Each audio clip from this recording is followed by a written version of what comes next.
Cook ton leads Essex recovery. Essex and Yorkshire both found their way to draws last week, albeit in differing circumstances. Essex on the ropes against Northamptonshire grasps a draw from the jaws of defeat.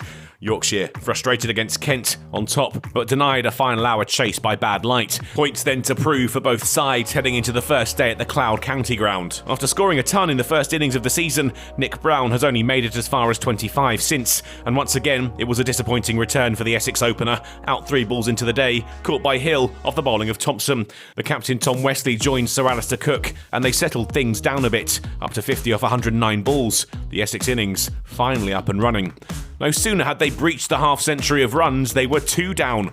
Wesley out caught behind, an early wicket to the spin of Dom Bess. Essex put their attacking shots away through to lunch. Not quite out of the woods yet, at 63 for 2. After the break, Essex started to score runs at a more effective rate, up to 100 after 48 overs in the middle, and the renewed optimism brought the hosts' former England captain a 50, reached off 142 balls with a jabbed 4 off Thompson. After a shaky time with the bat last week, this was much more like it from Essex. Walter scored 93 in that second innings and was in form and showing it. He lifted Bess down the ground to reach a 50 partnership of 190 balls. And they were up to 138 for 2 at the break, the hosts frustrating Yorkshire all the way through to the end of the session. Walter went to 50 after the break, up to the mark off 145 balls.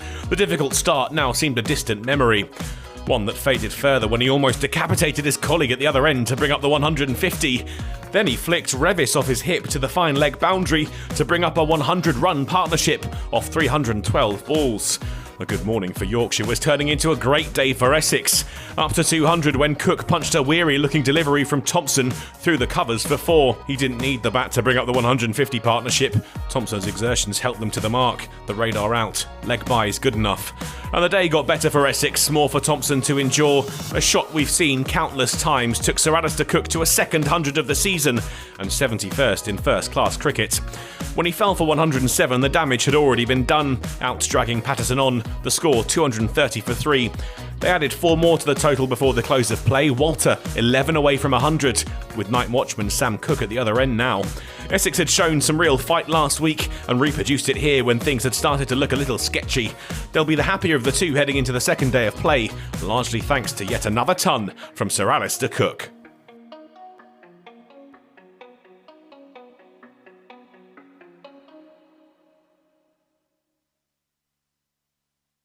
Huggy, Essex 234 for 3 at the end of day 1.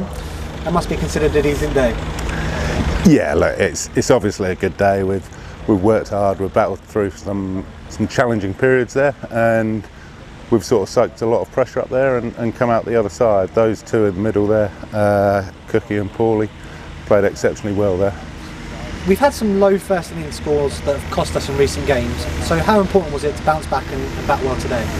Of course it is. We know first innings runs have been slightly light this year after that first game, but we keep working, we keep sort of continuing with our processes and our plans and whatever, and yeah, of course we need first innings runs, but the processes and the plans behind that will hopefully lead to them, and we made better decisions today, and that sort of got us to the position we are now. Now, thinking a little bit further ahead, how important is it that we turn these first innings runs into wins and start putting some points on the board? Of course it is. Of course it is. Like we know where we are in the table. We fought hard last week to get a draw out of that game, and obviously we want to get back to winning ways. And it's a great start, but it's only a start today, and we need to keep batting well for tomorrow essentially, and get as many as we can, and then get to work with the ball. A word on Alistair Cook, another century today. You see it day in, day out. He's some player, isn't he? Of course he is. Like, he's done it at the highest level for years and years, and he'll keep doing it for years and years as long as he wants to. He's an exceptional player, and he's someone that everyone looks up to, and just how he goes about his business is very professional. Paul Walter unbeaten on 89. How nice is it to see him batting well, flourishing, and getting closer and closer to that century? He played exceptionally well today. Obviously, slightly challenging first sort of 40-50 balls, he fought hard for that, and then everything became a bit more fluent, his movements became better, and yeah, everyone wants him to get over the line, get 100, but he's done a really important job for the team there. That partnership of 170 was crucial in the context of today, and yeah, if he keeps batting how he is, he'll get there. Like, it's not a big thing, obviously it's big for him, but everyone's got belief in him, and he'll get there, he'll get there.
Beautifully bowled.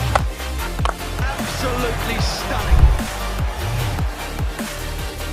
Yeah! Knocked him over.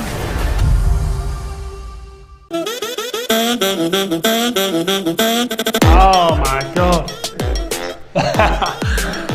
Bacon and eggs on toast this morning. They're not all that bright, the cricketers, but I thought they'd be smart enough to read that, right? When a giant born owl landed. I forgot what it was when I got halfway through. Who was your sporting hero growing up? Bradley. Cristiano Ronaldo. Marcus Trescothick. Andrew Flintoff. Michael Slater. Shane Warne. Essex and Yorkshire. Who do you turn to in the dressing room when you need a pick-me-up? Jack Brooks. Ollie Robinson. Danny Briggs. Tim Murtagh. Ben Wynn. Which teammate could make it in another sport? Michael Pepper, golf. Probably Tom Abel. He can do everything. Chris Benjamin. John Simpson. Darren Stevens. Ben Stokes. Best county ground to play at, and it can't be your own. Lords. Probably Lords. The Oval. Trent Bridge. Lords. Worcester. Trent Bridge. When the fixture list comes out, which game are you looking out for? Middlesex. Lords. Yorkshire away. Yorkshire away. Surrey.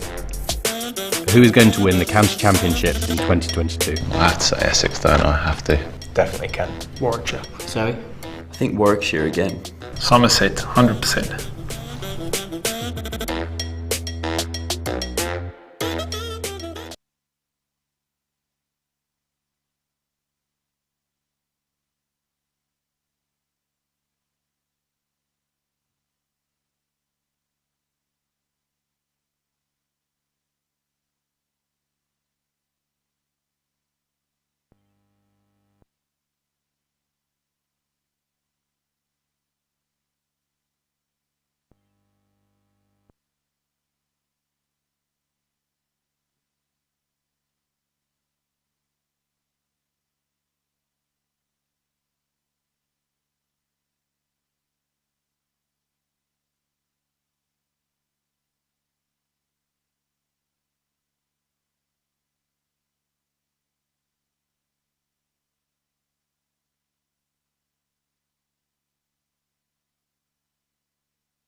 So there you are. That explains it, and that explains the difference in the balls and why maybe the coloured balls aren't the way to go with bad light in county championship games, Jonathan.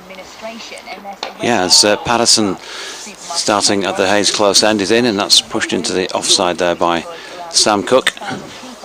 Dimut Karunaratne doing the fielding. Just going to update BBC Essex listeners. On day 2 of their county championship match against Yorkshire at Chelmsford, BBC Essex's Glenn Speller is watching. And we're already into the second over of the morning. The first one was a maiden over, so the first landmark we're looking for this morning with Essex at 234 for 3 is whether Paul Walter can eke out these final 11 runs and finally get over the line and get a maiden first-class century. It's been good tight stuff from Yorkshire, who know they need wickets to get this game moving on a pace, because the run rate is certainly not quick in any sense of the word. So we're in the second over in the morning, and Essex are 234 for 3. And commentary continues via the Yeah, so maybe the coloured balls aren't the way to go in terms of when the bad light comes, or starting with a coloured ball rather than the red ones. Yeah, Patterson coming in then to bowl to Cook with a delivery that just nips on him a little bit, and the tail ender, of course, out there as a night watchman, does a little bit of following thereof. Yeah, it's going to take more debate and more trials and that sort of thing if we're to move it on in that respect. The theory at the moment going around is that the balls that they're using this season are 2022 balls. There was a mention of not maturing, I think, by toppers yesterday. Here is Patterson, good delivery again to Cook, who plays the original line, and inside one that nips away on him again. And that maybe they're kind of just a little bit stretched, if you like, so that the seam it's a bit taut, is the actual casing, and they're therefore going out of shape a little bit quicker. I have no idea about this, whether or not that's a joke theory or whether it could be true. But that's what's been peddled by a few people I've spoken to around now. As Patterson's in on the back foot, that's punched into the offside. Tom Best misses it, even though it was trickling along the Chelmsford carpet, but picks up second time. You can get in touch on at Jonathan Doidge or at BBC Essex Sport on Twitter, or BBC Essex Cricket at gmail.com, or BBC West Yorkshire Sport at gmail.com. 234 for 3 as Patterson's in and Cook pushes back to him. The scoreboard away to our right showing 97 overs, and that's about it really. Not a lot else going on as far as that particular scoreboard's concerned. That was the end of the second over of the morning, so 98 now gone. Walter 89, Cook on 0, and Patterson's got 1 for 34 from 21. Philip from Hong Kong says, good afternoon, so I imagine he's slightly ahead of us. Great to connect again from Hong Kong. Still getting fantastic reception on the cricket via YouTube and commentary. Long-term Essex fan from Ilford. I did play with Alan Lilly many years ago, he says. Hope Essex can get 400 plus today to give us a good chance to put pressure on Yorkshire. Jordan Thompson's going to continue from this river end. He's in and bowling to Paul Walter, and Walter just covers up defensively and pushes back down the pitch for no run. Philip says, as I'm a bit out of touch with the UK cricket scene, I have a general question which I don't know has been previously debated amongst cricket counties. I do remember Durham getting promoted from the mainstream of counties, but what about opening up to many more counties, or creating 3 divisions and relegation and promotion? Maybe not for 3-day games, 4 days as they are now, but maybe other day tournaments, or is the class too far apart from minor counties to compete? Maybe a knockout tournament like the FA Cup, he says. Here's Thompson in again, and Walter on the drive. We'll pick up a single here. David Malan comes round from mid-off and tidies up, and Walter moves into the 90s. Philip says this will provide much more interest in local grassroots cricket, for example Buckinghamshire against Sussex, and maybe 30 or 40 over games. They get into the next round, it's like a giant killing win. What do you think? Well, we used to have that, Philip. We used to have the Gillette and the NatWest Trophy, didn't we, which had the minor counties in the opening rounds, and you get the odd giant killing. And as for promotion for minor counties, etc., I think those up above in the county game are not looking at more first-class counties, but maybe fewer. Here's Thompson into the night watchman Cook, And Sam Cook just plays up to mid-on, and there is no run. But they were great days when you used to go to these minor counties grounds. They'd be packed, and they'd be playing the first-class counties. Some of them will be over, admittedly, very quickly. Some of them might go to the very death. Are you suggesting that the governing body might want fewer counties playing this game? All I'm saying is it's a view that's been maybe voiced elsewhere. Here's Thompson. 3 slips go down into Sam Cook. Full delivery down the leg side. It's gone round the corner. Wicketkeeper goes and fields it. They'll pick up a single. One suspects it's a leg by, and indeed it is. So Sam Cook is not yet off the mark, and Essex move up to 236 for 3. The board over the far side slowly getting there. It's got 235. It hasn't got the wickets. It's got 98 overs, and it's got 98 for Paul Walter. Yeah, and David Bates, good morning to you. He's tweeted a photograph of Harris Ralph jogging around the boundary edge, somewhere not far from where we're sitting actually, saying Harris Ralph looking fit. Thompson in again, into Walter. Oh, and Walter pulls out the big drive, but it's gone off a thickish outside edge, and it's gone down to the, as you probably well know by now, vacant third man boundary, and gone for 4 runs. 240 for 3. He goes pulls out the big drive, but it's gone off a thickish outside edge, and it's gone down to the. Threw his hands at it. I suppose as you probably well know by now, vacant third man. Whether or not it would have been caught, well, after yesterday we're not sure, but it could have been a chance. First boundary of the morning. We've had 6 runs in the opening 2 and a bit overs. Took till the 35th delivery yesterday morning for a run to be scored. Here's Thompson then. What's his response? To being edged for 4. And it's a good delivery, and Walter goes on the drive, and it goes through to the wicketkeeper, but there's no touch on it. And that is delivery, and Walter goes on the drive, and it goes for 3. And Paul Walter is there on 94, which is his second highest now, first class score. Steve Ellum, good morning to you, says keep up the good work. He'll be tuning in at 11 and watching via YouTube.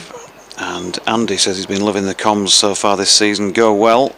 Live streaming county cricket is one of the few good things to come out of the pandemic, on in the background whilst working. Yeah, it's been a positive. Of course, we should point out that we are doing a BBC audio commentary, and some counties have arrangements to use our commentaries over their own streaming pictures. Here is Stephen Patterson, Yorkshire captain, bowling here to Sam Cook, who has flicked one off the hip and will pick up 4 more down through fine leg. So if Yorkshire were hoping for an early flurry of wickets, and bearing in mind they got one with just the 3rd ball of the match yesterday morning, Jordan Thompson. Here is Stephen Patterson, Yorkshire captain, bowling here to Sam Cook, who Nick Brown, wasn't it, has flicked one off the hip and will pick up 4 more down through fine legs. Phil, who's the scorer at Colchester and East Essex Cricket Club. More on that in a few moments. We were talking about the old scoreboard that used to go around the outgrounds here at Essex yesterday, and he's got a bit more information on that as well. He emailed us yesterday and wanted to get to that as well. Patterson coming in again, 3 slips in place, a ring field otherwise. And Cook solidly behind it. Phil says it was suggested the old Essex mobile scoreboard is probably in some breaker's yard. It's actually still parked behind the Colchester and East Essex Pavilion, where it was left in an unroadworthy condition after the county's last visit, he says. The reason the pavilion scoreboard, by the way, at Chelmsford is occasionally a ball behind the electronic scoreboard is not any fault of the scorers. We never said it was. It's simply it's older technology, and there's around a 19-second lag before it updates from the same scorers. Patterson to Cook, who drives pleasantly into the offside. Good diving stop there by Dominic Bess, who wrings the hand afterwards. So it's still around. Yeah. Bring back the scoreboard.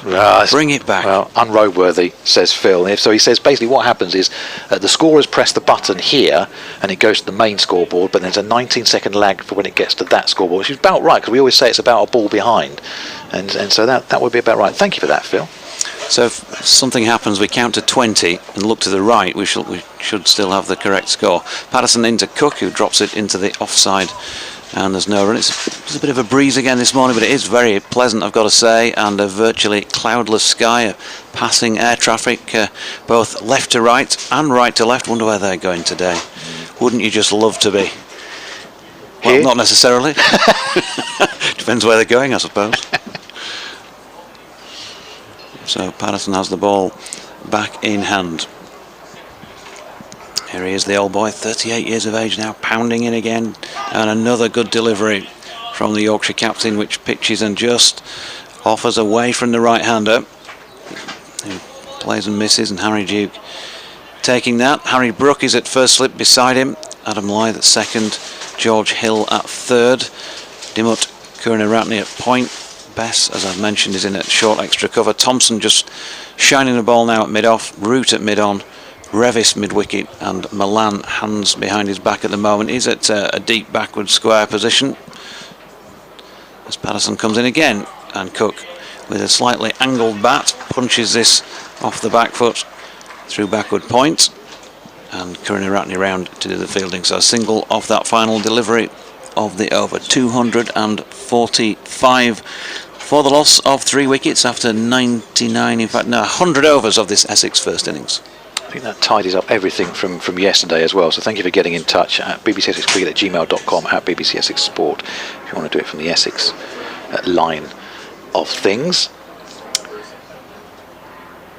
So glorious day we've got here. We'll be flitting in and out of 5 Live Sports Extra throughout the day as well. I think they're starting the day Worcestershire Durham, because Ben Stokes is due in next there. But Durham had a really good day with the bat, so he spent the entire day on the balcony at New Road watching what was going on. Jordan Thompson's going to carry on from this river end. He's in and bowling to Sam Cook and goes past the outside edge of Cook's bat. Remember, he is the night watchman, having come in last night after the dismissal of Alistair Cook, and we're in the 101st over of this Essex innings.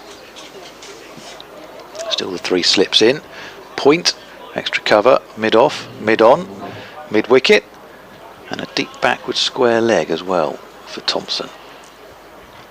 As he turns now into Sam Cook. Cook on the drive up to mid-off, where Patterson fields. No addition to the score. 245 for 3 is the score here. Given the pace, or lack of, at which Essex have scored their runs so far, is there a possible theory that they just wanted to bat to not lose this match? I think the idea is bat, bat and bat, so that you don't have to bat again and put pressure on Yorkshire. I think that was the idea from speaking to Tom Huggins, the batting coach, last night, as this next one strikes Cook on the pad, and a strangled shout for LBW, which died a death after a couple of seconds, so they knew what the answer was going to be. It sounded like a double sound. I think it might have been just an inside nick on it there. Nick Briggs, by the way, says, morning Jonathan, proving to be a very poor decision by Pato to win the toss yesterday in elective field. Inexperienced, medium-paced bowling attack on a fine sunny day, and 10 batsmen all capable of making a significant score. Should have been a no-brainer to bat first. The catching also needs to improve. You mentioned that yesterday. 3 went down yesterday. Thompson's in again to Cook, who plays defensively out to the offside for no run. It was 4 actually. The lads, when we spoke to Pato last night, either Graham Hardcastle or Chris Waters asked him if the George Hill chance at slip was also a catch, and he said yes. You think they all thought it? Well, George said it carried, so as long as he said it carried, because that would be really harsh. Otherwise, well, no, he could have caught that, because it looked to me, just with the naked eye, it looked as though it dropped in front. Yeah, me too. Here's Thompson into Cook once again in the sunshine here at Chelmsford. Full delivery down the leg side, which Cook wafts at but doesn't get anything on. It goes through to Duke. 245 for 3. Old teammate of mine, Neil Alec. Good morning to you, pal. He says, good to hear the comms. Just to let you know, the commentary is overlapping when replays are being shown. Yes, that tends to be something that happens early on in the day here, right. and then they reset something or do something, and they'll get that sorted out for you. Don't worry. So Walter on 94 from 238 deliveries, but stood at the non-striker's end. As Thompson comes into Cook once again, and Cook was well wide of off stump, and Cook leaves that one alone. Tony Berthon says, oh dear, Patterson looks fed up already. He's kind of got that sort of, that demeanour. So I wouldn't be too concerned about that. I know there's been a little bit of criticism about the decision to bowl first. I don't think you can be overly critical. Hindsight's a wonderful thing, isn't it? But it was a green top. There was a little bit of cloud around yesterday. You're thinking, if we get into them early with the new ball, and let's face it, they took a wicket with the 3rd ball of the day. Yeah, I know. Well, look, we get it every match, and you can't please all of the people all of the time. No. If Yorkshire bat first and they're 3 down in 3 overs, on a pitch that looks like this, you know what the questions would have been. Here comes Patterson, right arm round the wicket, and Walter pushing solidly forward back to the bowler. They've still got 3 slips in place for the big left-hander as well, all 6 feet 9 inches of him. Goodness me. Don Best back at point for the left-hander, and again a ring field with a man down at long leg to our right, just out of view. Coming into it now as Patterson's in and bowling to Walter, who pushes into the offside. So no immediate gains for Yorkshire. We've been out there for 17 minutes of play now. It's not doing anything, is it? No, nothing at all. So it could be a long day by the looks of things. I guess the first thing is they obviously they want the wicket of Walter, but the first thing is they would expect to get rid of the night watchman relatively swiftly. Here comes Patterson once again, past umpire Tim Robinson. Walter just flicking into the leg side. There's no run. Good number have turned up again today, maybe extending their weekend by a day, taking Friday off. Plenty here to our right. Is this the members? Is this a members area, Glenn? Immediately to the right? Yes. Yeah. A bit like, it reminds me of what it used to be like sitting on top of the old winter shed at Headingley. That sort of feel to it, and it's rammed full of people with the factor 30 on or whatever it might be, as Patterson's next delivery is a good one actually. Walter just didn't go hard at the ball, that was the key. Just a gentle little push, and Patterson getting that delivery to hold its line past him, but he's not doing very much, and anything it is doing he's doing slowly, because this is a very easy paced pitch once again. He'd be a bowler on a day like this, and of course Yorkshire, as has been pointed out by our correspondents already, light on bowling, as this delivery just wide of off stump sees Walter open the face. He's running away down to third man. Best round from point to field, and they're going to get back for 3. Good support there by Sam Cook from the non-striking end, and so Walter is on to 97 to 48 for the loss of 3 wickets. Next time he's on strike, I'll leave it with my colleague, because it's going to be a major moment in the career of Paul Walter if he can get to 3 figures. Patterson switches to over the wicket to bowl to Cook here, right-handed of course. Then comes the Yorkshire captain again. It's just short of length, and nicely played by Cook. Played it late, got it wide of slip. After the bounce, it has to be said as well, and they get through for 1, which means he's going to keep the strike at 249 for 3 at the end of the over. Yeah, so we'll have to wait a little bit longer for Paul Walter to get back onto strike. 96 against Gloucestershire last season, 93 against Northamptonshire last week, or Sunday, and he's come agonisingly close, and he's getting there. And this is a man who, I've reminded people before, was signed by Essex from club cricket as a bowling all-rounder, and has turned himself into a batsman. It's going to turn to Don behind me, because I think he was here as a youngster, wasn't he, Paul Walter? Was he here with your son Reese, wasn't he? Yes. They opened the bowling together and batted 7-8. So yeah, and then has dropped out of the professional game as Thompson comes in and bowls to Cook. That's wide of the off stump and allowed to go through for no run. Went away, played his club cricket, came back in. Yeah, played at Billericay, came back in, and has asserted himself in the team, not as the bowling all-rounder that he came in as, but as a top-order batsman. That's been done before. People start off in the game as something and turn themselves into something else. Phil Tufnell was a fast bowler, I think, when he first started the game and became a spinner. I was hoping you weren't going to say he was a batsman to start. Well, no. I don't think any of us would get away with saying that, or indeed he. Thompson into Cook. Cook whips that one away behind square on the onside, and comes through for the single. Brings up the Essex 250, 250 for 3. Nice shot that from Sam Cook as well.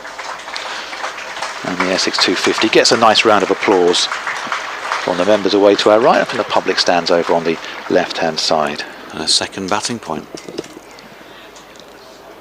You always forget that, don't you? It always becomes sort of an add-on. Oh, there's another point as well.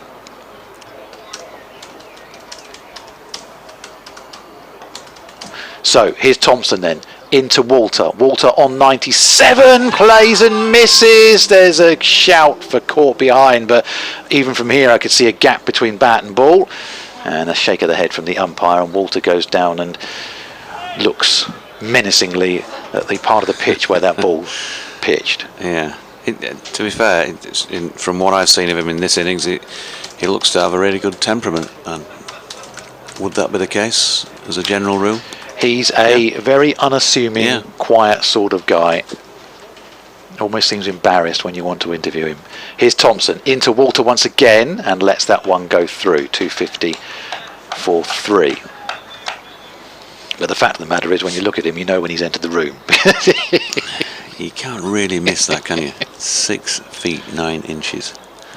Size what boots? He's going to have them specially made, surely. You would think so, yeah, 15s. He almost needs to wear skis, doesn't he? His feet are that big.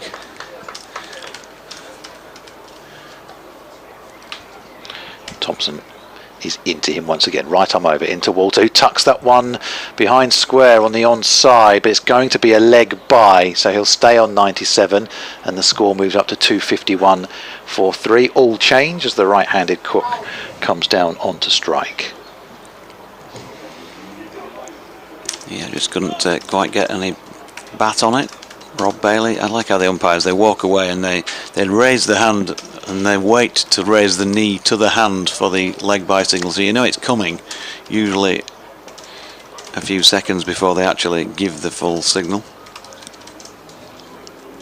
Thompson into Cook. Cook plays defensively out to the offside, and he's opened the face of the bat as well, and it goes down towards third man, and they'll pick up a couple of runs. 253 for 3. That was nicely played again by Sam Cook, right over the top of the ball, and that is the end of the over as well.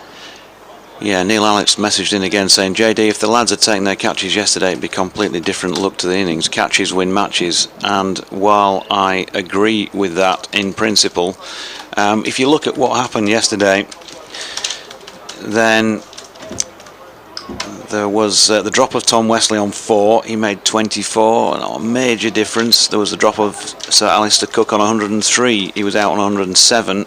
Again, not a major difference. The Walter drop is clearly one that's costing them. He was dropped on 12 by Stephen Patterson off his own bowling. I can't remember the stage because we thought it wasn't a catch, the George Hill. Well, in his Walter, shouldering arms, there's no run. So, it's cost them in the Walter sense this time, but for me, it's yes, catches win matches, and it could have cost them runs yesterday, but it's more about also, it just doesn't look good, does it?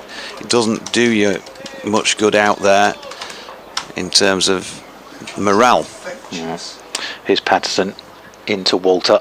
3 slips go down, and Walter plays defensively up to mid-off, and there's no run again. Nobody means to drop them, we say that every time, but it's professional cricket and it just looks untidy, and if you're going to feel a little bit on, on the low side of level, that will be it, isn't it, if 2 or 3 of your catches go down. Yeah. Because even the tough ones, we expect players of this ability to take a certain percentage of them. Yeah, and as your correspondent quite rightly says, no one will be looking at the decision to bowl first had those catches been taken. Here's Patterson into Walter once again, and Walter defensively into the onside. There's no run there either as Karuna Ratner comes and picks up. And then the adage is catches win matches, and the adage is perfectly correct. Peter says, hello, came in from gardening to hopefully listen to Paul Walter get what I hope will be a well-deserved maiden century, says Peter, listening in Derbyshire. Thank you, Peter, for getting in touch. He's not going to be rushed. Patterson's around the wicket to him now from the Hayes close end into Walter, and Walter pushes back to the bowler on his follow through. No run again. And there'll be chat, I'm sure, in the outfield amongst the Yorkshire fielders, and they'll be making Paul Walter well aware. Come on, lads, he's never made a century before. Probably getting nervous. Little chit chat behind the stumps, I'm sure, as well. Just getting his ear a bit. All very friendly, I'm sure. I'm not sure, to be honest with you. 253 for 3. Ring of fielders on the offside. Patterson comes round the wicket to Paul Walter, and Walter on the back foot. No timing, and it's stopped at man at short cover, no run. Yeah, anybody who's ever been there, in whatever level of cricket you play, you know that you just want a freebie, don't you? When you're one stroke away, you just want that freebie just to get to that 3-figure score. And unfortunately, with Pato, you tend not to get too many of those, so the pressure continues. It may be him taking a risk. Doesn't look like he might do though.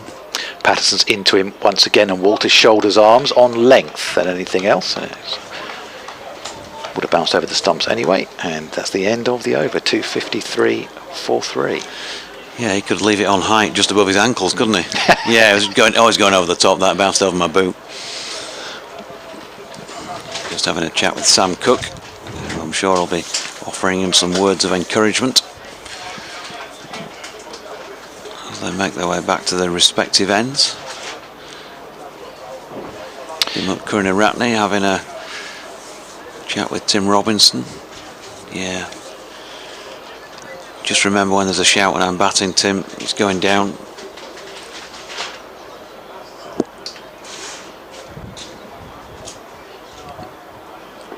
Thompson into Cook, and there's a shout of catch as it loops back towards Thompson.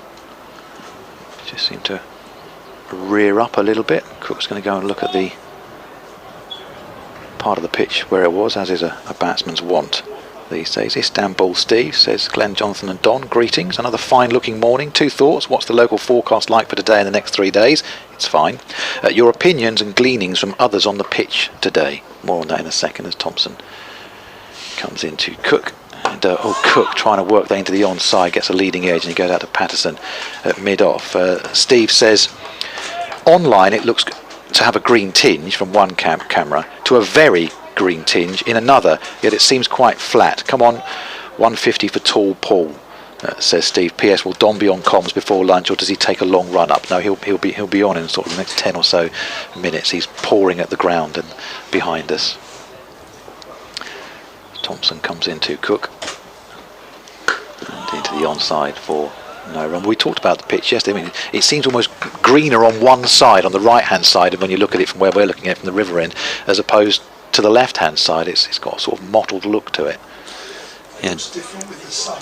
Don's just doing his warm-up routines. He's getting fueled up, as they do these days in modern parlance.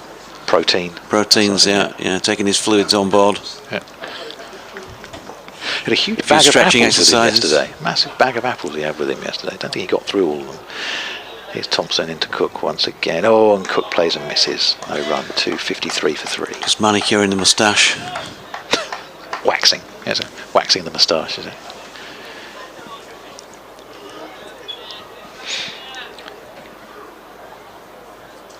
It's a very quiet start to this morning. But again, good sized crowd in. You mentioned the members there on top of the Tom Pearce stand, Jonathan, and then in front of the pavilion as well. The benches there are very well populated. Public stands away to our left hand side, just beginning to get a few more people wandering in. Thompson comes into Cook once more, drops into the onside. There's no run. Cameraman in front of us giving you the view from our end, which is the river end. Behind us is the Southway, which is one of the main routes through Chelmsford. Then you've got the city centre just over the road from there. Yeah, across the river. I'd just been out to the shop before play started. Crossed the river. Must have been 4 times there and back on the way back. Yeah. Crisscrossing around the city. Thompson in again, and Cook shoulders arms. There's no run. That's the end of the over. 253 for 3. What is the river? The one behind us is the River Cann. Some people say, "Oh, is that the Chelmer?" No, this is the River Cann, and then the Chelmer is a bit further into the city. So you got 2 rivers. So hence you feel like you've crisscrossed several times. But yeah, the Cann's are quite a sort of narrow one that just runs behind us here, and quite often the ball disappears into, particularly in the T20 game. Quite often see canoeists as well come down behind there. Oh, really? Yeah. A bit greedy having 2 rivers in your city, isn't it? Yeah, no. We like to think we have something for everybody in this part of the world, including the sun, Jonathan. Certainly got that. I'll continue, shall I? Yeah, keep going. Yeah. Patterson's going to open up again from the Hayes close end, pounding in towards Paul Walter, and Walter playing defensively. Back to Patterson. As you quite rightly said, there'll be no freebies for Paul Walter. There'll be no, I'll just toss him one up outside the off stump and let's get this over and done with. There'll be nothing like that whatsoever, or a nice long half volley, deliberately anyway. He will be made to work for every single run. Who'll crack first? I'm sure he's had the batting coach in his ear last night and this morning. Patterson into Walter, into the onside, and they'll come through for a single here as Karunaratne runs around from mid-wicket, and he goes up to 98. Doesn't matter how you get there, as long as you get there. That's a good call through from Sam Cook as well, very quickly backing up well. So everyone changes around, all a little bit leisurely, as the right-handed Cook comes down onto strike. He's got himself to 9. Yeah, he's played okay, hasn't he, so far? No problem with that. Patterson is into him, right arm over, and Cook pushes out to the offside. And again, it's Karunaratne picking up a backward point this time for no run.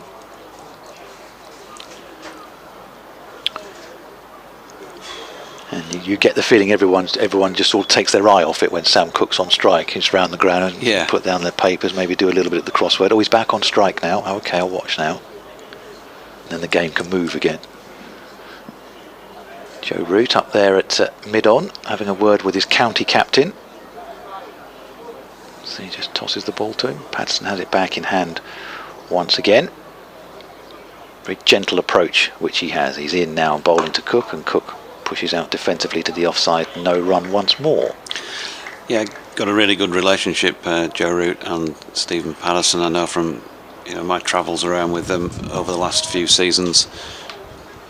Whenever he's around, and there's always that.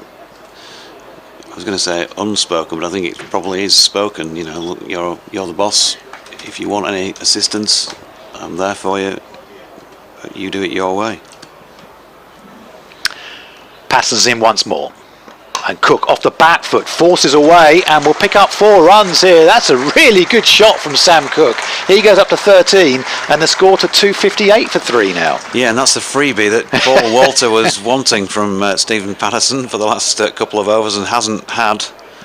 And a rare stray from Pato, but it was wide and it was short of length, and on this pitch, even for tail end batsmen, he was sat up and he got his hand through it. Lovely shot.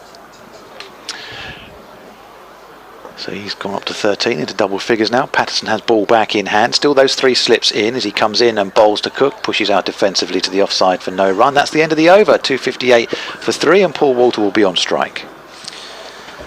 Yeah, Tony Berthon says, crikey, 6'9". He realised he was tall when in odd picks Harry Duke disappeared from view. Thanks for the excellent analysis of what's going on. Well, we try our best. It is BBC West Yorkshire Sport at gmail.com or BBC Essex Cricket at gmail.com, or on Twitter at BBC Essex Sport or at Jonathan Doidge if you want to get in touch with us and make your points. Jeff on the email says, morning all, if you didn't know any different and looking at Walter and Sam Cook's build, you'd have said Walter was in the side as a bowler and Cook as a batter. Yeah, don't disagree with that. Don't disagree with that at all. And Walter's a left arm over bowler. Not that we get to see too much of it these days. Did pick up a wicket in the last game against Northamptonshire, but you always get the feeling he's tossed the ball almost as an afterthought these days. Certainly not the case for Jordan Thompson as he comes in and bowls to Walter down the leg side, and Walter has a waft at that. His eyes probably lit up. He doesn't get anything on it, and Duke tumbles away to make the stop. Yeah, well, but just like Jordan Thompson at this point, to get a man out who's on the brink of a first 100 in first class cricket when not much has happened this morning, because he is the man that.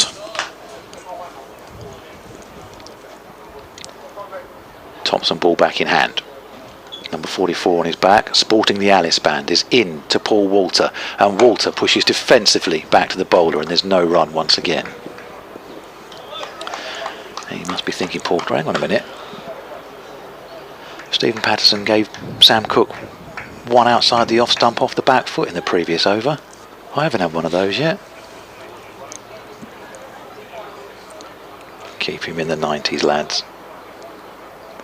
Got to be done, hasn't it? Patterson tosses Thompson the ball, and he's very quickly into his approach. Up, right arm over, into Walter, down the leg side again, and Walter has a little nibble at it. Doesn't get anything on it again. He's going to have to be careful there. He's leaning slightly away to the offside, so his head was he was falling over, if you like, and he wasn't far away from getting something on it. And clearly, we know what he's trying to do. There is no fielder down there. If he gets anything on it that diverts it a couple of yards wide of Harry Duke, then he'll probably have what he needs to get to his 100. Jordan Thompson, meanwhile, has switched to bowling round the wicket. Round the wicket he comes to the left-handed Paul Walter, who shoulders arms. Well, doesn't quite shoulder arms, just lifts the bat out of the way. They've taken the slip out and moved him into a short gully area now as well.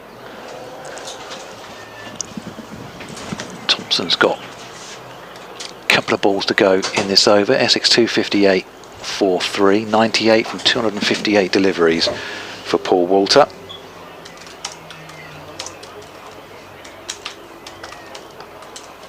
And Thompson into Walter once again. That's on the pads, but foolish delivery, and Walter can't get it away and pushes it back to the bowler on his follow through for no run.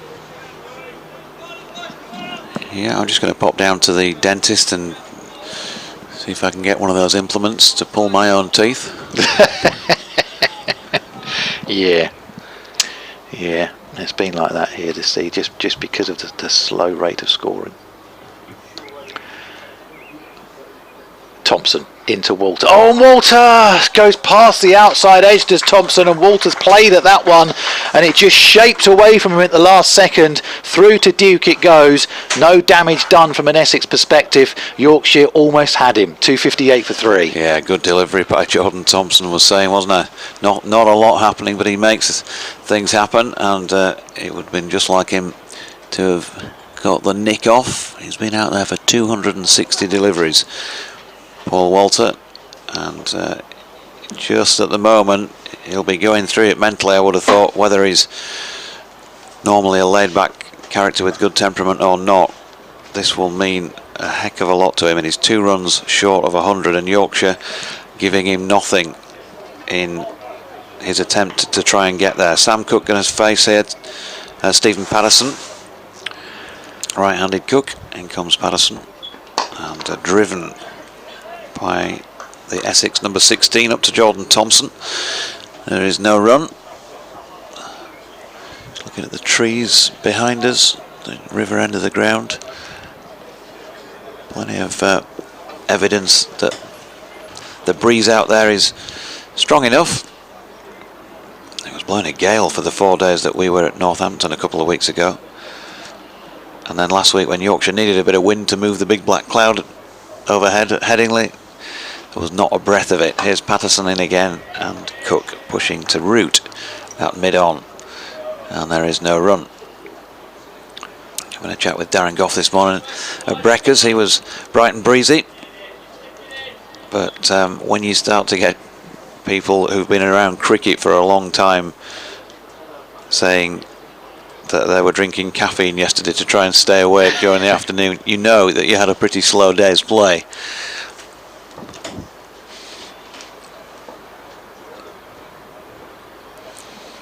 Here is Patterson in again to Sam Cook, who steps forward and then shoulders arms once again. Matthew Revis is just going through a few warm-up routines, so you should imagine he'll be getting a little burst from one end or to the shortly. George Hill not yet done a bit of twirly-whirly of the arms, nor has Harry Brook, who apparently was getting the ball to swing yesterday. Not able to tell that really from where I'm sitting. Patterson coming in again to Cook, and at top of the bounce he just punches it into the onside and there's no run. I haven't seen David Milan bowl in this innings. He's been used a little bit already this season. Some people thought too much down in the match at Northampton. I just think that was more about the team batting on far too long that day. Probably should have declared a T on day 3. and set the opposition 499 to win, which is a long way beyond what Northamptonshire have ever achieved. Meanwhile, Patterson in here to Cook, who gets a thickish outside contact on it. Karina Ratner is round from point to field.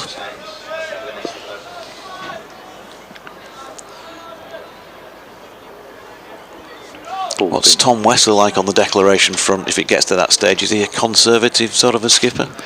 We'll say about Tom Wesley and declarations over whether he's overly attacking, Don. Is anyone overly attacking these days in terms of their declarations? No.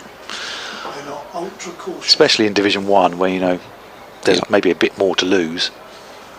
Patterson coming in once again over the wicket, and good delivery leaves Sam Cook as a Jaffa shouts toppers from the back of the box. He's bowled a few similar deliveries today, and Patterson has a maiden, yet another one.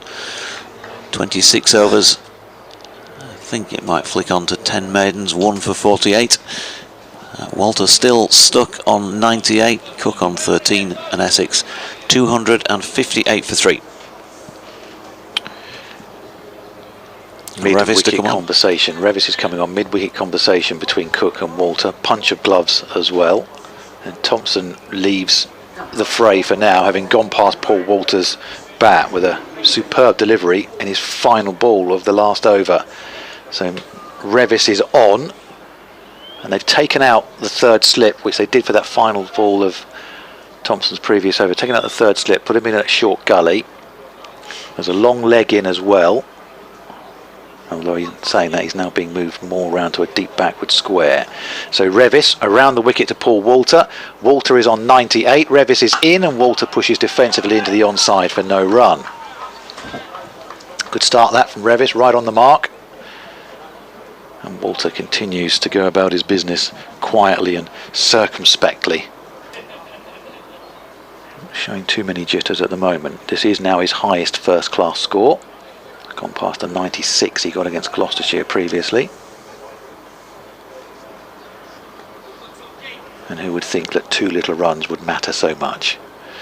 Revis is into Walter, and Walter pushes defensively back down the pitch for no run. But those 2 runs do matter, and they matter greatly. Yeah, they sure do. Just, well, you've always got that on your record for one thing, and just, I think, proving to yourself that you can do it. It's only 2 runs, but there is a difference. And getting over that final little mental hurdle. Well, he's facing up to Revis now, and Walter flicks that one away down to the long leg boundary. This will be the 4 runs, and Paul Walter has his maiden first class century, and everyone's on their feet around the ground because they realise what this means for this man who started his career with Essex, went away, played club cricket, came back as a batting, bowling all-rounder, and has turned himself into a top order batsman, and he has his maiden first class century. He's gone to 102, and Essex are 262 for 3. Yeah, very well played, sir, indeed, and you can't deny, thoroughly deserved. He's been very, very patient out there, and no greater case in point than the last 15-20 minutes or so to take himself through to that 3-figure score. So many congratulations. Revis is back into him now, and Walter plays defensively into the onside, sort of dribble off the inside part of the face of the bat, and he had to look around for it and then realises there's a singles there. He jogs through, and it's 263 for 3. And you think Matthew Revis is tall, but he's just walked beside Walter as he made his way down to this end following the single. He dwarfs him as well. Very, very, he's just huge. And I think at the next stage now, I guess, and we saw it with Cook yesterday, got over the 100 and then got out. Will he, having achieved that, will he now relax, and or will he be able to maintain concentration? Revis is into the night watchman Sam Cook, who allows that to go through for no run, 263 for 3. I mean, the fact of the matter is, if Essex really want to push on, you know, why would he change the way he's going to go about things? We're only in the 4th session of this game, and Sam Cook out there will be opening the bowling for Essex, and he's probably looking at the pitch thinking, yeah, it'd be quite good if the batsman could just stick around for quite a while, because this looks like hard work. as Revis has the ball back in hand from this river end. As Jonathan says, tall figure of Revis in and bowling to Cook. Angles that one in. Cook off the back foot, plays very nicely into the offside. Walter calls him through very quickly for the single. 264 for 3, and that is the end of the Revis over. Not too notable for him, but very notable for Essex and one Paul Walter, who's 103 not out. Essex at 263 for 3. Jonathan's going to pick up the coverage and Don's going to come in alongside him. And a change of bowling as George Hill comes into the attack for Yorkshire at the Hayes close end, number 18 on his back.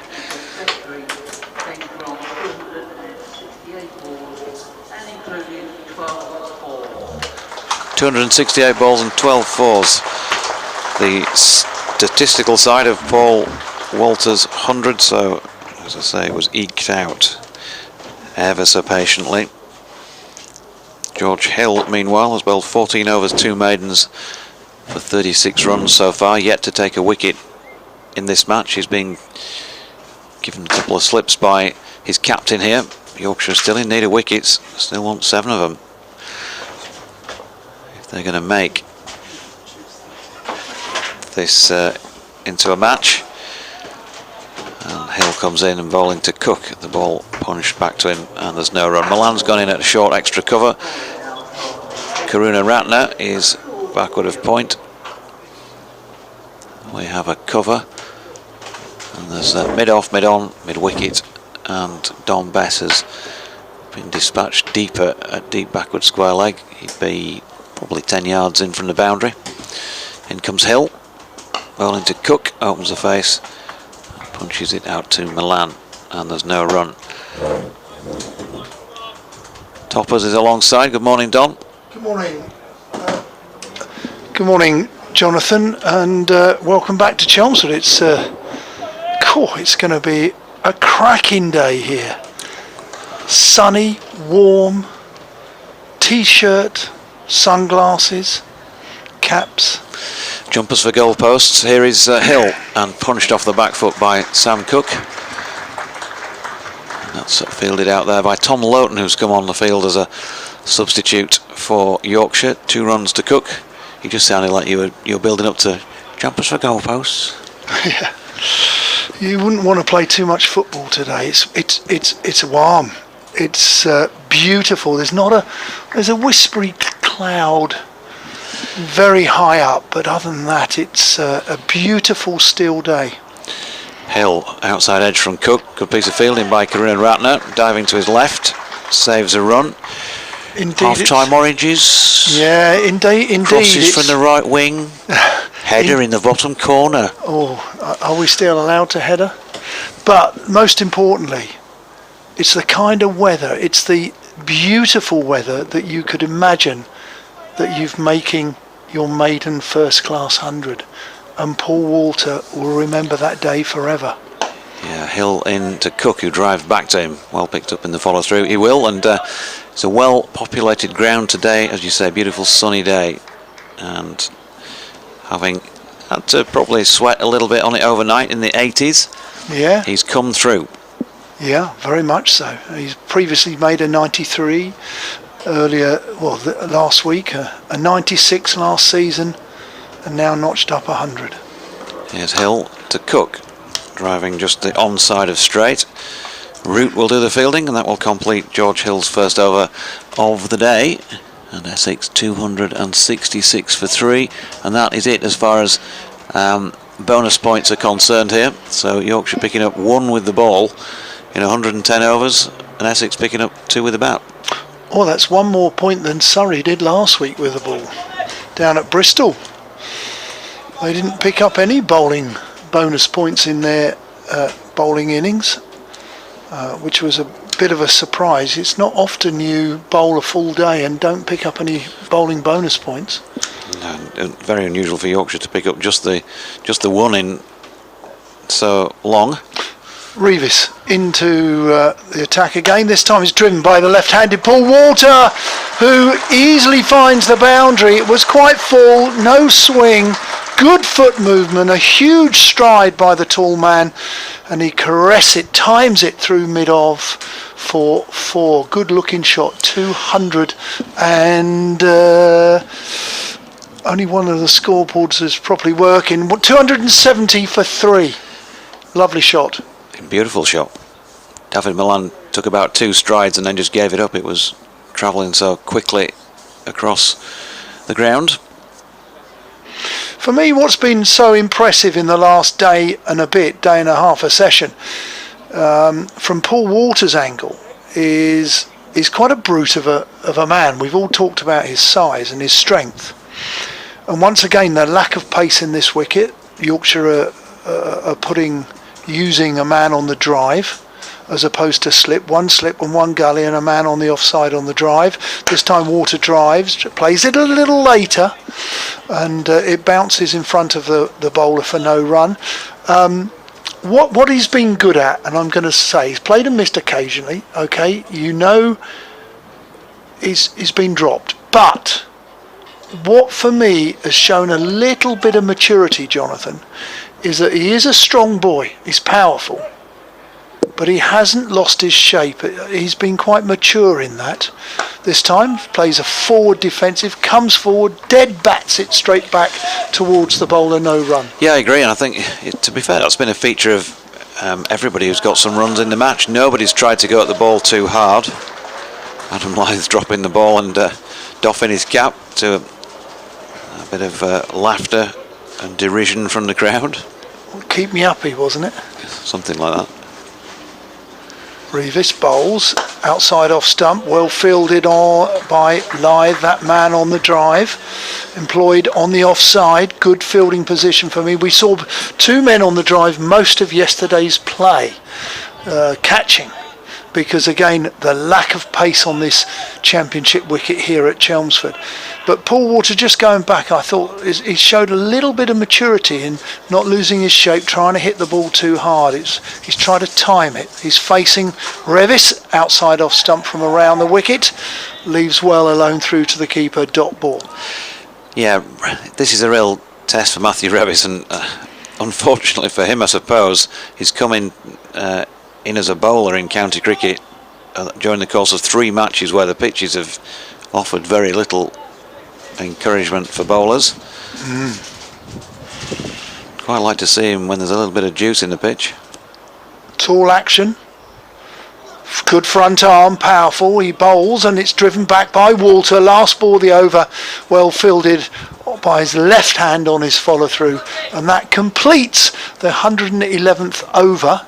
111 overs in the dirt for Yorkshire so far, and Essex have moved on from their overnight score of 34 for 3, so they've added 36 runs this morning, of which Paul Walter has gone on, and he's made 18 of them, of those runs overnight, and he's included his maiden first class 100. A great memory for him on this beautiful sunny day here at Chelmsford. Here's George Hill. He's got a bit of hustle and bustle about his run up, hasn't he, young George? And that's wide of off stump first up. Sam Cook watching it go by. You've got Patterson, the senior pro captain.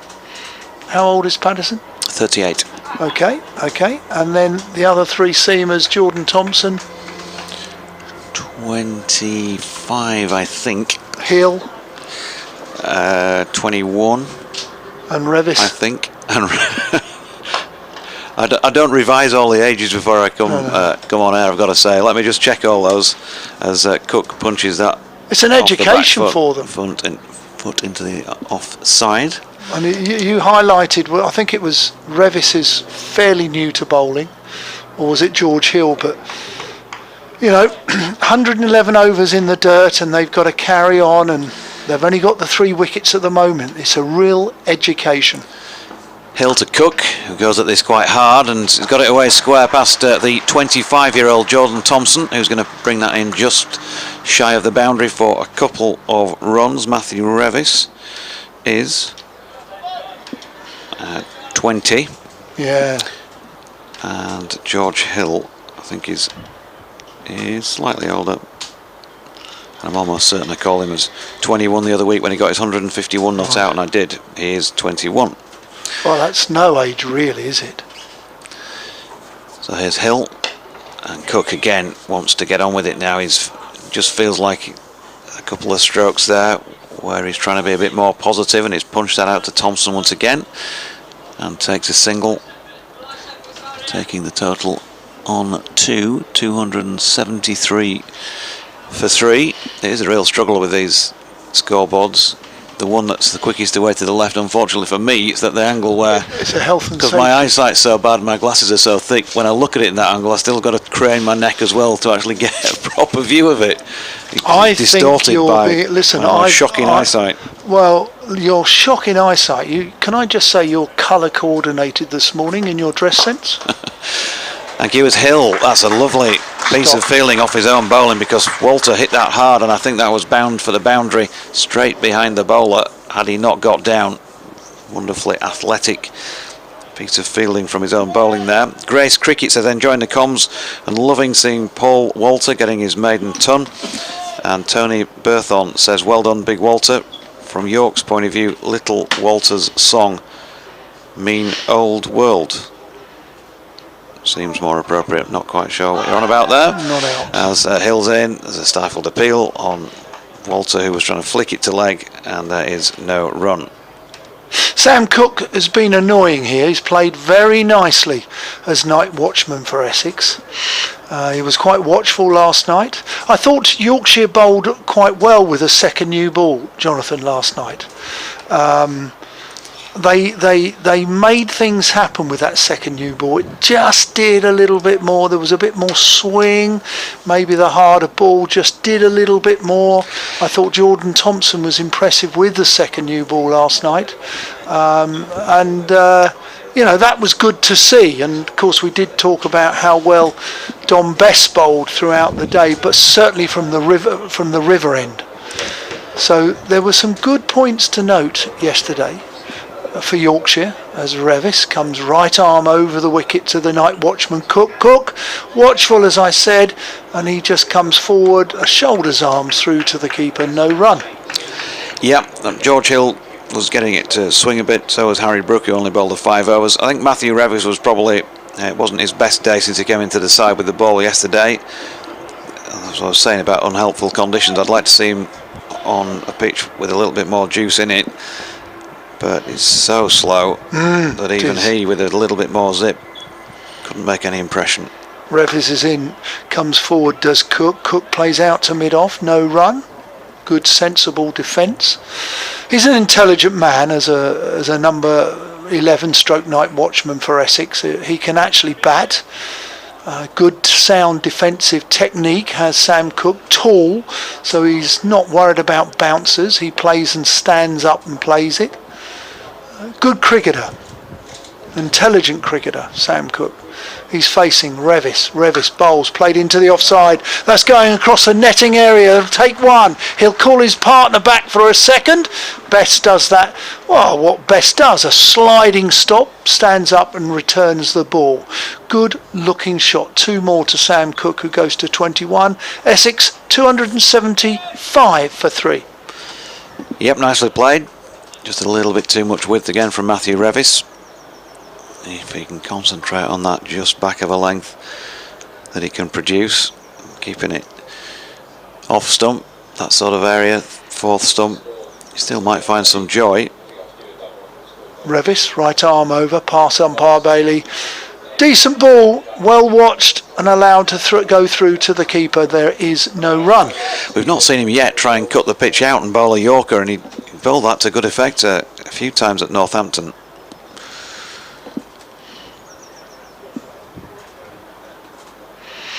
Stephen Patterson doing a few more looseners, so we may see a bit more of him. Dom Bess not yet used today, bowled well yesterday.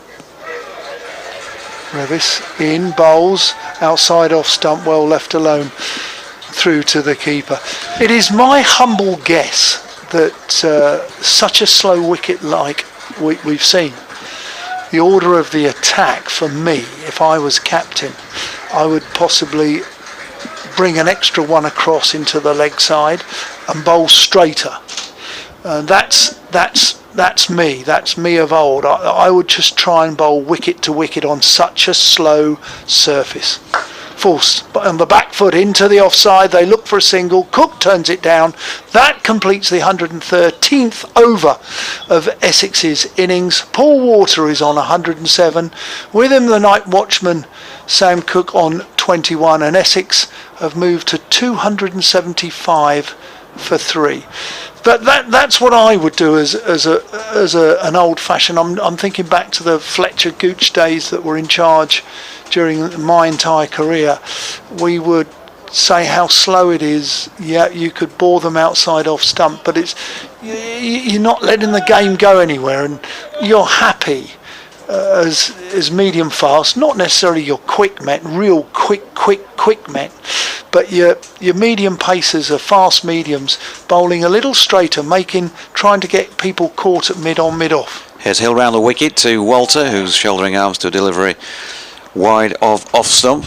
Or on the drive, which has been employed. You saw Patterson have somebody on the drive, both on the leg side and the off side, and that's there for a reason, because that's good captaincy. People are saying, well, you're getting caught on the drive because, the wicket's slow and you play your shot a little early, hence it stays in the air. Yeah, nobody has been, though, in this match so far. Here's Hill to Walter again, straightened up this time and plays that slightly awkwardly, drops it into the pitch next to him. In fact, the last person I saw drive straight to extra cover on this ground was Sir Alistair Cook in last year's RL50 when he came in. I don't know if you were here or not, he blazed 4 fours and you thought, flipping out, he's going to be here all day, and the trap was set and he smashed it straight to short extra cover within a moment. Yeah, next ball I think it was, or 2 balls later. Here's Hill into Walter, who flicks that one nicely, top of the bounce into the onside where Patterson is round to field. The case for my argument about hitting slightly on the up or slightly early was the drop caught and bowled. That was similar. Okay, it hasn't gone to the man on the drive on the off or the leg. It's actually gone to the bowler on his follow through. Yep. But the idea behind it is similar. The pitch is so back to you on that in a moment, because Hill's coming in again here to bowl to Cook. 2 slips in place, waiting for a chance. Short ball. There is a man in at short mid wicket, Revis, but he spliced that one and it bounced twice before it got to him. What I'd say about, and I like those 2 fielding positions, I always have done. Yeah. I think it's attacking cricket. You've got those 2 players, they're not right in the batsman's face, but they're in the eye line, they can see them there. Yep. Maybe yesterday they didn't quite bowl the right length to get the catch because nothing went aerial there. Lots of balls went along the deck to those players, so I don't know if that's just the pace of the pitch sapping the energy out of the ball, and therefore it's not there to quite drive, as Hill's latest delivery is dropped into the offside by Cook and Milan fields. So maybe it's that, or maybe they just didn't drop it quite far enough back to attempt players to go right through with that shot. I'm being quite pernickety. I'm possibly going to suggest that Essex it was a slow day and Essex were happy to leave a lot, and therefore some of those leave balls should have been a little straighter for me. Okay, Hill in and top of the bounce again. Cook plays that nicely, a cut shot, attempted a direct hit from Karuna Ratner, but he misses out. So single to Cook, that is the end of George Hill's over. He said standing up to try and see the scoreboard. This time 2 runs from it. Hill 17 overs, 2 maidens, none for 43, and with Walter on 108 and Cook on 22 from now 71 deliveries, the night watchman. Essex 277 for 3. We had an email in earlier and we were talking about coloured balls, and I know Glenn and yourself it was quite early on, and I just heard a little bit from the back of the box. I am still worried about the quality of the coloured ball. I know we use white balls in the limited overs games, and we're still learning about them. They're still not the finished article. As Revis comes in, right arm over to the night watchman, plays with a slightly angled bat, plays it with soft hands, goes out to backward point. There is no run. But in terms of the other colour balls, we've tried a pink ball. Still poor quality. They're not what we want. They don't replicate a red ball.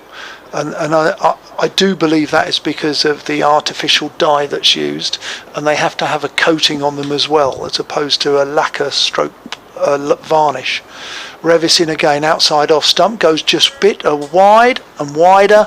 There is no run. Tom Cooper's tweeted, by the way. Oh, has he gone? He says, watching Essex play at home in the sun says toppers is fabulous fun, but the cream on the cake for everyone's sake is watching Paul Walter making a ton. Yeah, oh nice. Very, very true. Absolutely. Call that a cricket in Limerick? Yes, well, we'll take it, we'll take it.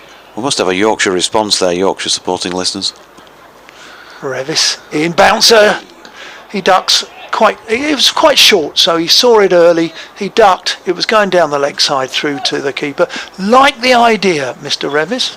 I do like that. Don't allow the night watchman, however tall he is, come forward with a degree of confidence. You need him to think, where is the bouncer coming? And there it was, so he'll be aware. It may have been the one for the over, but he won't lunge all the time. Revis again. This time it's clipped off Cook's hip, goes down to fine leg for a single. Cook is now on 23 significant runs as a night watchman, playing quite positive this morning. Essex 278 for 3. Yeah, they are, and Yorkshire just now beginning to get a little bit more defensive, aren't they, with the fields as well? Yep. See, we were talking about the man on the drive. There's two, there still is two on the drive. It's more likely to go there as the bowler aborts his run up. Walter not ready. There's a slip and a gully for Walter. There's a man back on the hook, really, just behind square on the boundary, long boundary on the leg side. As Revis comes in, he bowls outside off stump. It's driven for 4 through backward point. He's played that shot late. It's a good looking shot in total control. He executes it, times it beautifully, and it runs away for 4. 4 runs to Paul Walter. He's gone to 112, and the score now is 282 for 3. That was a really good looking shot. By Walter, timed it beautifully through backward point. And again, slow pitch, you just had to wait that bit longer, and that was key. Yes, correct. Revis again, this time it's played down to gully, but it's played down with almost a late cut by Paul Walter to complete the end of the over. There is no run, score 282 for 3. Yeah, Yorkshire then an hour and 10 minutes into the day, wicketless still. They've, in cricketing terms, what was the second wicket yesterday? 12:21. So just one further wicket after that in the rest of the day's play yesterday, and nothing so far today. It's been, as they say, quite a long time between drinks. Now then, Harry Brook is strapping on some shin pads to put beneath his cricket trousers, which suggests he's going in at short leg, and which suggests another change of bowling, and Dominic Bess is coming on at the Hayes close end. So see if he can have any influence on proceedings. But at the moment, unless we do see a flurry of wickets, it's looking increasingly like the home side are going to bat pretty much throughout day 2. Can't give you any more encouraging news than that. Those back up north. And Brook has gone in at short leg then. Here comes Bess, give you the details on the field in a moment, but he's bowling this first delivery over the wicket to the right-handed Cook. There's a slip. Adam Lyth, Karuna Ratner at point, Milan in the covers, Patterson stretching at mid-off, Root at mid-on, Revis. In fact, Jordan Thompson, I think, is the man. Yeah, that's straight mid-wicket. Revis is out on the boundary edge. Deep mid-wicket. 10 in now. He's just been moved. And there's a square leg. George Hill, as Bess's latest delivery is firmly pushed into the onside where Root fields. He's just adjusting Matthew Revis here. Is Bess. Wants him a little bit squarer, a bit more central. He's out towards the stand that's got the Felsted School written across the top of it. And that's pushed into the offside by Cook. and Duke does the fielding. Encouragement from on the field from the Yorkshire fielding contingent for the bowler here. Can he get in and among? Can he remove the night watchman first and foremost? He's the man on strike. Duke crouches down and waits, and stepping back, Cook plays that nicely square on the offside. Milan jogging after it to field, because they were always going to get back for 2. First runs off best today. He's in his 24th over here, and has gone for 34 so far.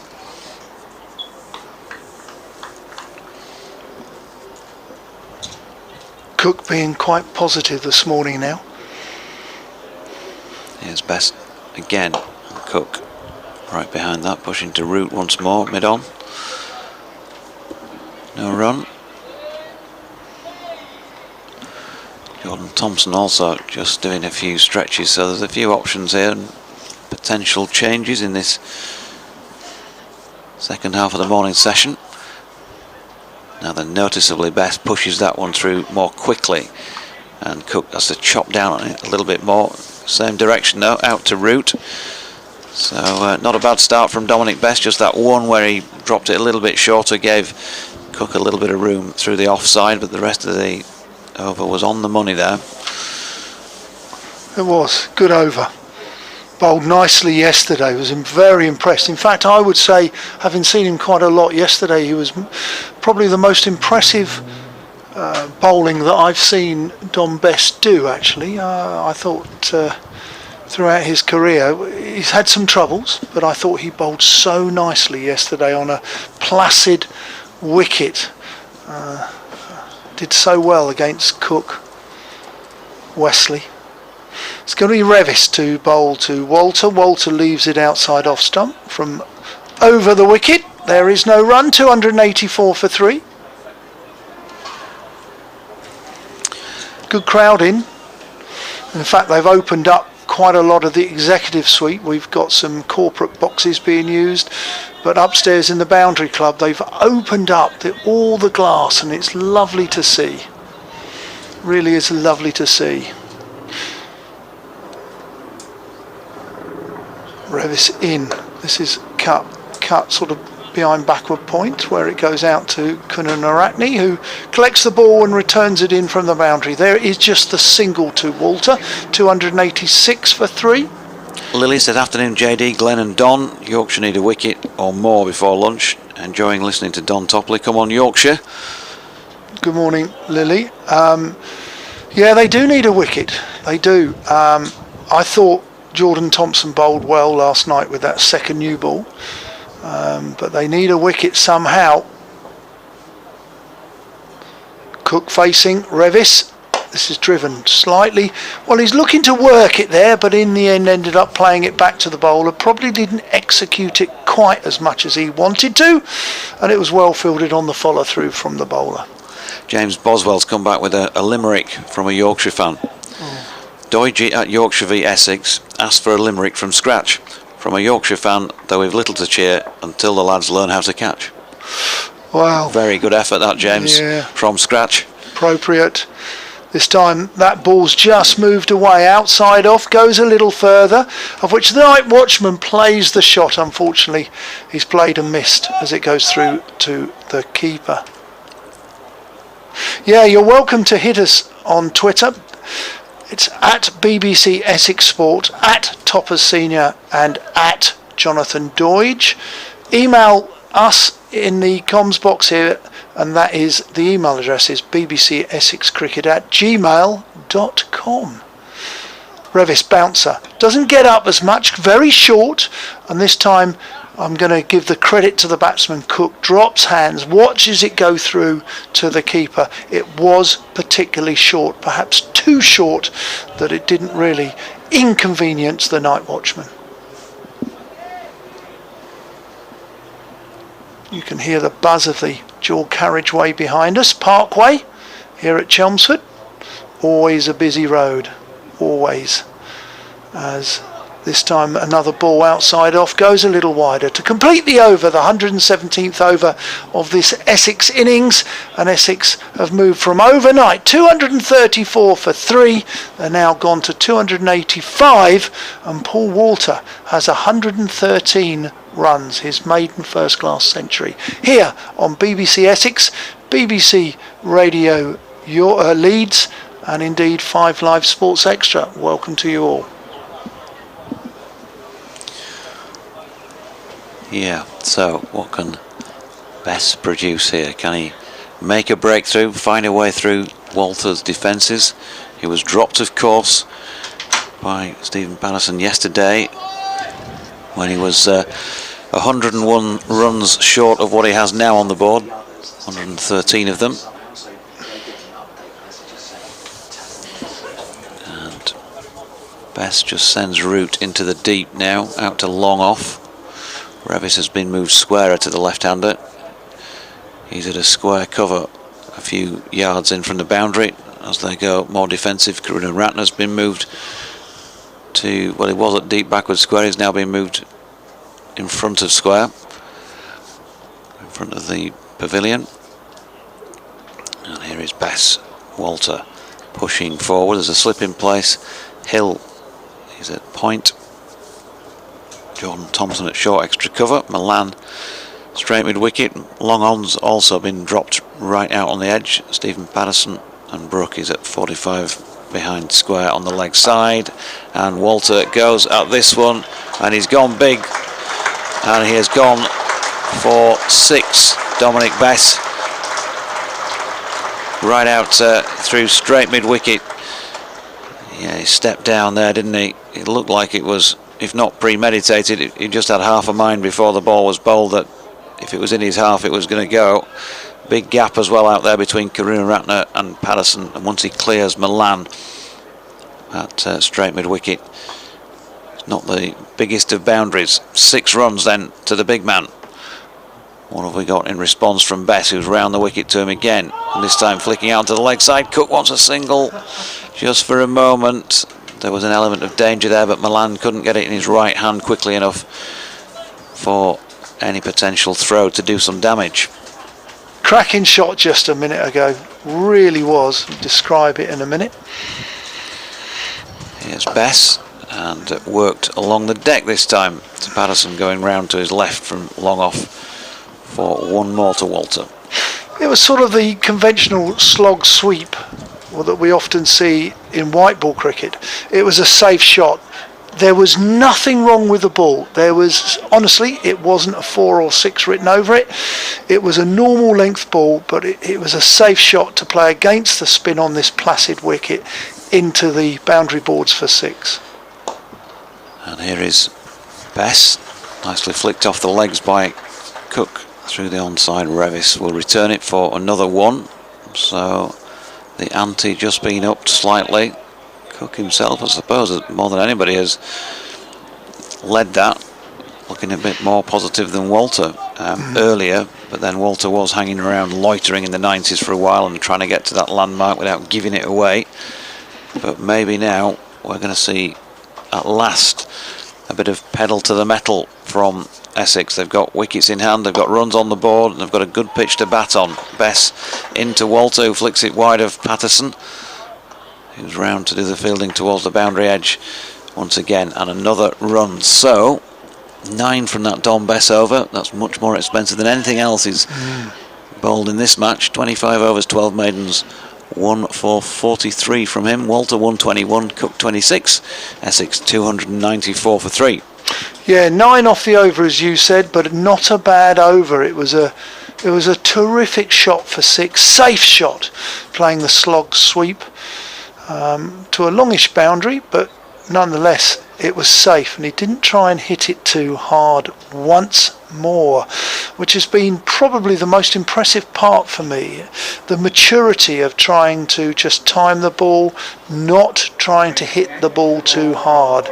So Revis is off from the River End and needs to be replaced by another young man, George Hill. As we said, both Revis and Hill. This is much an education when you're bowling on a placid wicket. You're coming back for your second day in the dirt. 119 overs so far. Well, this is the 119th over as Hill moves away from us, past umpire Bailey, bowled into the leg side. There will be a leg by. I think Duke does the fielding at square leg, and the umpire Bailey signals leg by. 295. Bonus points have now finished. Yesterday was quite a slow day, certainly a little bit quicker. I think this second new ball has certainly been slightly more enjoyable for Yorkshire, but enjoyed by Essex a bit more as well. It's coming on a little bit better. It's a good surface to bat on today. Well wide, outside off stump through to the keeper from the bowling of Hill. No run. Stunning day. No, well, there is a little breeze. It's a little westerly breeze, which is the prevailing wind here at Chelmsford. Hill bowls. This is force. This is a quick single. Can Best stop it? He's hit a direct throw from mid on, but I do think it was a calculated run by Sam Cook, and he was in. Super bit of fielding by Bess, super cool, but alas, a single to the night watchman. And to Essex, 27 he goes to, and 296 is the grand total for Essex. Well fielded, Mr. Bess. Yep, pretty sharp. Normally seen at point, unusually seen here at mid-off. Walter, the left-hand, right-hand rotation. He's now from mid-on to mid-off, and this time Paul Walter goes at the ball. It's wide and wider. There's a genuine play and a miss, as Walter is just being a little more attacking. He did go through the nervous 90s. As I said, only last week he made 93. Last season he made 96. Took a little while to go through the 90s, but he got there in the end. Hill, this is forced in to the leg side. Slightly mistimed, looking to play offside, but he probably just closed the face as it goes into the leg side for no run. Yorkshire still a little noisy out there, which is good to hear, because you've got to find characters to keep the U going, the bowlers going, because as we all know, the day two in the dirt, it becomes harder and harder. Hill, there's another play and a miss. That will excite Hill. He's had two genuine play and misses from Paul Walter, the Centurion, and that concludes the 119th over. 296 for 3. Yeah, I think I might just drop a text to Mags and ask him what's going on. And are you going to get your boys to get on with this? What's going on? They maybe only play the want game. to bat once, which has been... Well, a lot of teams have only wanted to bat once, but you commit yourself, don't you? When you only bat once, you then got to get 20 wickets, and that's a really tall ask on such surfaces sometimes, when to get 20 wickets means you invariably have to make the opposition follow on. We're not suggesting that Essex will insist on Yorkshire following on as Best starts a new over. Yep, in to Cook, who pushes that to Milan at extra cover, no run. Yeah. But if you do bat slowly, you're committed then to bowling teams out in succession. Here's Bess again, a little jump in the middle of his run-up or walk-up, and that's pushed once again to Milan by Cook. And you'd have to look at the Yorkshire batting lineup. Something would have gone seriously wrong if they're in a position to even think about having to follow on here on this pitch as well. Bess in again, and Cook flicking that to mid-wicket. Thompson picks it up off the ground and gives it a rub on his sweater. What's your thoughts about what you've seen in terms of play this morning? We've seen an hour and a half nearly. Looks a good surface to me. Your thoughts? Yeah, it looks a really good surface. Probably better than yesterday. Yeah, but I still don't think he's got any. It doesn't look like he's got appreciably quicker, does it? Which no. you would have said was definitely a better surface. It still looks slow as Bess is worked out into the deep on the onside by Cook for a single. One of your contributors, I think it was by an email, who wrote in and said, "Oh, yesterday it looked green when there was not always the sun around. Today, when the sun's out, it just doesn't look quite as green." Bess looks like a more of a sidearm delivery that he sometimes bowls, and Walter still picks it off for one out into the deep on the leg side. Root looks like the man has been moved out there. Now at long off, well, deep mid off to the right-handed Cook after Walter picks up a single. Absolutely zero sign really of Yorkshire getting through. There's been some good deliveries, one or two that have beaten the outside edge with a bit of nip. No shot? Yeah, no shot. The ball running down away to our left, and the batsmen decide to stay put. Bess receives his cap from Tim Robinson. He's bowled 26 overs, 12 maidens, 1 for 45. Walter's got 122 now from 289 deliveries, and Cook 28 from 93. Essex 298 for 3. They've faced 120 overs. Good crowd here. Quite a number of people in the corporate and upstairs in the Boundary Club, standing up at the back, not necessarily coming out into the sun, but the glass is all opened up. It's lovely to see. Lots of hats adjacent to us in the Tom Pearce stand. That's certainly well populated, and I believe there are plenty underneath on the ground floor as well, in the where they're protected by the roof. Hill driven into the offside by Water powerfully, but he finds extra cover. There is no run. There's only a slip and an offside man on the drive. The rest have got a ring really. There's a deep square leg rather than a fine leg for Paul Walter. We've seen the odd bouncer from Hill. Hill's on his way in, right arm round the wicket. This is cut. Late cut, an old-fashioned late cut. How often do we see that as a genuine shot? And that is a little bit of class. He's waited and waited again. Played it so late, and he's played it through second stroke third slip all the way down to the vacant third man. Touch of class there. Good shot. 302 for 3. I thought you were going to lapse into David Coleman there. I can see it now. The Steve Ovett 5,000 metres gold medal in the 86 Commonwealth Games. Yes. I think it was. He waited and waited and waited because he is the master of the timed attack. What a cracking impersonation that was. Was that Dickie Davies? Yep.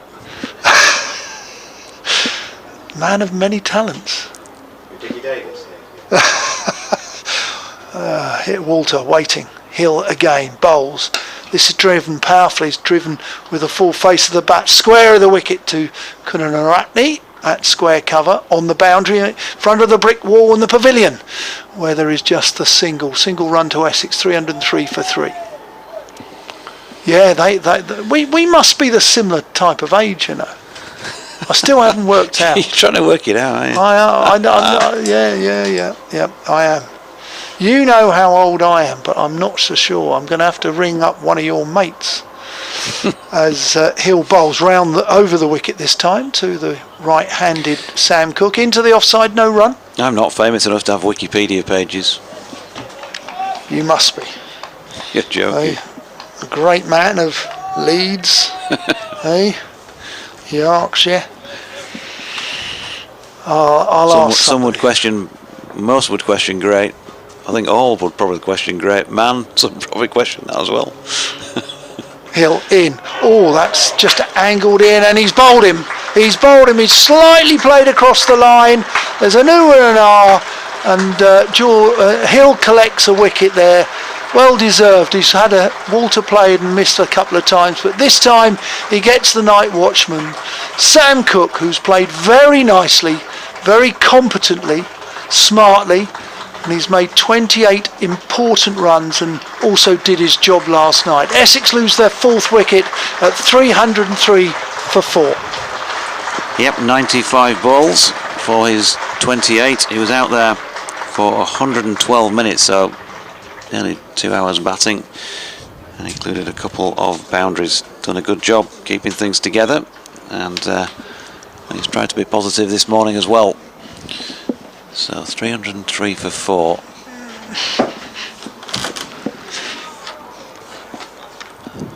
After what? That was the 5th of the 121st over, 120.5 overs. Yep. When the wicket was taken.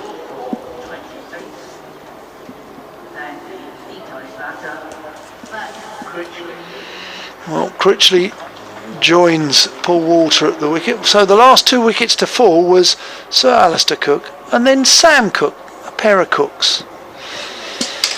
That partnership was worth, well, don't forget he's a night watchman who made 28, 230 means they put on 73 runs, and the night watchman made 28 of those, so that's quite significant. Yeah, too many Cooks didn't appear to spoil.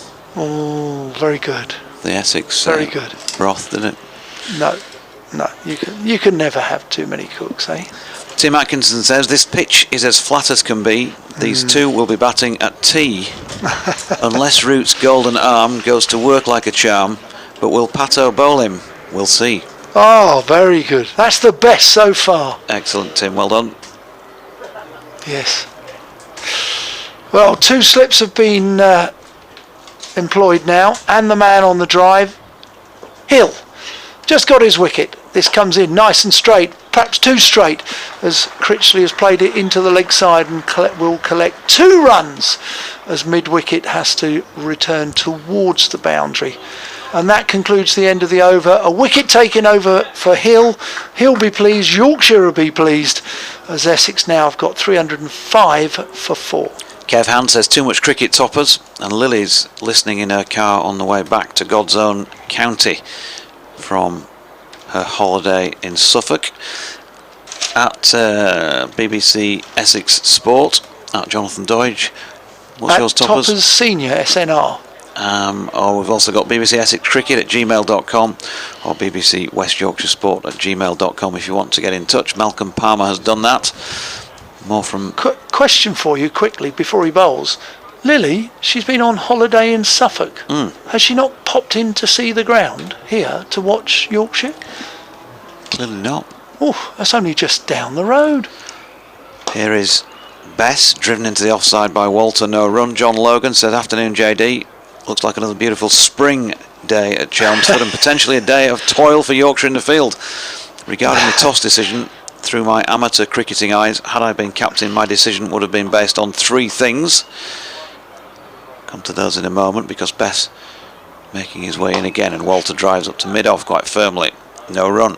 He says 1, without Ralph the batting lineup is stronger than the bowling lineup. 2, I wouldn't want to bat last against Simon Harmer. And 3, having followed the Essex Northants game, despite the green tinged pitch, it was good for batting. With those 3 things in my mind, plus the old cricketing adage, I would have liked to have batted first.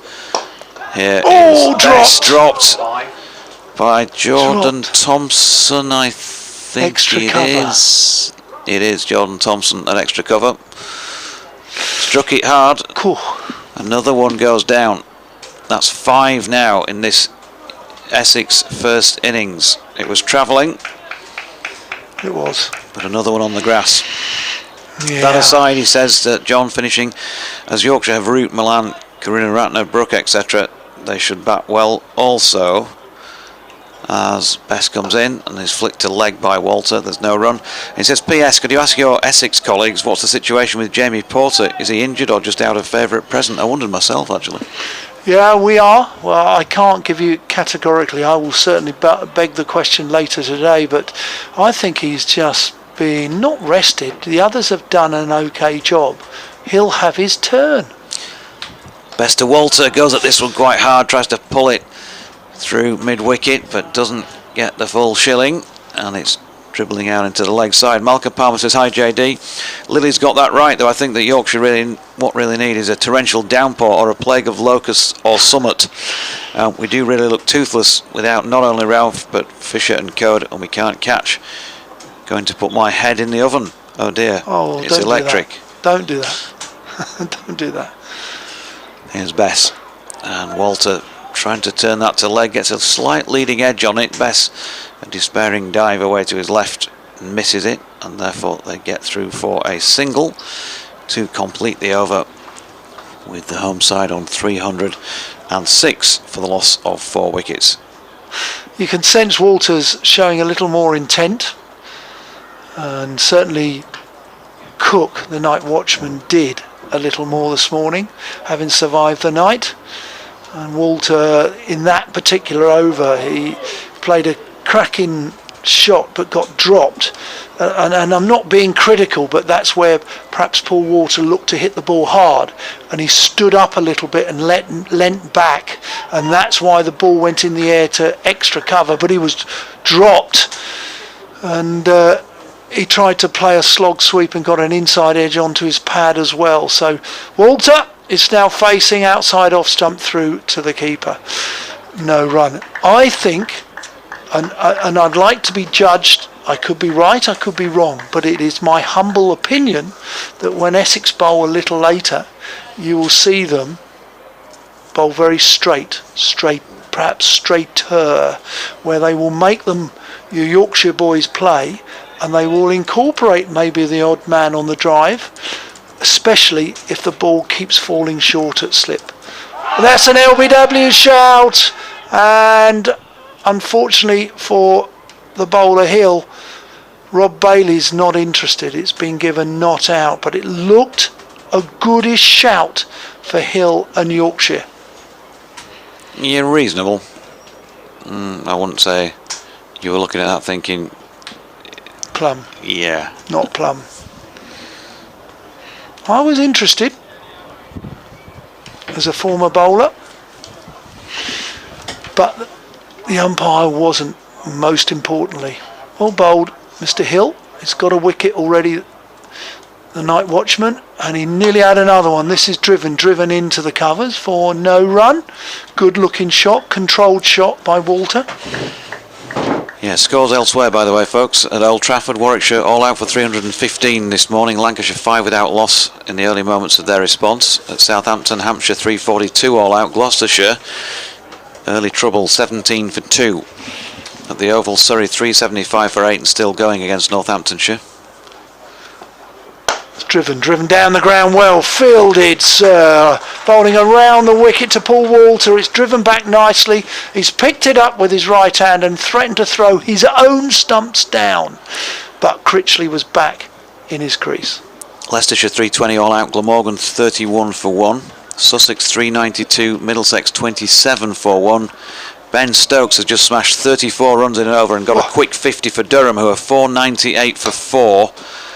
Driven in into their the match offside. against Worcestershire. Apologies. No, absolutely. Just give us an update on that, please, because it's just been driven straight into the covers for no run. Ben Stokes has what?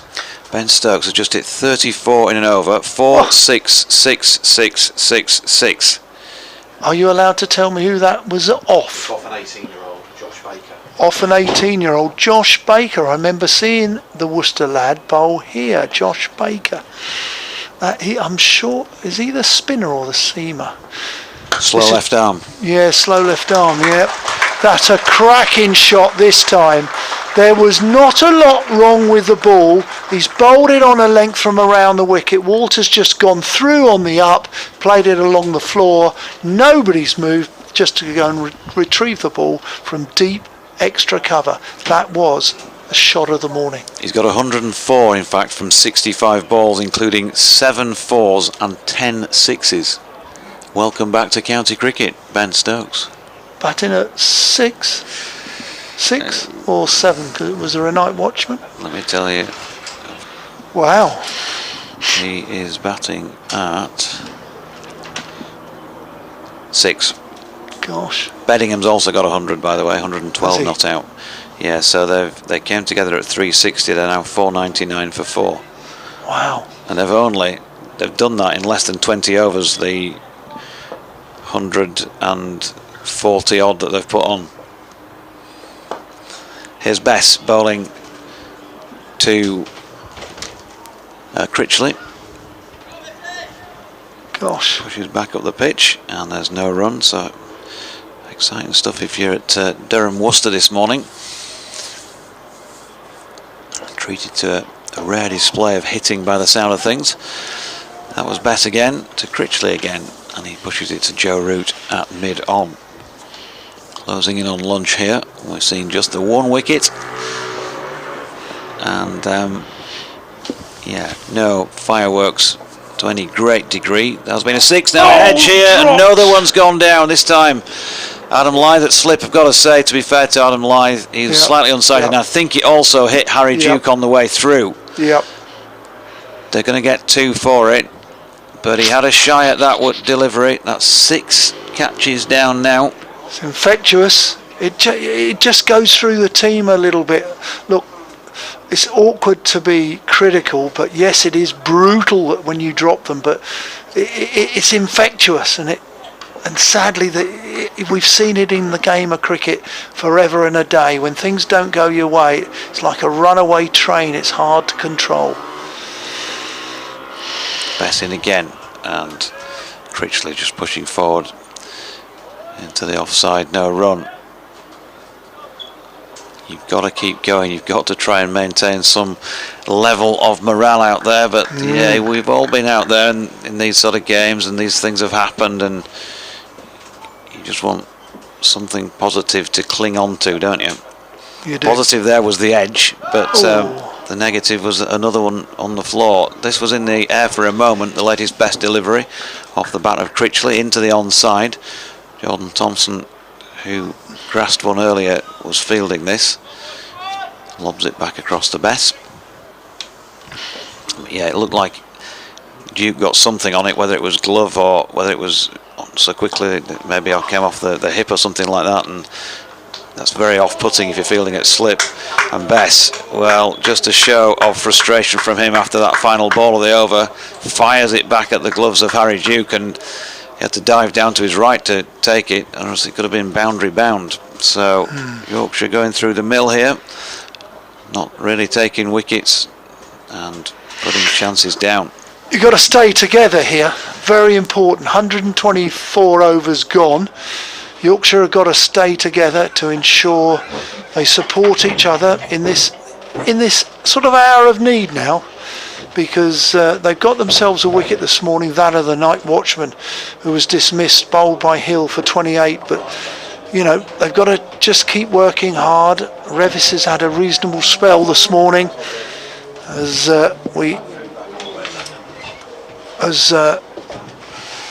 Glenn Speller joins me in the commentary box. It's going to be Harry Brook by the looks of it. I thought Hill and Revis have bowled okay this morning. Harry Brook, well, the ball now is 44 overs old. Harry Brook's going to come in with his best I can call them medium pace dobbers. Probably going back a few years, he's probably a little slower than somebody like Graham Gooch. If perhaps I could suggest he's the pace of Trevor Jesty, no much quicker than Trevor Jesty from yesteryear. That gives you a really idea of what the pace is going to be. Glenn, good morning, sir. Yes, another good morning for Essex, not so for Yorkshire and their fielders. This time Brook comes in, ginger pace just into the pads, clipped into the leg side. There is no run. 312 for 4. 6 catches gone down now. Now they're of differing difficulty, but 6 down. So you're now being asked to take 26 wickets in the game. Or 16. It doesn't happen. 17 in the first innings. That's right. Brook bowls. There's an LBW shout, but I'm afraid I can't really give it. Goes into the offside. First slip does the fielding. No run.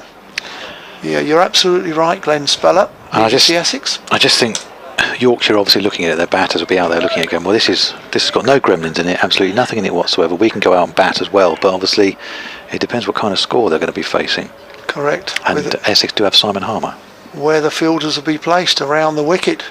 This time it's an edge, it's an outside edge, it's going to run away for 4, no second slip employed, just the one slip, and it goes down to the vacant third man. So reward for the bowler morally, but unfortunately for the batsman, it's 4 more runs. 4 runs to Paul Walter. 136, his career best, his maiden first class century. What a day in the sun for him.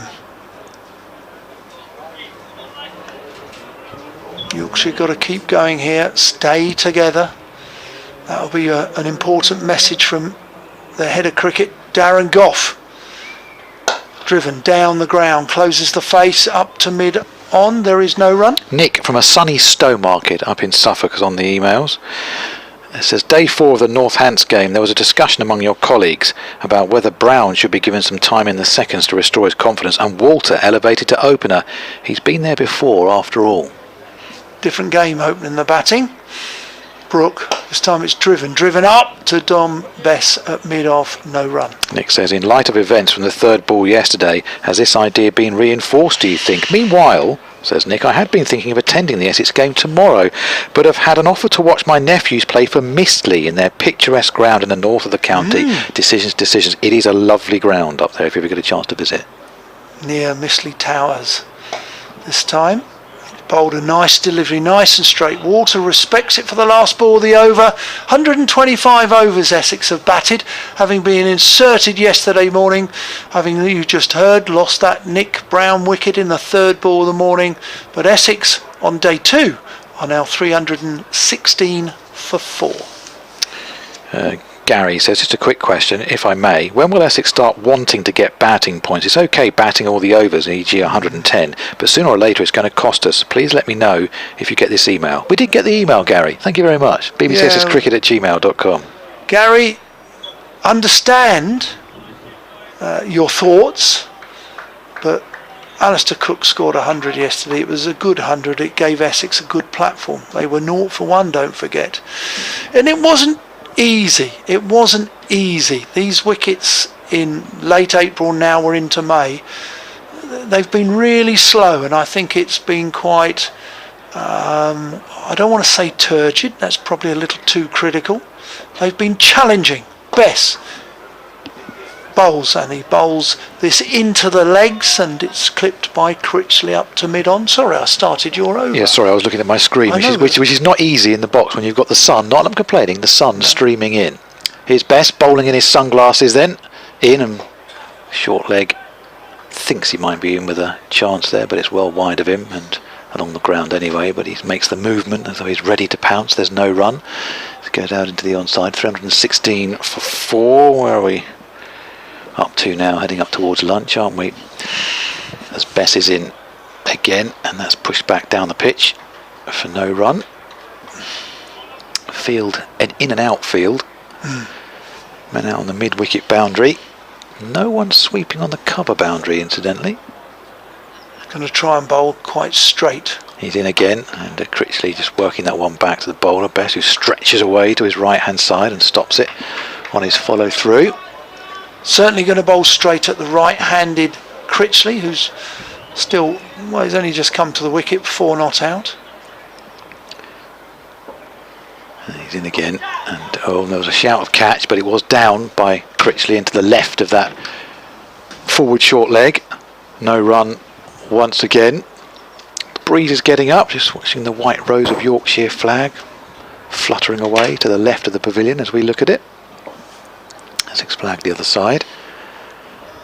As here is Bess, and Critchley just meets that with a solid copybook, textbook forward defensive. That's the end of the over. 316 for 4. Steve says, well done to tall Paul Walter. He's done so well over the last few years, keeping high averages around about the 35s, I think, which are solid performances. What a servant to the club, under 14s and the seconds, etc.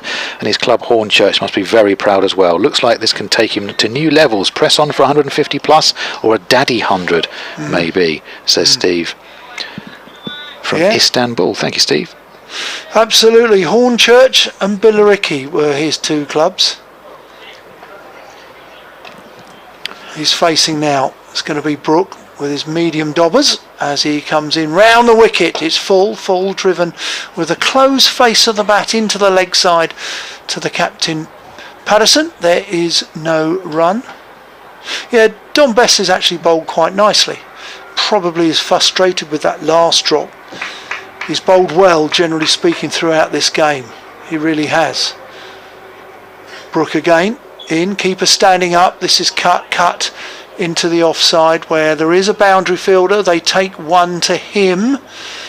He's on the brick wall by the pavilion. Square of the wicket, 317 for 4. Paul Walter, 137. 8 minutes away from the lunch break here. Again, we've ticked through the overs once again today, so the over rate's been very, very good. We noted it last night that we finished on time, and even the Jed and Alex, who were doing the BBC Sport text updates on the BBC Sport page, noted, yes, you are not mistaken. They have finished on time. See, it can be done. 96 overs in a day. Two men on the drive on the leg side for Critchley. Brook is probably just angling the ball from over the wicket. Bowles, this is forced down to Patterson at mid-off, no run. Three on the drive, one on the offside and two on the leg side have been employed. Still we have a slip, but it's still a slowish but flat wicket. And that one success for Yorkshire this morning, the night watchman Sam Cook. For 28. Brook in, driven back to the bowler. There is no run. So they'll be delighted to have got a wicket, but they'll look at it and say, well, yes, but it's, with all due respect to Sam Cook, it's not the one we would have wanted. And Paul Walter's showing no signs of giving it away in any shape or form. He realises this is a good batting surface, and when you're in, make the most of it. Brook, this time a proper forward defensive where there was no push through, just allowed the ball to hit the bat, go into the offside, no run. Full face to the bat. The MCC coaching annual, that was. Show them the maker's label, isn't it? That's what we were told. That's right. Yes. Allow the ball to hit the bat. And he does it again, rather than the bat hit the ball hit the bat. And therefore it just goes onto the floor in front of you. End of the over, 317 for 4. Walter 137, and with him Critchley on 4. Reese on the emails, bbc@cricket@gmail.com, says, what are your views on the pitches at Essex this season? I wonder if there's been an ECB directive to our groundsmen to produce more batsman-friendly pitches. I've been to the first 2 games at Chelmsford and the pitches were flat, not enjoyable to watch on very slow and low pitches. The only time a team has looked in trouble was Essex's awful first innings effort against Northants, which was more to do with lack of application than pitch assistance. Well, I mentioned that to Jonathan right at the top of the programme. Bearing in mind we've got a lot of batting positions up for grabs in the England side, you do wonder, but I would think that's very unlikely. Here is Bess starting another over from the Hayes close end, in round the wicket to Walter, who just covers up and pushes out to the onside for no run. It certainly hasn't been the regulation start to the county season with the ball nipping all over the shop and low scores right across the board. Yes, we had the low scoring game at Taunton, but there haven't been huge amounts across the country, have they? No, not at all. Here's Bess round the wicket, and worked out to the offside this time by Walter. It's my humble opinion, we come from the east, and invariably the north has slightly more rain traditionally, but we've been devoid of water in the east. We have certainly our gardens. It's so dry in East Anglia. Bess round the wicket. Oh no. Wild slash from Walter, but he was comfortable in what he did, and in the end he's pierced the infield. It's gone past the man at extra cover and down to the boundary for 4 runs. I don't think he got his foot out to that one quite as he would have wished to, but saw ball, hit ball, it was there outside the off stump, and he picks up 4 runs, 317 for 4. Just had a little bit of width. He stayed on the offside or leg side of it to hit it into the offside. Good looking shot. I just wonder whether groundsmen all over the country have enjoyed good growing. This next one from Bess is hit back to him by Walter for no run. Good wicket preparation this early on in the season. I trust they have. I don't think farmers moan whether it's dry or whether it's too wet, but I think groundsmen have been quite lucky. Bess is in, giving that one some flight, and Walter drives powerfully up to mid-off for no run. Just looking at Jonathan Doidge Would that be fair? Up north, has it been quite dry as well up north? Yeah, recently. Yeah. We had that rain, didn't we, the day before yesterday, but other than that, diddly squat for a few weeks now. Bess is in, and again driven by Walter. Eat, sleep, repeat, up to mid-off. There's no run. End of the over, 3:21 for 4. So groundsmen probably have had to artificially water their squares. Certainly I know the gentleman concerned here, Stuart Kerrison, probably would have. When you look at the square, it looks reasonably green. He'll have had the covers on, and when they have the covers on, it covers a majority part of the square. You know, it's almost as one's covered, they're all covered. That's the nature today of cricket squares. Scores elsewhere: Hampshire 342 all out, Gloucestershire 27 for 3 against Hampshire, Lancashire at 18 without loss in reply to Warwickshire's 315 all out, and Surrey still going 395 for 8 against Northamptonshire. I'll get to Division 2 in a sec. As Brooke bowls over the wicket to the right-handed Critchley, who respects it, allows the ball to hit the bat. There is no run. Glamorgan 53 for 1 in reply to Leicestershire's 320 all out. Middlesex have reached 38 for 2 heading up for lunch at the Hove. Sussex 392 all out. Brooke turns. Best part of 8 paces in, comes in over the top, driven to the... There's now a man on the drive on a strip next to the non-striking batsman, so they've moved him a lot straighter. He is literally just off the strip. And mind the windows at New Road. More on that in a few moments. As Brooke comes in, he bowls. This time Critchley goes back. There are 3 guys catching in front of the bat, and only one the solitary slip behind. Durham are 540 for 4. Ben Stokes is 140 not out from 78 deliveries, 7 4s and 15 6s. He's overtaken Beddingham now. He's 117 not out. He's been there for twice as many deliveries as Ben Stokes has. There's a lot of stats there. Did you say 140 from 70 deliveries? 78, yeah. 78, wow. Keeper standing up, Brooke bowls. This is played. That's a good delivery. Outside off, played with an open face. Out to backward point. There is no run. Yeah, so Sean Dixon 104, Peterson 50, Borthwick 89, Beddingham 118 not out, Stokes 140 not out, 541 for 4 in the 122nd over. Barnard 2 for 115, Leach none for 114, Baker none for 107 from 20. That's 3 guys have got the gallon up. This time played with an open face bat by Critchley. Critchley doesn't get a run. It's not quite the end of the over, 321 for 4. And Baker is the one who went for 34 off that 1 over. Teenager was given a bit of a welcome to county cricket by Ben Stokes. Welcome back Ben Stokes as well, incidentally. Yeah, absolutely. Great to see him play county cricket.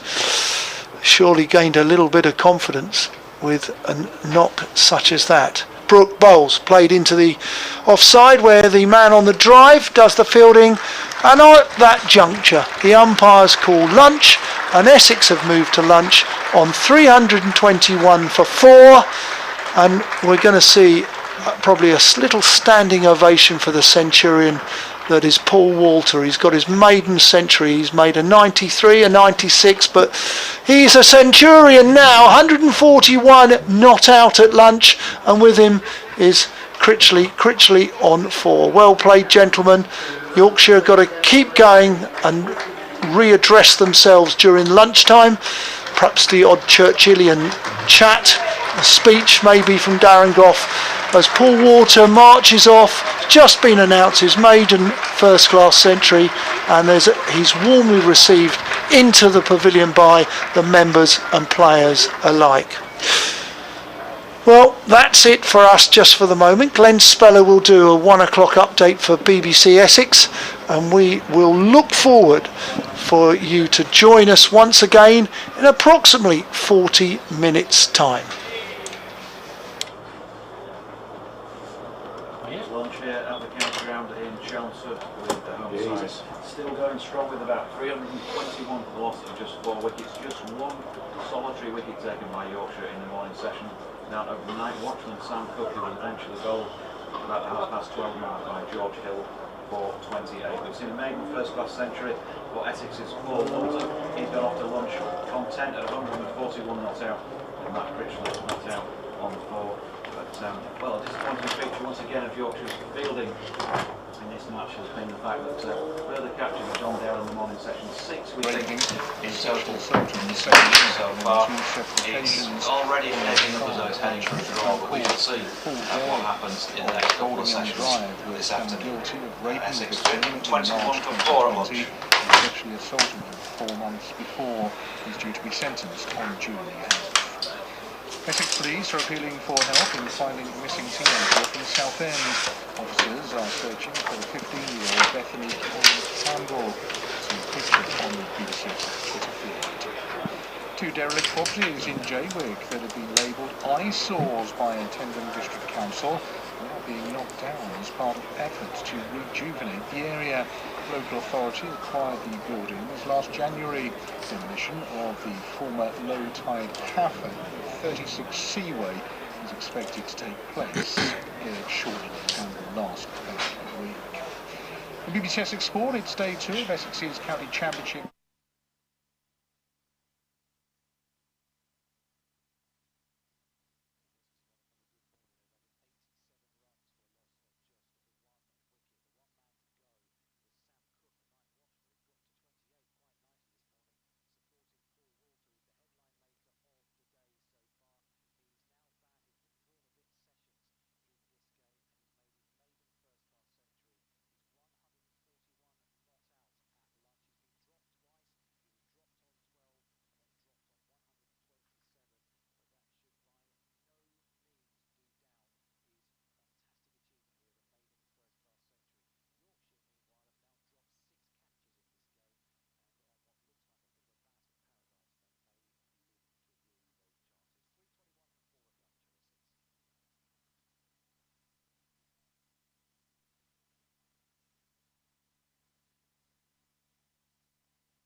ball.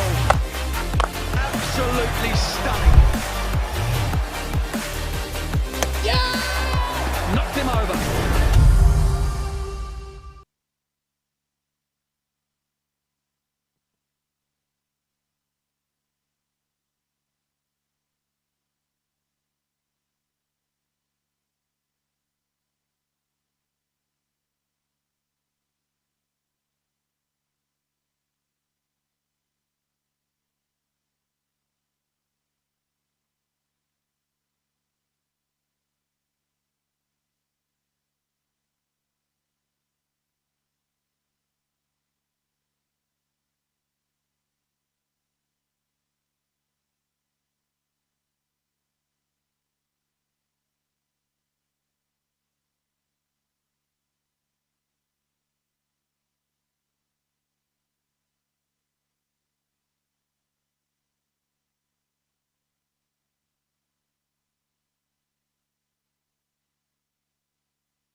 Harry McQueen. I'm the lead strength and conditioning coach.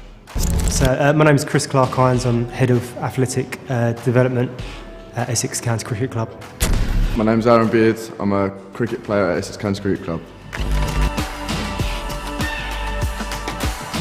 When a player gets injured, we're looking to explore all the avenues to make sure it's a speedy and safe recovery from injury. And nutrition forms a big part of that. And it doesn't matter if it's a muscle injury, tendon injury, a joint injury, a bone injury. All these type of injuries need good nutrition. And what we can find is that by using Wow Hydrate and the collagen protein, that it's really going to give all the basic foundation of nutrition there. So when the players are following their individual daily programs, we at least know that they're getting some good form of collagen protein into their daily diet.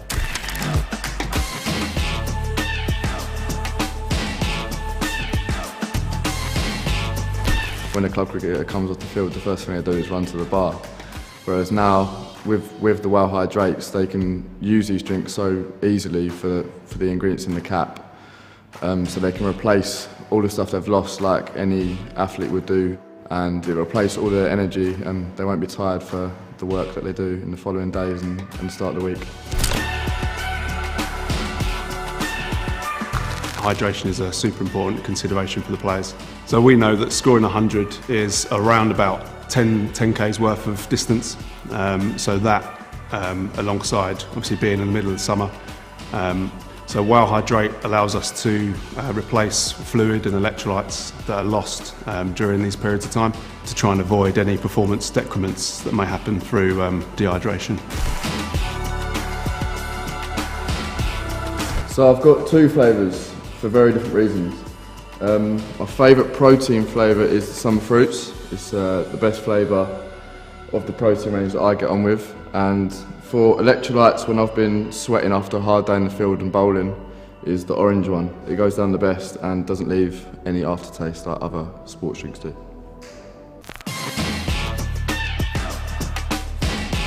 It has to be one of the bowlers, I reckon.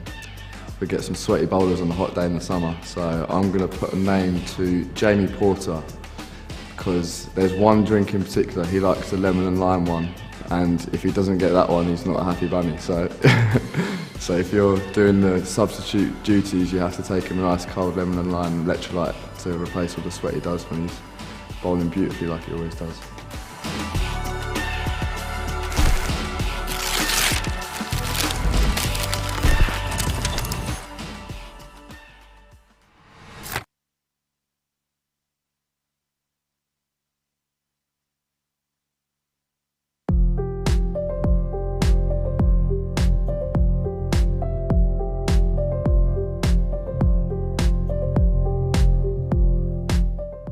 Well, first of all, it's fantastic to have Nasser Hussain at Leighton Hub today. It's a facility that was built in line with the World Cup in 2019 for the community in collaboration with both the local council, London Borough of Waltham Forest, and the ECB as part of the South Asian Action Plan.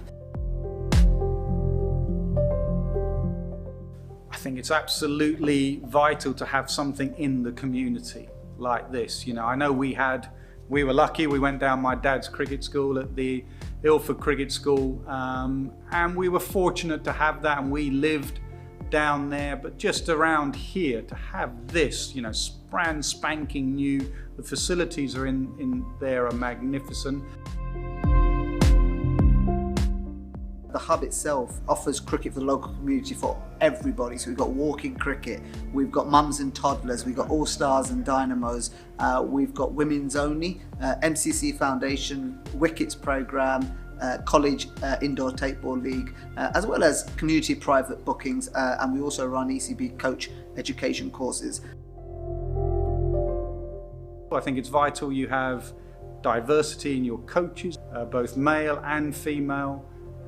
Because, you know, if you've been there, done it, and you understand what that young girl's going through, or that young British Asian or British West Indian or whatever, you've been there, done it, you understand that a little bit more. So education for me, absolutely vital. Education in all directions. Education of what's needed from this community if they want to grow and become professional cricketers, and education in other communities to realise what this community goes through and the specific aspects of their lives that you have to understand that you need to incorporate in your team.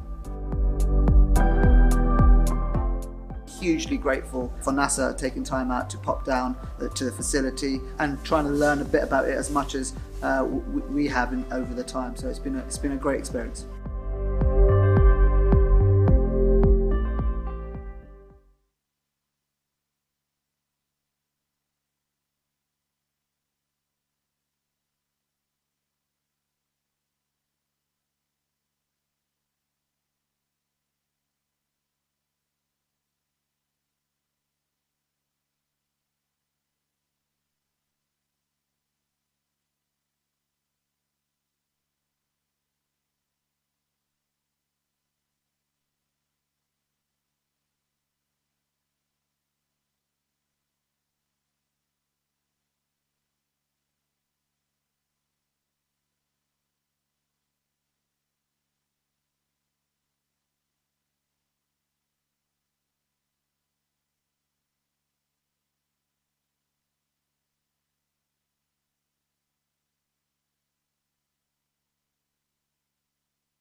Yeah, just all that you can hope for is that Essex just get on with it and whack up some sort of a total that gives enough time for something positive to happen in the match.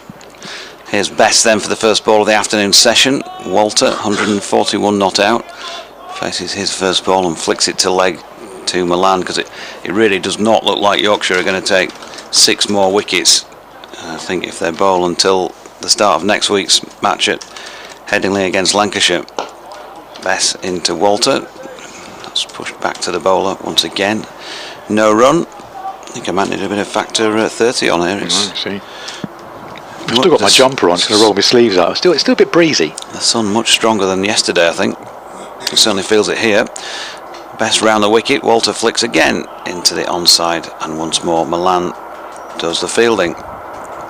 Just having a chat with one or two of the spectators at lunch, and they're sort of bemoaning the fact that they've spent time, effort and money to come all the way down here, and they're not particularly being treated too much in the way of cricket. But there is a wicket, and Paul Walter has succumbed at last, getting a toppish outside edge, and Matthew Revis didn't have to move much of a muscle other than to clasp his hands around the ball at backward point. So Bess has a wicket, and Walter has gone for 141 runs, 322 deliveries, and what of course for his team was a very good innings, but personally, as he receives a standing ovation leaving the field, personally a landmark innings for Paul Walter. He's a little bit disappointed to have got out, and he's not actually raising his bat to acknowledge the crowd on his way off, but they're appreciative of what he's produced.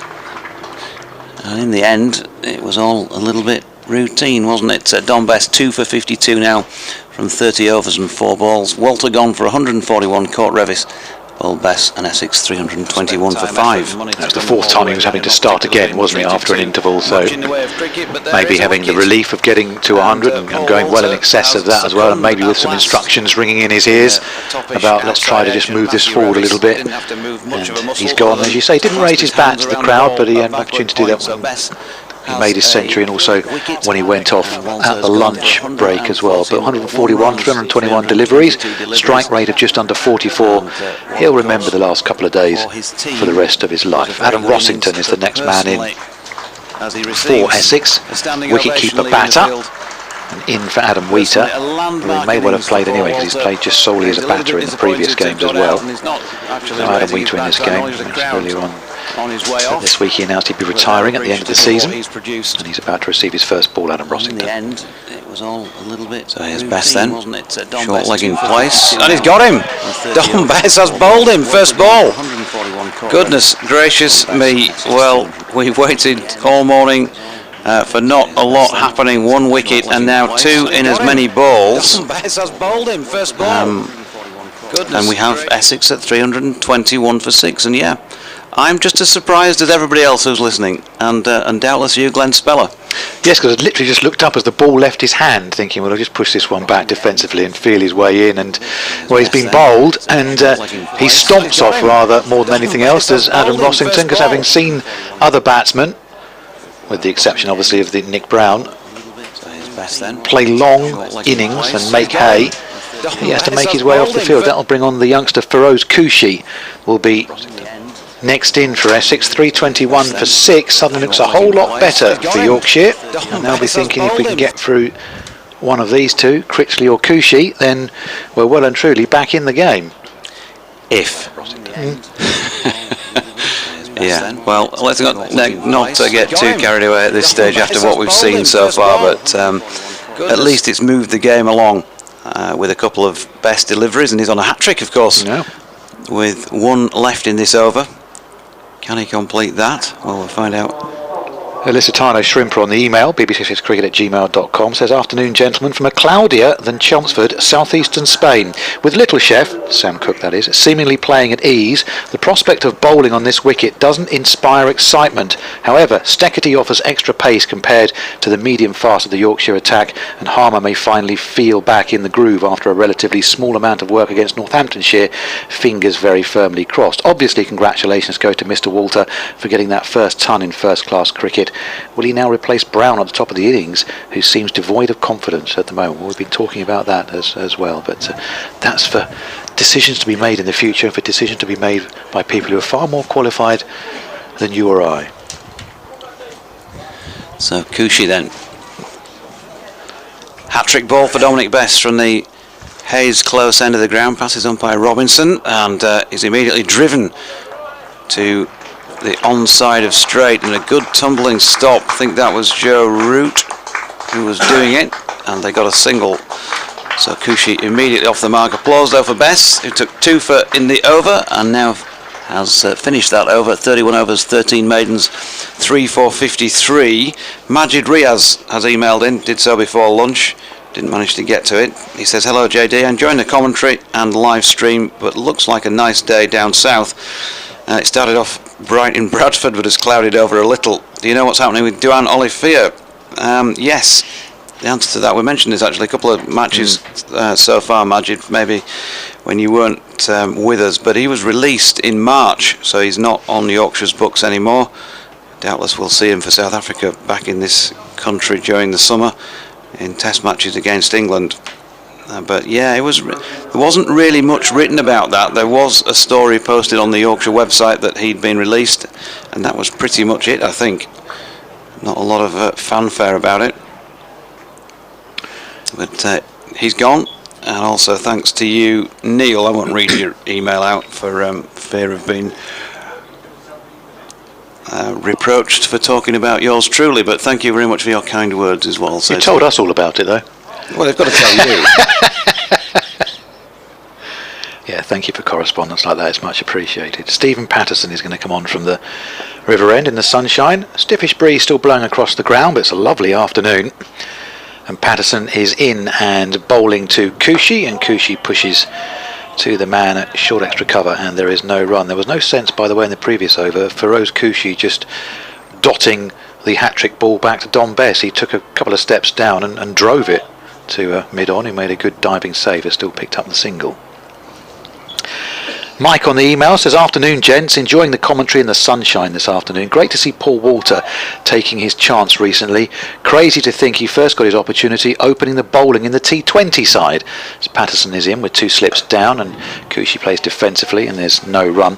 Looking forward, says Mike, to a first club game of the season tomorrow at Copford against Bury St Edmunds. Have either of you ever visited? I have, because I know someone whose children played for Copford. There's a huge oak tree on the edge of the square. Yes, the square. And it's arguably even more picturesque than Mistley's ground, which was mentioned earlier. Let's not start a competition, Mike. I wouldn't be surprised, says Mike, to see Josh Rymel given a run in the team at Nick Brown's expense if Dan Lawrence isn't back soon. Patterson into Cushy. Cushy pushes out to the offside again for no run. Well, Feroz Cushy was the first taxi off the rank when Dan Lawrence got injured. He scored a century in the seconds. Josh Rymel had scored a double century for the seconds, but Cushy's the man who got his chance. Rymel played a lot of 50-over cricket last season for Essex, and famously got a century obviously as well. I think against Yorkshire? Yes. Yeah, I was going to say, I thought he got a century here. Yep. Yeah. Played really well that day. Yes, really well. There's some young up-and-comers for Essex. Michael Pepper, good wicket-keeper batter as well, Essex have also got. Patterson is in, Cushy defensively again, out to the offside for no run. 322 for 6 is the score. I'd like to know where you're enjoying the sun from today as well, whether you're in your back garden or washing the car or sitting inside watching the stream, maybe with the windows and doors open, or working at a desk somewhere in some office block, or maybe in your home office. It'd be nice to get a picture of that as well. Our office isn't too bad this afternoon. Sun's not beating directly in, which eases things off as well. Here's Patterson into Cushy, and this push defensively out to the onside, and Dimmock Karunaratne has a little jog, but then lets David Malan pick the ball up instead. If you're just joining us after a lunch somewhere, yes, Essex have lost 2 wickets after lunch. Paul Walter for 141 and Adam Rossington for a first ball duck, both falling to Don Bess. Bess, who now has figures of 3 for 53 from his 31 overs. Here's Patterson, who's got the 1 wicket so far, into Cushy. Cushy defensively out to the offside for no run. Good accurate stuff from the Yorkshire captain, and Essex are 322 for 6. I did catch some of the highlight clips from Ben Stokes' innings earlier on for Durham. Durham are 572 for 4 against Worcestershire, and Ben Stokes made a century from 64 deliveries. He went from 50 to 100 in 17 balls. He's 160 not out of 86 balls, 8 fours and 17 sixes. That when you consider he's come in below David Beddingham, who is 128 not out, although I'm not sure it's a good look, an 18-year-old in Division 2 cricket getting smashed for 32 by the England captain. I'm not sure what that does for the game, if I'm honest, but there you are. And Ben Stokes taking full toll, and good to see the England captain, the England Test captain, in some early season form. 576 for 4 Durham. Yep, there's Bess, 2 wickets in that previous over, and that's just pushed back up the pitch by Critchley. Field is spread geographically around Chelmsford. A couple of people in different postcodes at the moment, and some of them within the ring as Critchley flicks it up to mid-on. Surrey eventually, sorry Jonathan, 401 all out, Rory Burns 107, Gus Atkinson 66 not out, Jamie Overton 59. So best ways. Checks to his left, make sure the field's in place, does his little skip, in he comes, and Critchley dropping into the pitch again. Will it be just that flurry of activity for the afternoon session right at the very start? Will we be pulling teeth come the end of it once again? You're saying that's the highlight done now, are you? Could be, and I don't want to disappoint anybody. This next ball, surely he's going to take a wicket, Glenn Speller. Here's Bess in now. No, surely not. Critchley pushes back at the pitch and there's no run. Hampshire's 342 all out. Gloucestershire are 39 for 4 in reply. Mohammed Abbas has taken all 4 wickets to fall, and Bracey's got another duck. It's even feast or famine with him these days. Yeah. Here's Bess again.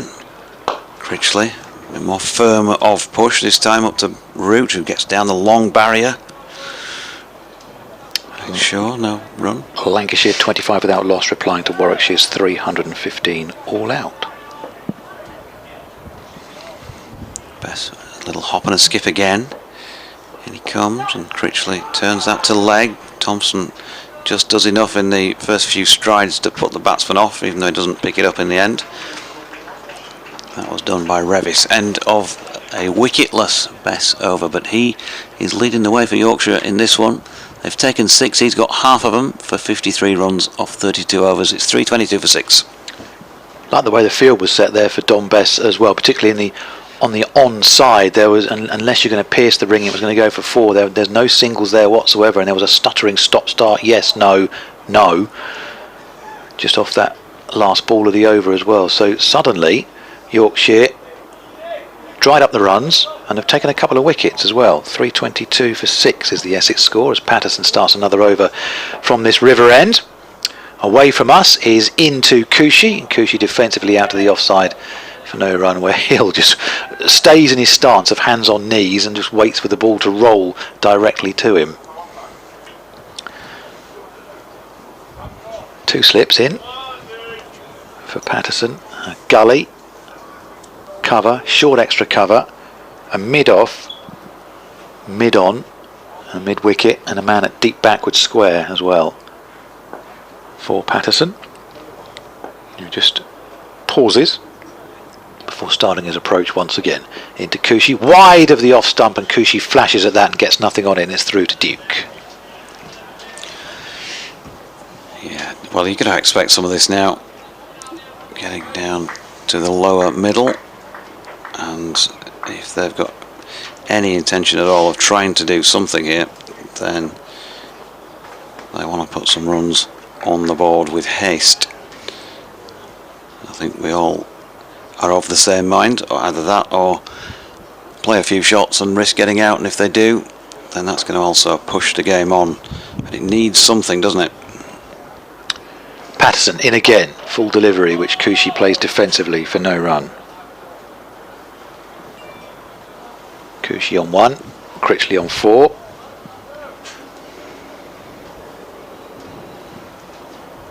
Starting their innings after we had that long stand between Walter and Cook yesterday. I don't think these two will be afforded the amount of time that they were able to take to do that, as we're on the second afternoon of the game. Patterson in and bowling, and Cushy plays and misses at that one, but it's a bit of a grubber when he goes past him and along the ground, and Duke stops it, no run. We're in the 133rd over of this innings. And it's been a long slog for the bowlers. It was a coolish day yesterday, but the sun did come out in the afternoon and warm things up. But it's been a warm day throughout the day today, but they have been helped just by a little breeze. As Patterson turns again and almost lopes into Cushy, outside of the bat from Cushy, and it's stopped by the man at gully, and again there's no run. And Cushy is someone who likes to feel bat on ball, likes to get the scoreboard ticking, feel he's picking up runs, but knows he's been afforded a golden opportunity here with the injury of Dan Lawrence to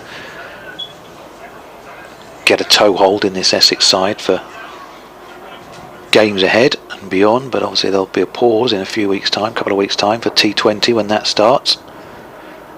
Patterson in with the two slips, and Cushy playing off the middle stump defensively out to the offside for no run. That's a maiden over. 322 for 6 is the Essex score.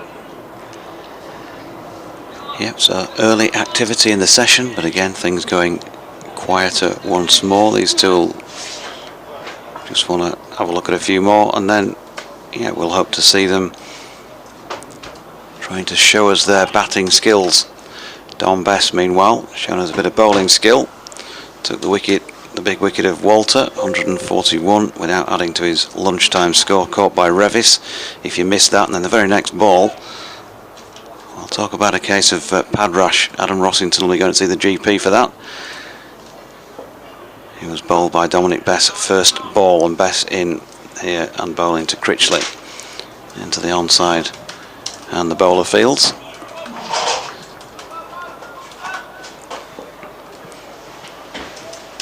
Here he comes again towards our commentary position, and that's flicked to leg, this time by Critchley, fielded at square leg by Revis, and there's no run. Not seen, I'm not sure if they sell it round here or not in the chemist, but haven't seen much in the way of pad rash cream up in Yorkshire when I've been in the local pharmacy. It's not something I've seen on the shelves. Here's Bess again. Critchley, this time just offering weight on the front foot and then pushing back to turn that into the ground, where Brooke fields out short leg.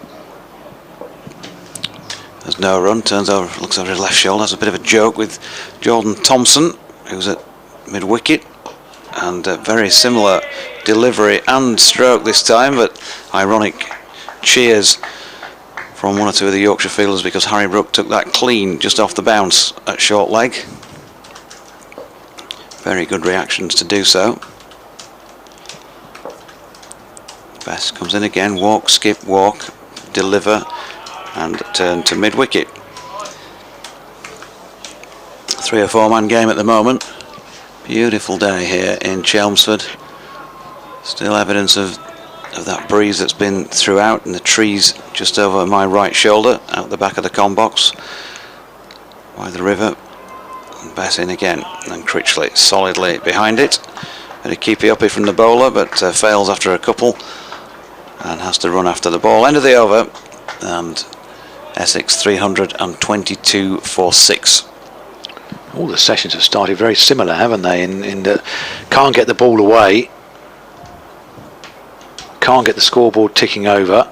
Yorkshire opened yesterday with a wicket off the 3rd ball of the day, closed the session yesterday with the removal of Tom Wesley in the morning, and then there was that long afternoon session admittedly, but runs right at the start of sessions really hard to come by. Then you might get a flurry, and then the game just goes back to the state that it was in previously, where it doesn't really feel like it's moving in a direction of a positive result. Here's Patterson again, opening up another over. The 135th of this Essex innings. Bowls, and Cushy's nibbled at that one and is given out. He stands his ground, but Patterson and Duke both went up immediately. He's got an outside feather to that one, and this is great from a Yorkshire perspective right at the start of this second afternoon session. Essex have lost 3 wickets for 1 run, 322 for 7.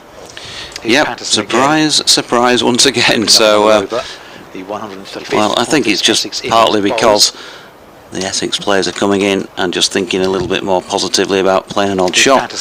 But Stephen Patterson, no more than he deserves, really. A second wicket, 2 for 48 now, into his 29th over. You can never ever accuse the Yorkshire captain of not giving 100% every time he's got the ball in his hand. Some days it happens for him, some days it doesn't. But even on flat pitches, one thing you know is that he will just keep going, and when younger players are falling about, injured all around him, somehow he's got the body tuned into what it needs to do for him to bowl at his pace on whatever wicket it might be, and he just keeps on going, doesn't he? Great example setter, and yeah, a well-deserved second wicket for him in the contest. So 322 for 7. Who knows, they may wrap it up, and we may just get the game moving on naturally. Yep. Glenn Speller, after, oh dear me, I suppose you could just compare it to sort of desert-like feel from Yorkshire's bowling and fielding perspective, although they've dropped 6 catches. Simon Harmer is the next man in. Stephen on the email says, Mr. Ben Stokes, and he sent this a little while ago, just before lunch, 15 sixes in his current innings. Do we know the most sixes scored in a county innings? Well, if I tell you Ben Stokes is now out for 161, and he's hit 17 sixes. 17 sixes is a record in a county innings. So there you are, Stephen. Note that one down for the next time someone has an innings like that. Stephen Patterson is in and bowling to Simon Harmer, the new Essex batsman, who lets that one go through to Duke for no run. And Yorkshire now thinking, can we rattle through the rest of this Essex side, get them out for under 350, and then put pressure back on them? The issue is, obviously, is the time that's been taken out of the game for Essex to get to this stage. So Yorkshire might be asked to get on with things if they want to pull out a positive result. Patterson in with those 2 slips still, and that comes back, but more so after it's gone past the stumps of Harmer, who lets it go. Durham have declared, by the way, 580 for 6. Worcestershire misery is finally over. I wonder how much Ben Stokes will bowl, incidentally. Obviously, there's a few injuries that he's had in recent times.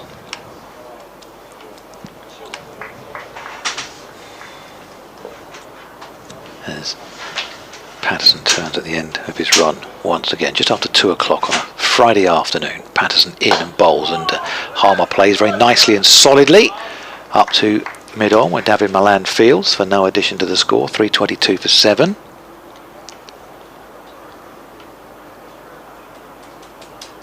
Of course, all eyes after Ben Stokes is out now will be on Joe Root when he eventually gets to go. The former England captain, the current England captain, has done very nicely today. Thank you very much.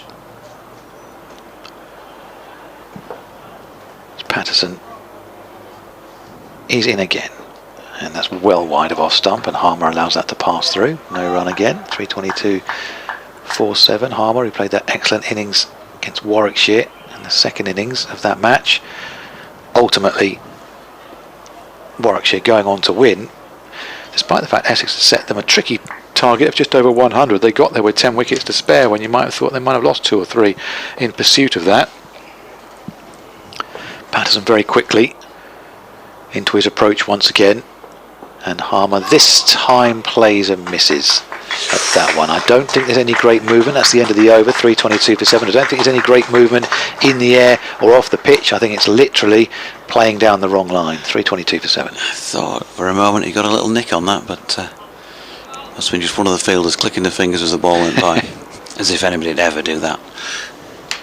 So 29 overs, 13 maidens, 2 for 48.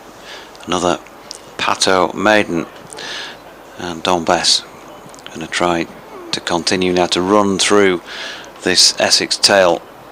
At the other end there'll be They'll be dying to get off the field, one of the Yorkshire fielders now. Although it's nice and sunny out there, they're getting treated to a bit of vitamin D. But it's a long time to be standing out there. Halfway through session number 5, or well, into session number 5, maybe not necessarily halfway through. Here's Bess again, and pushed back solidly by Matt Critchley, the former Derbyshire man. Just readjusts the pads, turns, has a quick look around the field, and then gives his bat a couple of firm taps on terra firma as Bess is in, and they're going to take on Karuna Ratner for the single here, and they get through as well, just on his heels really, a few yards deeper than what is orthodox at mid-on. I think he might have been dozing in the sun a little bit there, because he didn't move. You can imagine in a sort of junior game the coach roasting that player for not being on his toes. So they get one. 3:23 for 7. Harmer on strike to Bess. Then at this stage, and he turns that into mid-wicket. There's no run. Simon Harmer, number 11 on his back. Helmet on.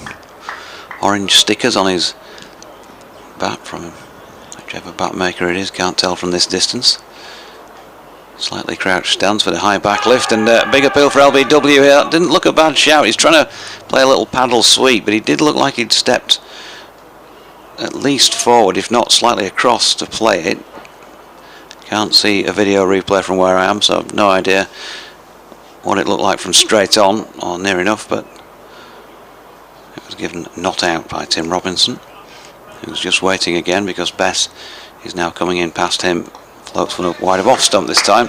Bit of width, and Harmer towards the outside edge of the bat has got it away down towards third man. Tom Loughton, who was on the field this morning, is back out there substitute fielding. James Wharton, actually, I noticed him as well earlier on, just before lunch, wearing number 23 on his back. He'd made his debut in Yorkshire's first match at Bristol.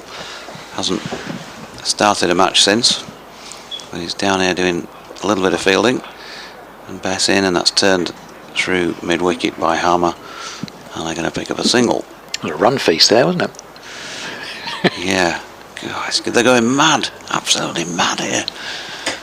Well, at Chelmsford. These are two players that do like to get on with it, but obviously Essex at lunch were peering up well in excess of 400. Now they'll be delighted, I think, to get to 400 and to get to 400 in a time, which means it.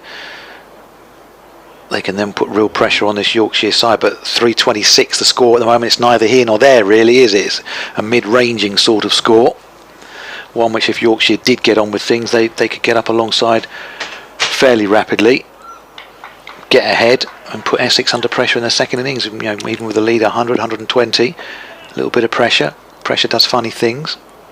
It's Patterson comes in from this river end to start another over. He's in and bowling to Harmer. Harmer takes a little creep forward just as Patterson gets into his delivery stride and pushes defensively out to the offside for no run again. Because quiet around the county ground. You can never tell, Glenn, what a pitch is like until both sides have batted. I think we know what this pitch is like, don't we? No, I want to see both sides bat on it first. Here's Patterson into Harmer, short mid-wicket, goes into a crouching position. He's not employed this time as it's pushed up to mid-off for no run. 326 for 7. Geoffrey Boycott would be here. He'd have his stick of rhubarb out, wouldn't he? Oh, my grandma. Yeah. Ken has emailed, says, afternoon JD and friends, had to pop out a bit before lunch, just returned to see we've weeded out 3 and just seen the 7th, looking a bit better now. You've missed it all now. Yeah, that's it now. That'll teach you to pop out. Here's Patterson turning at the end of his run, away from us, into Harmer. Wicketkeeper standing up now. As I noticed, Harmer, as I mentioned in the previous balls, that's pushed defensively for no run. Mentioned in the previous ball, just takes that little creep out just as Patterson prepares to release the ball, and so Duke has stood up on this occasion to prevent him from doing so. Harmer just goes down, does a little bit of gardening. See, the pitch looks less green now with the sun baking it like it is at the moment. It is still green, but it just looks less so. A bit more inviting it looks. Patterson comes in and bowls, and Harmer opens the face of the bat, but it's stopped at gully, and there's no run again. Yeah, you'd think that the Yorkshire batsman would be feeling pretty good about going in and scoring some runs here. Speaking to Tom Huggins, the batting coach, last night, and I was saying, we're saying it's not easy for bowlers. It's not easy for batters either. He said, no, it isn't. He said, you have to work and work hard for your runs.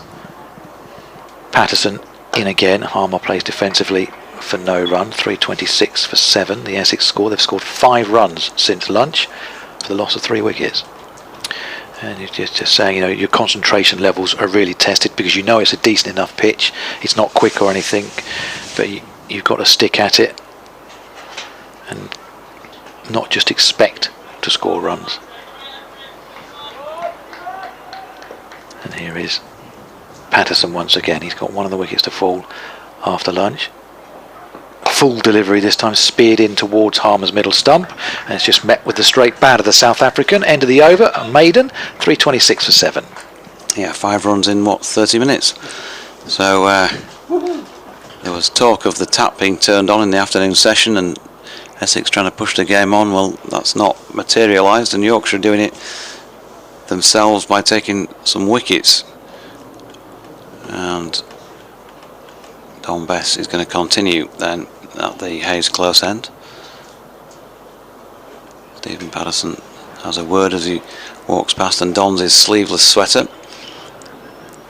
And Tom Loughton's still out there trying to, let's identify who's missing for Yorkshire. There's Corinne Ratner, there is Milan, Root, Bess, Lythe, Harry Brooks under the helmet, Harry Duke's out there. As in comes Bess, and that is pushed wide of mid-off where Patterson fields, and Critchley gets through for a single. Revis at backward square leg. Can't see Jordan Thompson unless that's him out in the distance. It is not. So there's no Jordan Thompson out there at the moment. And as Bess comes in again, that's pushed into the offside where Milan will pick it up. Yeah, no Jordan Thompson. George Hillett is out at deep mid-wicket. So that's who Loughton's on for.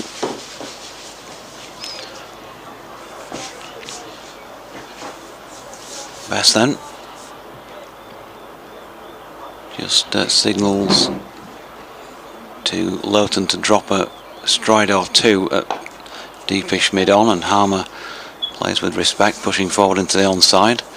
Root round, 66 to do the fielding. That distinctive Joe Root gait as he walks back to his position at mid-wicket. Here's Bess again. Harmer this time more forcefully works it to the left of Harry Brook at short leg, which brings into play George Hill out sweeping towards the mid-wicket boundary. They get through for a comfortably taken 1. Runs then on a good pitch, not that easy to come by, which is credit to the Yorkshire bowlers in this first half hour of the afternoon session.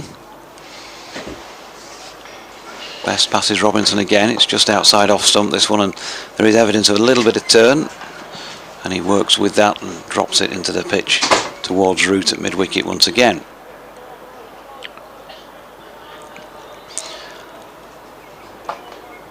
Root flicks it back to Bess, who's got this final ball to come in this over, and he goes after this one wide of off stump. Does Matt Critchley. He's not timed it as well as he might because it's not going to make the boundary, and it was beyond Karuna Ratner, who fields and returns it to Harry Duke for the concession of 2. So end of the over. Critchley on 8, Harmer on 4, and Bess 3 for 61 from 35 overs now, and for 4 in that over. Essex 330 for the loss of 7 wickets. It looked a sign of intent from Critchley with that last shot. Bess did put it right up there outside it off stump just to see if there was anything in it, and there wasn't. It was driven away, as you say, without timing from Critchley, but maybe they're not just quite in that frame of mind at the moment It's all about survival and just trying to rebuild here for Essex a little bit, having lost those 3 wickets right at the start of this afternoon session. So they're 9 for 3 effectively this afternoon. Patterson ball back in hand, still with Duke standing up. He's in and bowling to Harmer, and Harmer pushes back to the bowler on his follow through. He fields, tosses it to the man at short extra cover, who in turn goes off to mid-off. Lots more work to be put on the ball. And Patterson, who's I'm sure seen enough afternoons like this to know what they feel like, and enough games like this and enough pitches like this to know it's going to be hard work just to get these last 3 wickets. 3:30 for 7 as Patterson in once again to Harmer, who just repeats the shot, plays back to the bowler for no addition to the score. Surrey 401 all out, Northamptonshire already 22 for 1. Will Young, the New Zealander, has gone for 2. Batted well here for Northamptonshire against Essex, Will Young. And at Northampton as well. Oh, yep, looks a good player. Looks a very good player. Gloucestershire are 43 for 5 now against Hampshire's 342. Kyle Abbott's getting in on the act. Mohamed Abbas had taken the other 4 wickets. Patterson in to Harmer and up to mid-on where David Milan does the fielding this time. No addition to the score. Gloucestershire look like they might struggle this season, and might already be struggling if we're being honest about it.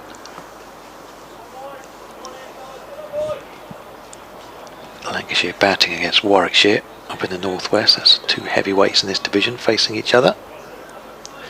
Warwickshire the defending champions. As here comes Patterson again. And Harmer stands tall in the crease this time and plays defensively out for no run yet again. 3:30 for 7. He's got 4. Critchley's got 8. Very quiet around the county ground at the moment. People just settling back down after their various meals at lunch, some of which may have had liquid accompaniment, I'm sure. It's got that sort of day about it, hasn't it? That sort of feel about it. Might be nice just sitting outside with something long and cool. It's Patterson. He's in once again, and that's worked out to the onside by Harmer, fielded at short mid wicket for no run. Yeah, I think if we just go sit outside, Glenn, we just unplug for a moment and put the line back up, take the kit out, get the knotted hanky on the head. Maybe a little glass of IPA or something, possibly. Yeah, just as an accompaniment to the afternoon's cricket. Patterson just looking way to his right hand side momentarily, spotting something, but he's in now and bowling to Simon Harmer, and Harmer defensively awkwardly comes across the line of the ball, and it's out for no run on the offside. End of another good over from Stephen Patterson. 3:30 for 7. BBC Essex, BBC Radio Leeds and the Yorkshire stations with you. Glenn Speller, Jonathan Doidge and Don Topley, who's just popped out momentarily, bringing the commentary for you. Don't forget, if you're on the BBC Sport website or indeed the app, you can find all the commentaries there, and you'll find the live text feed as well, with all the news coming in from all the other grounds around the country. Another packed week of county cricket. Don Bess is going to continue from the Hayes close end. Yeah, bowling to Matt Critchley. Right-handed Matt Critchley. Slip and a short leg in place, and he's flicked that up in the air, but it was a crowd catch, wasn't it? Off the turf. Couldn't see that it had bounced because of the presence of Harry Duke between me and the ball.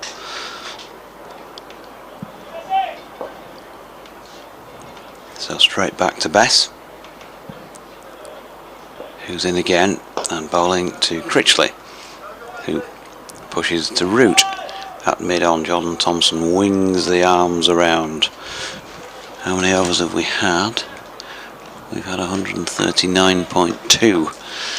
So still 20 overs away from a third new ball, if they need it, and you wouldn't put it past it, would you? 20 overs, last 3 wickets, no problem at all with that, the way it's played this pitch, as Critchley pushes this next ball out to mid-off. So the thing about this Essex side, much like Yorkshire, they do bat deep. Steketee and Snater, more than capable Snater, helped basically save the game against Northamptonshire last week. Best to Critchley, back foot this time, works it into mid-wicket where Thompson fields. I mean, Essex were 95 for 8 and Snater helped get them to 193 all out. And admittedly, they still had to follow on, but took time out of the game and got them closer, and they saved it very comfortably in the end. So they do bat deep, like Yorkshire do. Here's Bess again to Critchley, dropping it into the pitch once more. Yeah, you can get in touch with us, by the way, folks, on BBC Essex Cricket at gmail.com or BBC West Yorkshire Sport at gmail.com, or on Twitter at BBC Essex Sport, or for me at Jonathan Doige. As Bess, a walk, a skip, a walk again, and bowls to Critchley, who's flicking to leg, where Jordan Thompson does the fielding. That completes another Dominic Bess over. 36 of those now in the scorebook. 15 of them have been maidens, and he's taken 3 wickets for the concession of 61 runs. 330 for 7 Essex. Change of bowling, I think, is coming at this River End, and it does look like Jordan Thompson. The reason I know it's Jordan Thompson is because he's putting the Alice band on to get that fringe out of his eyes. So Stephen Patterson's 1 wicket after lunch here, and feels it's time for a change.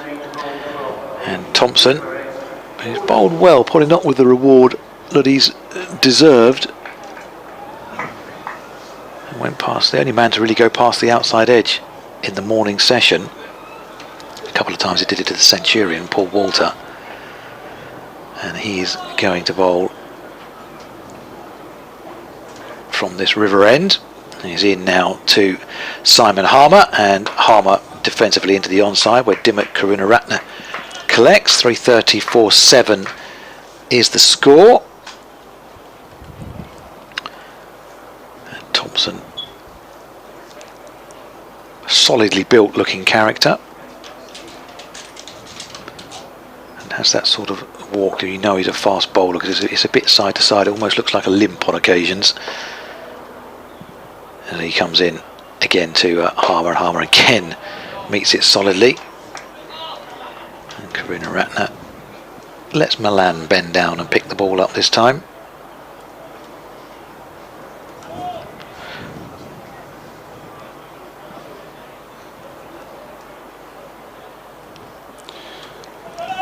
Yeah, should see him to good effect with the bat, you would think. In tremendous form so far this season. Perfect conditions for him, isn't it? Here is Thompson once again, and again Harmer pushes up to mid-on for no run.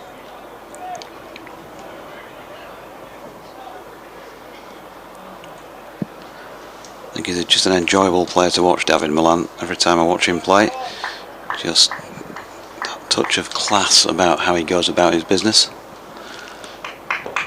Thompson turns at the end of his run once again. He's got a man in at short extra cover, who is George Hill, and short mid-wicket Karunaratne, and this one grubs along the ground a little bit as Harmer leaves it alone, and Duke takes it down on his knees. Gary on the email says, afternoon, is it me or are there more tons being made this year in April and May, and can we find out what is the most ever made at this time of year, says Gary. Well, that'll take a lot of research, Gary, but we've been talking about that 2 or 3 times now, about the fact it hasn't been the bowler's paradise at the start of a county season that maybe many people have expected, and we've got down the years as Thompson comes in again, and Harmer drives and pierces the infield. This time he's timed that one beautifully off Midland leg, and he picks up the first boundary after lunch. 334-7. Thompson just readjusting his line there, and I don't think he'll be doing that again. But yeah, I think you're right, Gary. There are more runs being scored at this time of the year than there have been in previous years, just from the evidence of the games I've seen, and I'm sure, Jonathan, you probably feel so as time. It's the scoring rate that's been disappointing, but you do wonder if there's come some kind of directive about we need batsmen in form, and the ball nipping around all over the shop doesn't help them. Here is Thompson again, and almost a repeat shot from Harmer, but this time he picks out Karunaratne at mid-wicket. That's the end of the over. 334-7, because batsmen at this time of year, they normally go out and they normally expect to be nipping around all over the shop, little wibbly wobbly seamers, and he just hasn't been doing that, and in the long chalk that might actually be a good thing for the game. Yes, flat as the proverbial you know what in the early part of the season, I think it's fair to say. It's helped the guys with the willow, but anything but as far as the bowlers are concerned.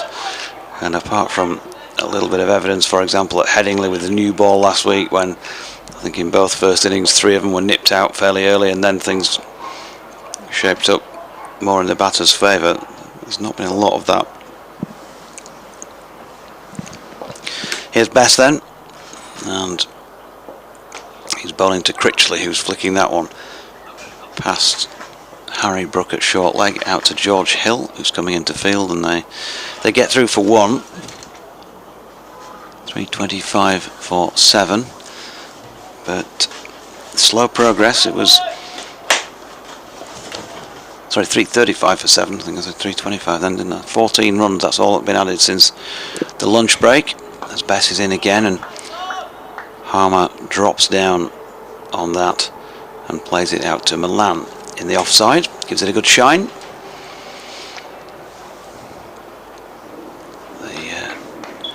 Those in attendance just a little on the quiet side at the moment. Can't take their eyes off this one, although you could probably have taken your eyes off it and wandered around the town centre for a couple of laps a little bit earlier in the piece, as Harmer pushes this delivery back to Bess. You'd have been very disappointed, wouldn't you, if you hadn't seen the wickets fall after lunch, having waited so long. Yeah, if you'd just gone for an extended lunch break, you missed that flurry of activity. Bess into Harmer, appeal for LBW. Not out. High, doesn't it? It did look high. And he's right back on his stumps as well. Toppers has brought the tea. Thank you very much. I wonder where had you gone to Ceylon for that? Thank you very much. I like the old money name, Ceylon. That's it. Thank you very much, Don. Don't think I'm not appreciative, because I am. I think he's been up at Sigiriya and back. Pick it off a bush on the top there. Here is Bess. That's flicked to leg by Harmer once again. There's no run. And now he's forgotten his glasses as well, so he's going to have to go back next door. Not got his readers on. Not got your readers on, lad. Don't. I've reached that. I've got 2 pairs of glasses now. It's awful. Just the 2. I think I've beaten you on that score. Here's Bess bowling to Harmer. Turns it square on the leg side. Revis will field. It will complete that Bess over at 335 for 7. I'm just going to excuse myself for about 5 minutes because I've got to go and do an update for Radio Leeds. Thank you, Jonathan. We'll be back with us in a few moments' time. Yes, and the competitions of last year, and I tried the varifocals and they kept giving me a headache, so I couldn't do. So they said, well, you'll have to have reading glasses as well, and then went back for an eye test this year. And so yeah, I'm just having problems just focusing on a few of the letters and that sort of thing. And they said, well, how old are you? And I told them how old I was, and the optician just frowned at me and went, yeah, I'm afraid you're getting old, which wasn't a great feeling, if I'm being perfectly honest with you. And someone who's worn glasses since the age of 4 has always been very protective over their eyes. Here is Thompson, starting another over. The 143rd now of this Essex innings. It's in and bowling, and Critchley meets it with the straight bat off the front foot, and up to mid-off it goes, and there is no run yet again. Thompson just adjusts the trousers on the back of his right thigh. Quick look at the scores elsewhere, with not huge amounts happening here at the moment, with Essex at 335 for 7. It's Thompson, with that man at short extra cover in again, invites Critchley to think about driving, but instead he just plays defensively out to the offside, times it well, but it's stopped at cover and there's no run. Gloucestershire 52 for 5 against Hampshire's 342. Lancashire going nicely, 51 without loss, replying to Warwickshire's 315 all out. Northamptonshire are now 28 for 3. Surrey 401 all out. In Division 2, Glamorgan 112 for 3 after bowling out Leicestershire for 320. Thompson is in, that's wide of the off stump this time, and Critchley times it beautifully, and it goes out to the point boundary for 4 runs, and Essex go up to 339 for 7. Middlesex struggling, 58 for 4 against Sussex's 392 all out. What about this? Durham 580 for 6 declared, centuries for Beddingham, and as we know for Stokes as well, who made 161 from 88 deliveries, and Sean Dixon also made a century. Worcestershire is 16 for 3 in reply to that big Durham first innings. As Thompson, the ball back in hand, comes in to Critchley, and Critchley driving uppishly, but safely to mid-on where Milan fields. Yes, Worcestershire 16 for 3, and all 3 wickets have fallen to Matthew Potts. Libby for a golden duck, Azar for a 2-ball duck, and Haynes for 6, and they're in trouble, it's fair to say, are Worcestershire. Here it's 339 for 7, and Essex losing 3 wickets for just the addition of 1 run immediately after lunch. Have added a further 18 runs. Stoppage in play at the moment while Gully just leans down to do up his bootlaces. Thompson into Critchley, and Critchley again looking to play forcefully, just checks that shot, and it's stopped by Hill at short extra cover. So games right around the country in Division 1 and Division 2. T20 gets underway in a couple of weeks' time. We'll have ball-by-ball commentary for you on BBC Essex, as will BBC Leeds and the Yorkshire stations. You can follow it all on 5 Live Sports Extra and via the BBC Sport website and the app as well. Thompson into Critchley. Takes a stride forward and then shoulders arms and lets that go through for no run. And Nigel on the emails says, "Hi gents, lovely day for cricket, thank you for the entertaining commentary. Your thoughts please. Harmer always bowls from the river end, whereas Bess is bowling from the Hayes close end." Well Nigel, we did briefly talk about this yesterday. Bess did actually start from this river end before lunch, quite early before lunch as well yesterday. He came on about sort of 12:30. It wasn't just the token over straight before lunch. So he's had a go at both ends and clearly has settled on the Hayes close end. But yes, you're right, Simon Harmer predominantly bowls from this river end, but Bess has taken a couple of wickets from that far end, and he's going to continue as well now with the score at 339 for 7, and he's going to be bowling to Simon Harmer. Joe Root's now stood at slip as Bess comes in, and Harmer pushes out into the onside for no run. Having only taken 1 more Essex wicket than they have done. And Essex just repairing the damage a little bit, and then they'll want to get up to 400 because that would have been the minimum target, bearing in mind what they'd done overnight. As Bess is in. A little bit quicker. Not flatter though, good loop on that, and Harmer pushes out again to the onside without any addition to the score. He's got 8. Critchley very quietly has gone to 13. As Bess very quickly into his delivery stride, still wearing the shades, Don Bess, flatter, quicker, and Harmer just plays up to mid-on, and there'll be no run there either. We're in the 144th over of this Essex innings. Essex have taken 2 batting bonus points, and Yorkshire have the single bowling point, and that'll be it for the bonus points. Bess is in, and Harmer just working that one again into the onside, and there's no run there. He's been given no width from Don Bess to drive, and nothing short from the England spinner either. I might still harbouring strong ambitions of getting back in that test side as Bess comes in, and there's a little bit of width there, and Harmer goes back and cuts a little bit too close to his body though to really free the arms, and it's stopped by Karunaratne at backward point, and there's no run. I do promise to be back for 4:30, but I can promise you that Little bit of cloud coming in, but it's white cloud, none of the grey dark stuff that might threaten any rain. We're set fair for the rest of the day. Bess is in, a little bit slower that time, good loop again, and Harmer just pushes defensively up to mid-on. There's no run, and 339 for 7 is the Essex score. Bess 3 for 62 from his 38 overs, Thompson 1 for 80 from his 28 overs thus far. That was a maiden as well from Don Bess. The run rate is 2.4, and it's he probably did at one stage get up to just under 3, but it certainly hasn't. We've never reached the rarefied heights of 3 and over in this game so far. bbcscricket@gmail.com. You want to drop us an email? West Yorkshire Sport on Twitter, BBC West Yorkshire Sport, and BBC West Yorkshire Sport @gmail.com, and at BBC Essex Sport on Twitter too. Thank you for all your correspondence thus far.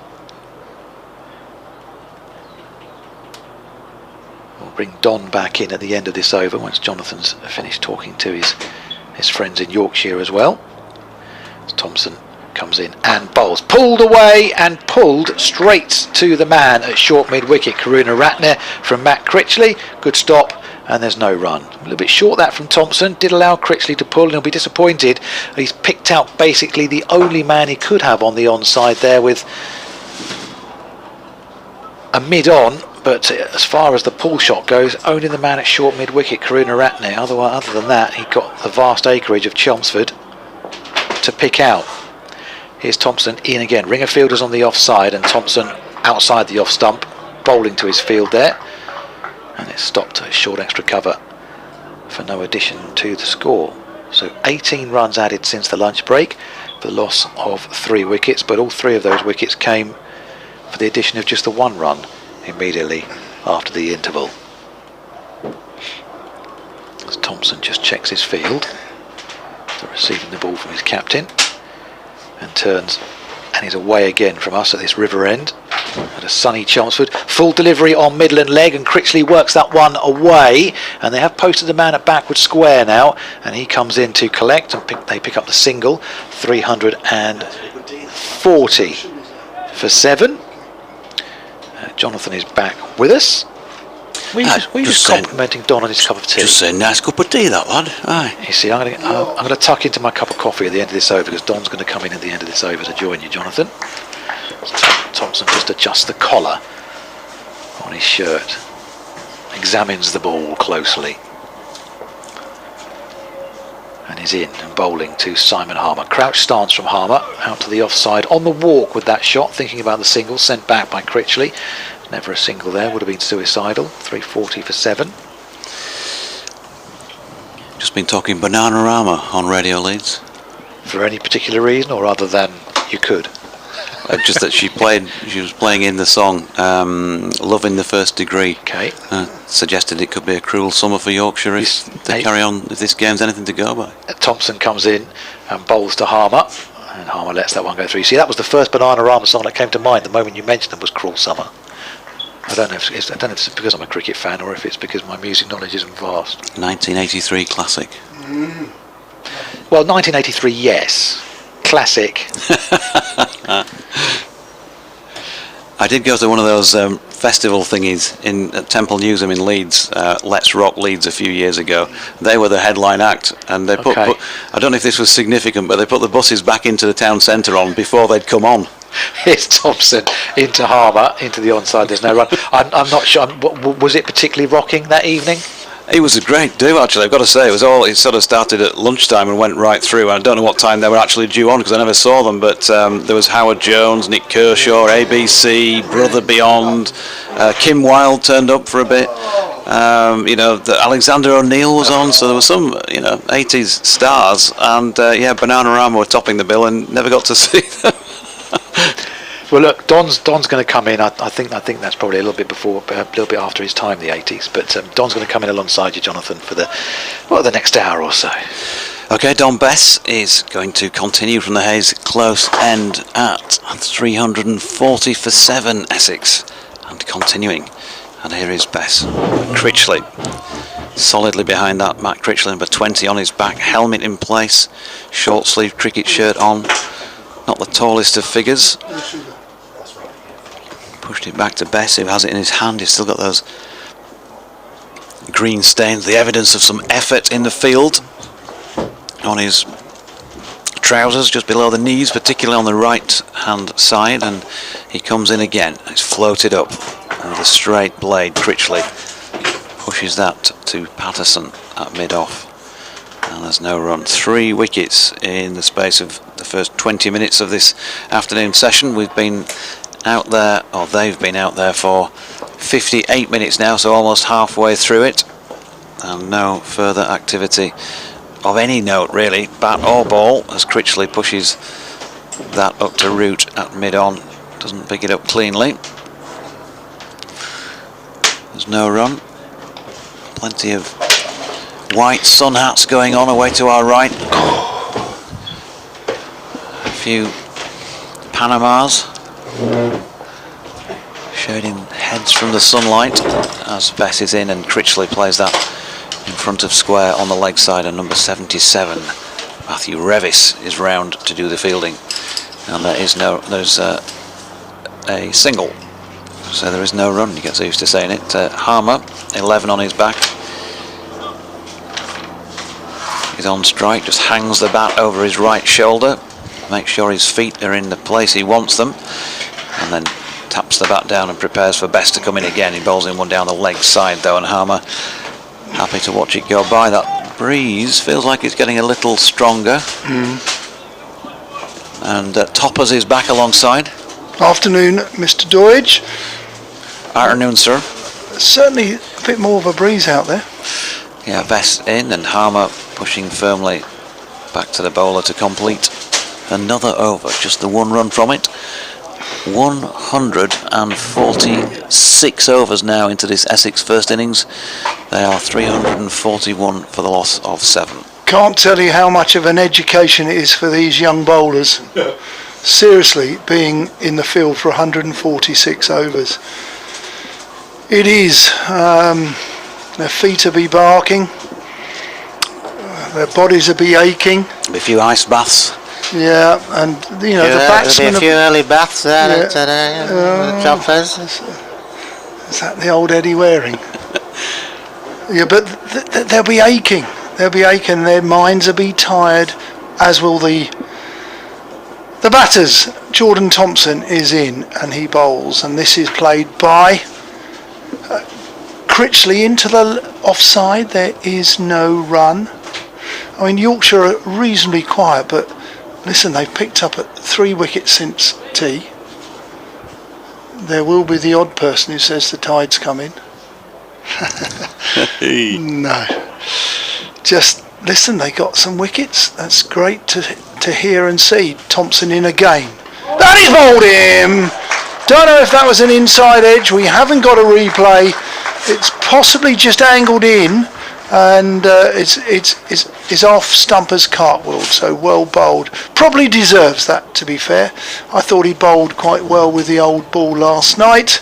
Sorry, with the new ball last night, and he's bowled some decent deliveries.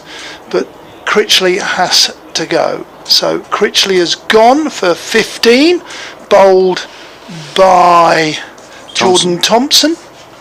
And the score then, looking at the other scoreboard, is 341 for 8.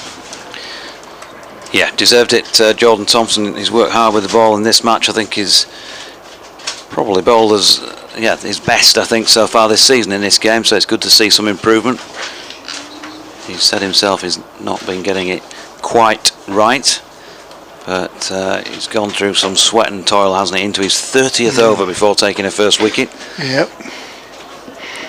Yep, absolutely. Again, even though he's marginally older at 25, I am sure he wouldn't have fielded for too often for 147 overs and wicketless after 146.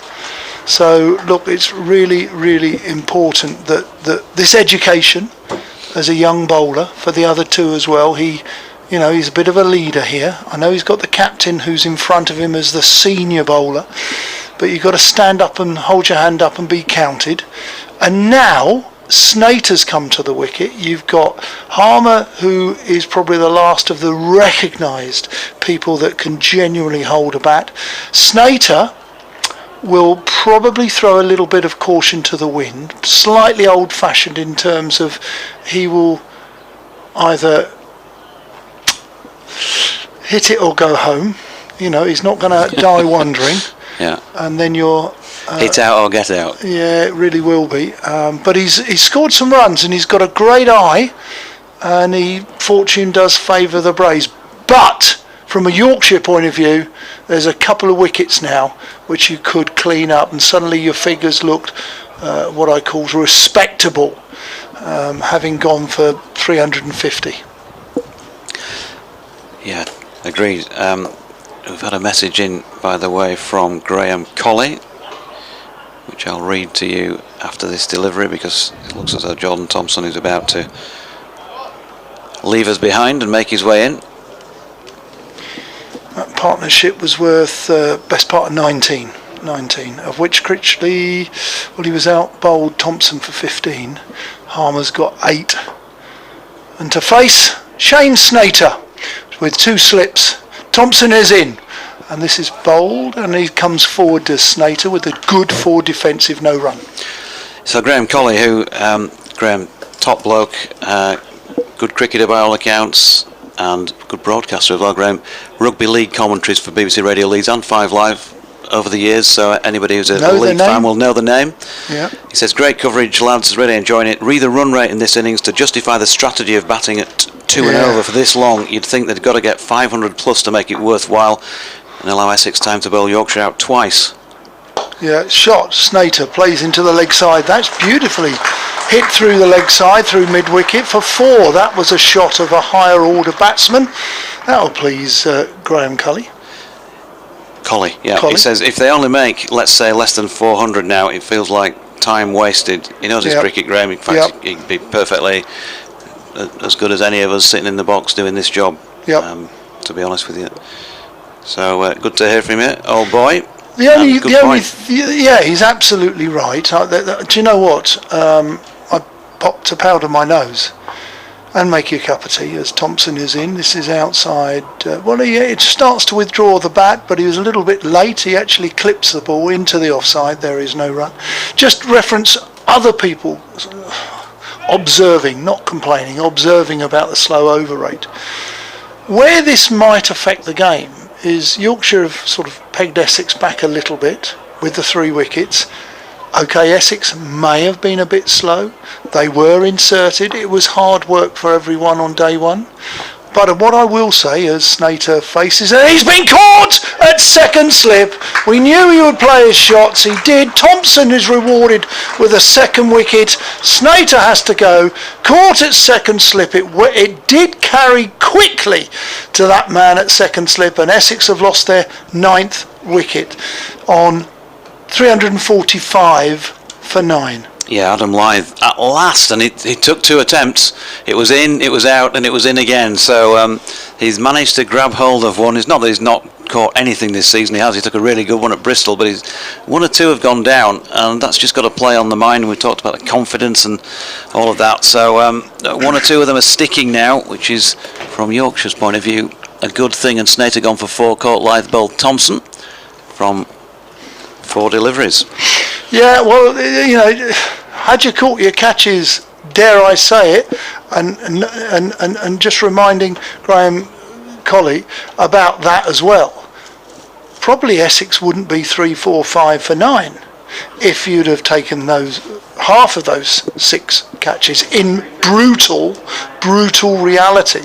But from the game's perspective, now Essex have nearly been bowled out. I would tend to say this game has moved on quite quickly. It started slowly, but in 4-day cricket, Jonathan, and you're an experienced commentator today, in 4-day cricket, and I often say this, and people hear me say this very, very often, you do not have to bowl someone out for 98 and 97. You only have to bowl the opposition out cheaply once to win a 4-day game. Now, Yorkshire could bowl Essex out in the 3rd innings. They could. Essex could bowl Yorkshire out. Yorkshire will have to bat last on day 4 on this tiring and where there's been a lot of traffic on it, as we see Bess. Yeah, you're setting things up nicely for an Essex win here as Bess is into Harmer, who pushes out into the leg side and there's no run. You never know. We're now getting round through the 5th round of games. Maybe you might find that both want to play a game. Maybe somebody gets bowled out and there is a game suddenly to play on day 4 with Harmer bowling and a great Yorkshire batting lineup. Best to Harmer, flicking backward of square leg where Revis does a fielding no run. Nick Briggs has emailed, says, gents, I'm hearing strong rumours that the county championship is reverting to 3 divisions of 6 teams next season. This will result in only 10 championship matches for each county. In my view, yet another nail in the coffin of county championship. Bess in and Harmer pushes into the offside where Milan feels no run. Could I hear your opinions on this? Well, my opinion is I wouldn't want it. My opinion Simple as is that. I'll entertain it. Really? Yep, I would. I really would. it's convenient for the season. Bess to Harmer, flicks to Thompson at mid-wicket, no run. I'm controversial. I don't want to see less Championship cricket. I know, I want to see better Championship cricket. I think the standard of players in Division 1 makes for good Championship cricket if all the other things are in place. Bess into Harmer, flicked just wide of Harry Brook at short leg, and they're going to get through for 1 run, and that being not featherbed pitches, just a little bit of something in there for the bowlers to be interested in. Okay. Batsmen having to work hard for their runs. I've said this. Quality coming through. Right, but good enough can't pitches that argue, the matches last. But where I well into might day 4. argue with you. Bess to. He said checking the scoreboard. Steckerty, of course. I was so used to seeing Walter out there and Cook. I think I've still got visions of him in front of my eyes there. Last ball of the over was a dot. You were saying? Okay, I'm going to be unpopular. I'm like Marmite. I understand that entirely. But I'm afraid what we've just seen, we've got bowlers falling over all over the place. We've seen 3 overseas players. Who was it? The Birds, Jackson Bird, Roach, Naseem at Gloucester. They've all lasted about a game. Fisher. We've seen bowlers dying all over the place, whether they're being rested or whether they're rotated or whether they're injured. Did you know, here's a fact, if you follow me on Twitter, in the first county game of the season, whoever county it was, as Thompson comes in, it's driven off the back foot, good looking shot, but for no run to mid-off. In the very first county game of any county, so whether they played in the first round or whether their first game was in the second round, like Lancashire, and Lancashire were devoid of Anderson, Saqib and one other, do you realise there were over 32 proper first team bowlers who were unavailable for a variety of reasons? You ready? 32, because I researched it. Hang on, wait for the stat after this as well, as Jordan Thompson comes in, model 4 defensive, played up to mid-off for no run. They were either at the IPL, Willie, who else was, somebody else was at the IPL, bowler. They were either ill, absent, like Garton, Archer, Robinson. England rested, Fisher. And is that county cricket's fault? Hang on, wait for it.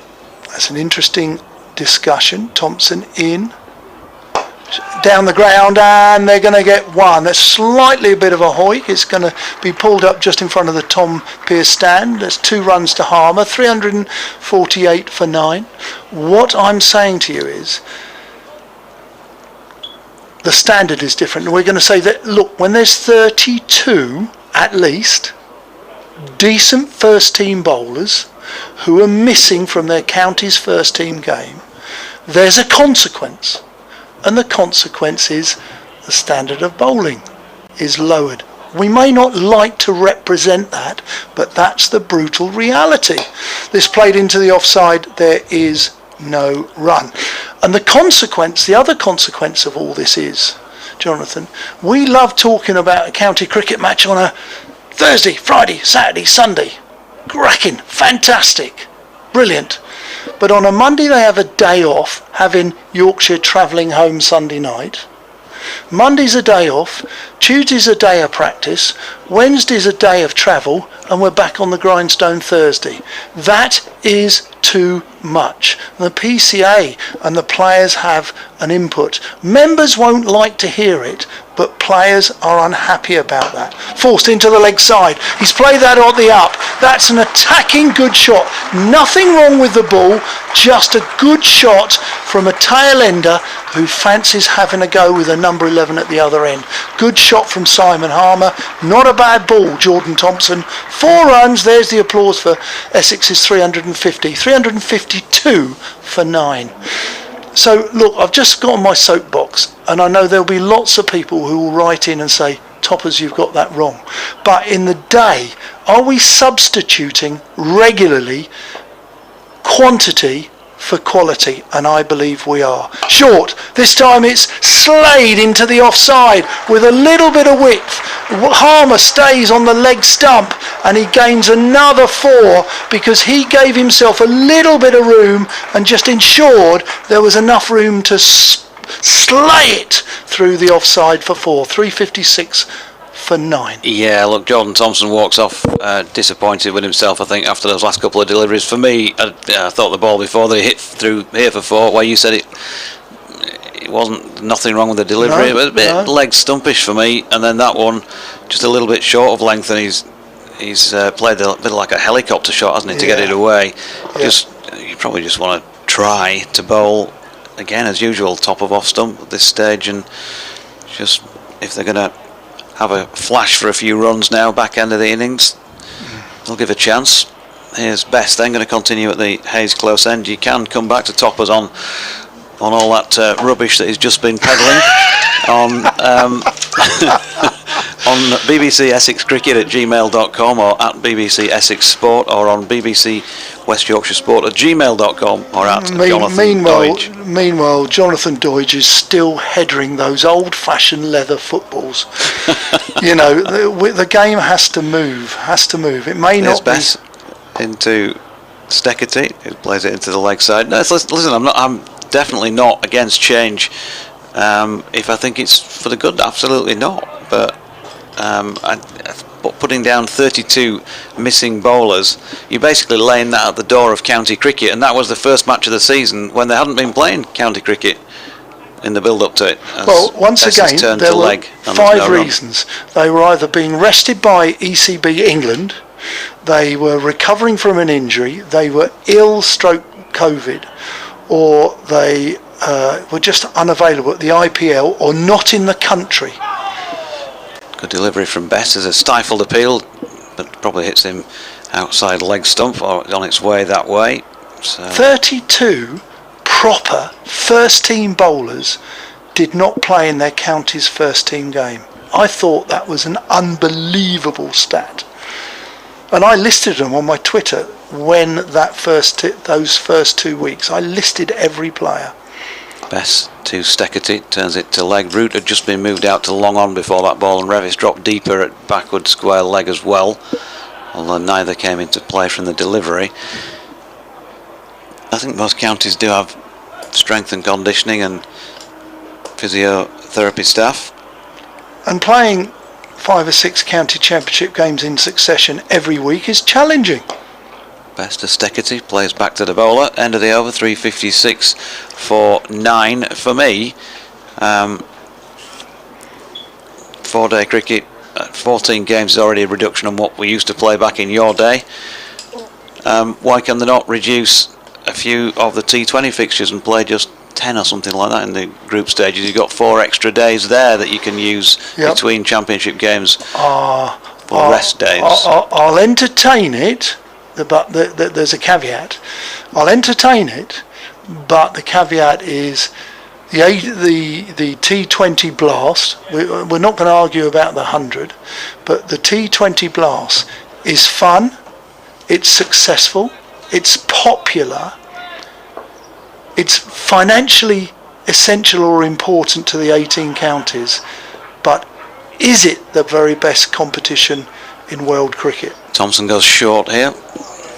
And it's wide. It's a genuine wide. It would be a wide in a T20, and it's been given a wide in first-class cricket by Rob Bailey. Rob Bailey's finally stretched his arms very wide. He's a tall man, and he's signalled wide to us and the scorers who are adjacent to us to be rebowled. Now, I know I'm going to become... You might have set me up. I might become very unpopular in Yorkshire for this. But it is my private opinion. And the outside off stump, there's a swat by Harmer, who, if it had connected, it would have ended up in Colchester, courtesy of the A12. Certainly might have ended up in the fish stall on the market. I walked around this morning. The early whiff of fish as I walked through. Can I compliment your colour coordination this morning?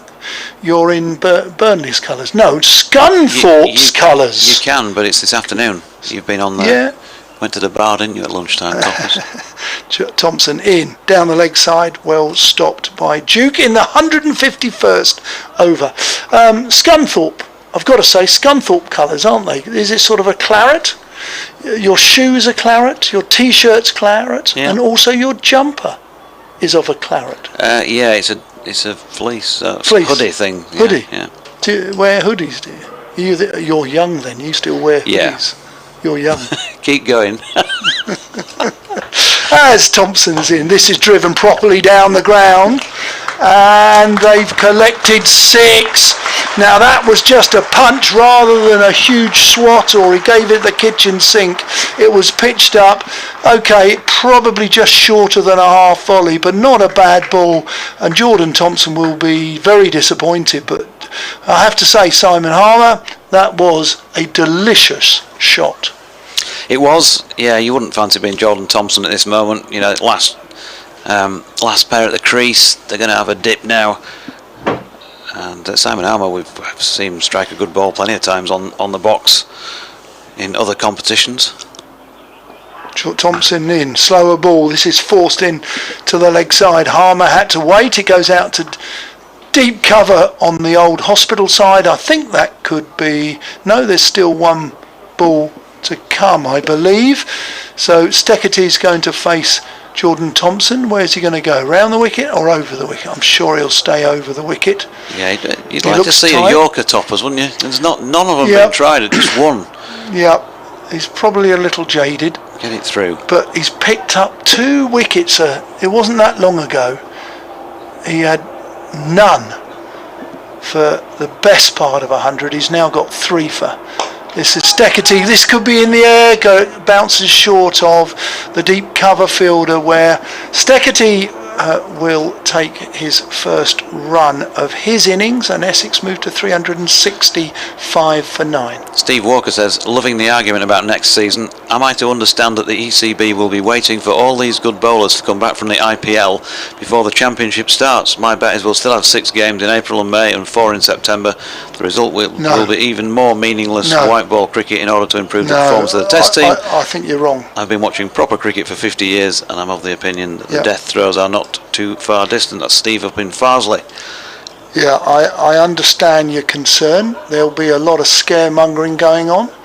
I do think that might be a little wrong. I think you can start the season a little later. You probably could entertain playing. Look, what will happen next year, it is my humble guesstimate, as Jordan Thompson comes in, a ring in the offside. This is a dab late cut by Harmer. Harmer down to third man, where they take a single. He keeps the strike, 366 for 9. It is my humble opinion next year. Look, I'm nothing close to the ECB, honestly. I'm just affiliated to and proudly to BBC Essex.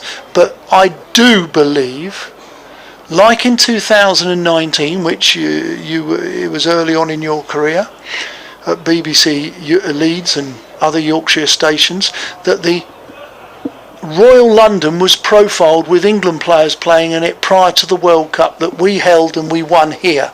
And I do believe that next season we will profile the Royal London 50 over. It is my humble opinion. And I think by playing shorter amount of county championship cricket starting later, you might find that the Royal London falls into place where the old Benson and Hedges once used to be.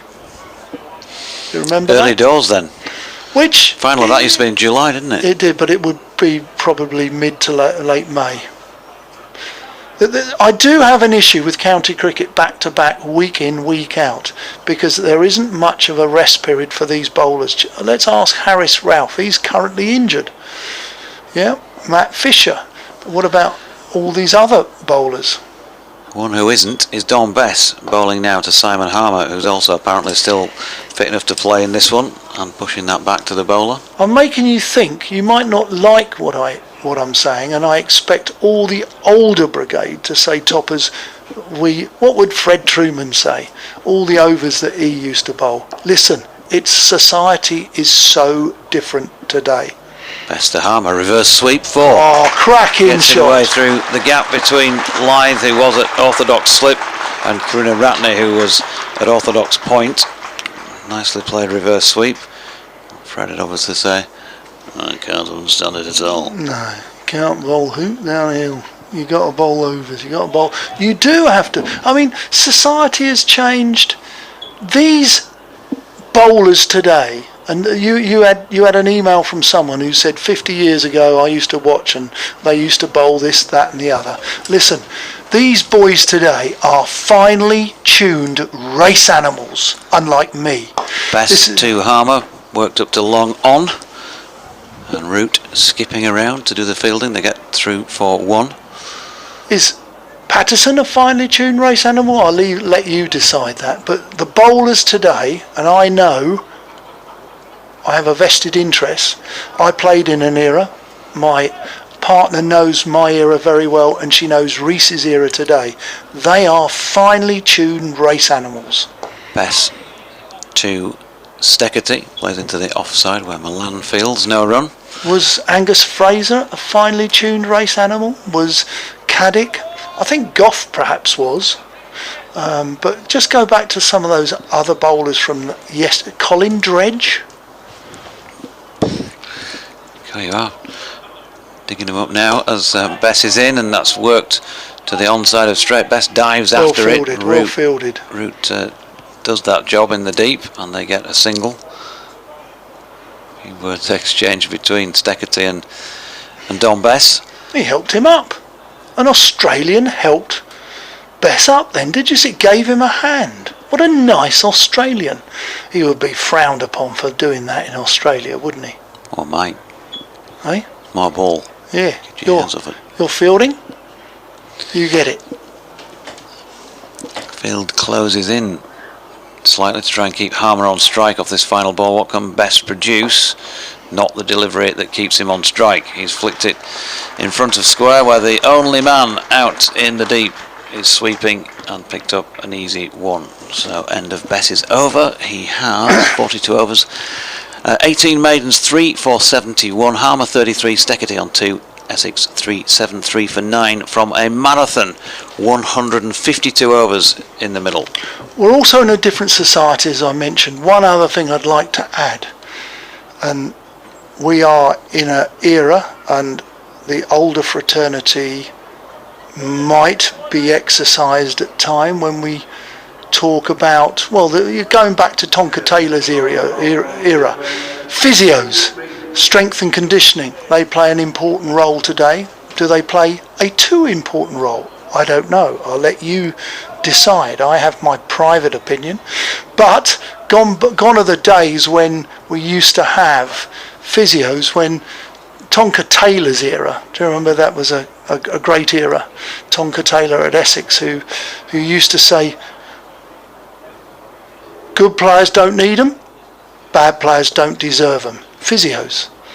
So there we go. We've got a new bowler into the crease, and this is Revis comes in, who replaces the aforementioned, who was bowling before? It was Jordan Thompson.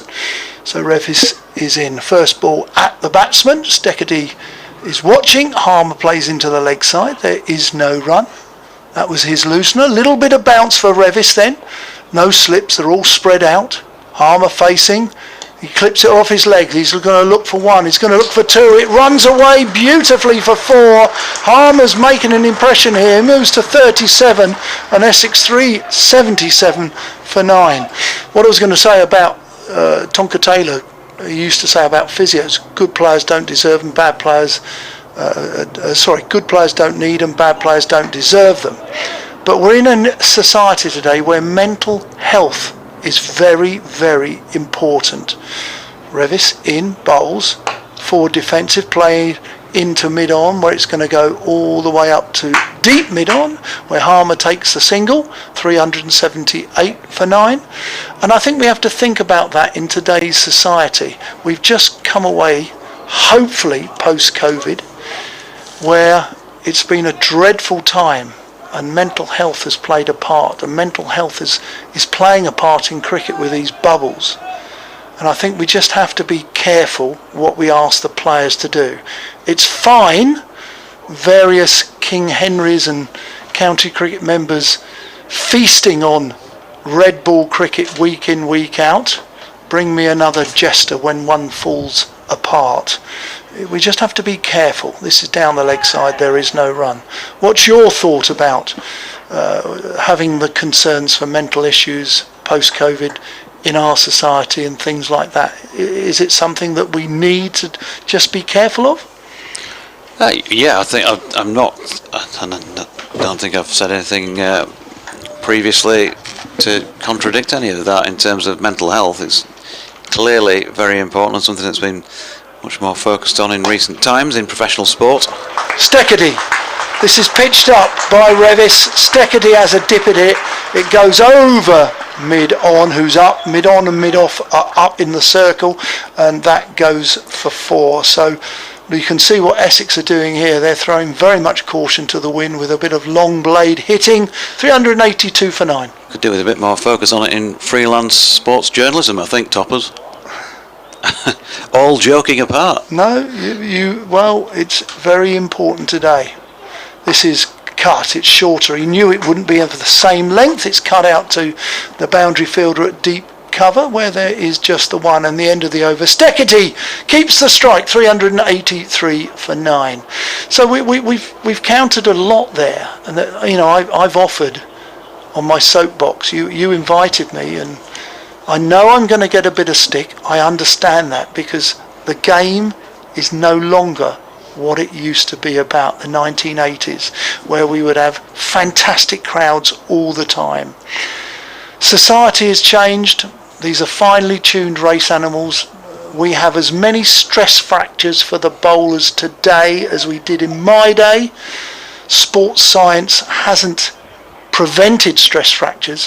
What sports science has done is aided in the recovery, but it hasn't prevented the stress fractures. Here's Bess, and Steckity flicking to leg. No, I had one of those myself at the age of 17. Did you? Yeah, of the hip. What was that from? Bowling. As in cricket? Yeah. Really? Oh yeah. In the hip? Which hip? In the right hip. Back hip. Are you right-handed? No, left arm. So it's your front hip. There's Bess, and that's flicked to leg by Steckity. There's a bit of a dash on here, and Thompson has a go at throwing down the wicket, and it would have been interesting had he hit direct, but he missed. Steckity taking a quick single there to get Harmer back on strike now. You're going to see the fielders spread a bit here now. We've seen Harmer play the reverse lap. He can play the lap again if he wants. A reverse lap. Kunaratne might be looking to stop that square of the wicket on the offside. Harmer could go in to out with it not turning much over extra cover. Let's see what he does then. Here's Bess, and Harmer in the end just jabs down on that one back to the bowler. They're in and out is the way he described the field at the moment. 4 men in an inner ring, and all the rest barring keeper and bowler in a boundary ring. Various degrees as Bess is driven by Harmer straight back at the bowler once again. He looks well set at the moment, doesn't he, Simon Harmer? He's faced 71 now already. 38 he's got. Good cricketer in my book. Not always glamorous, but a terrific cricketer. 384 for 9. Bess skip walk again. Bowls. Harmer goes big out on the onside, and has he got that one all the way? Slog sweep. I think he has. Yep, Tim Robinson confirms it did drop over the boundary, and Simon Harmer's 6 takes him to 44, and Essex to 390 for 9. Probably the largest boundary that we're going to see today towards the old, more modern retirement flats at Cow Corner near the Felsted stand, and I think it's gone and bounced over the fence there, and it's disappeared, so we need a new ball, please. But it wasn't a bad ball by Bess. It was a ball that was on a length, and Harmer's slog swept it, and it's gone for 6. 42.5 overs, 18 maidens, 3 for 78 so far. 2.5 and over they're going at still to have got to this stage on the board.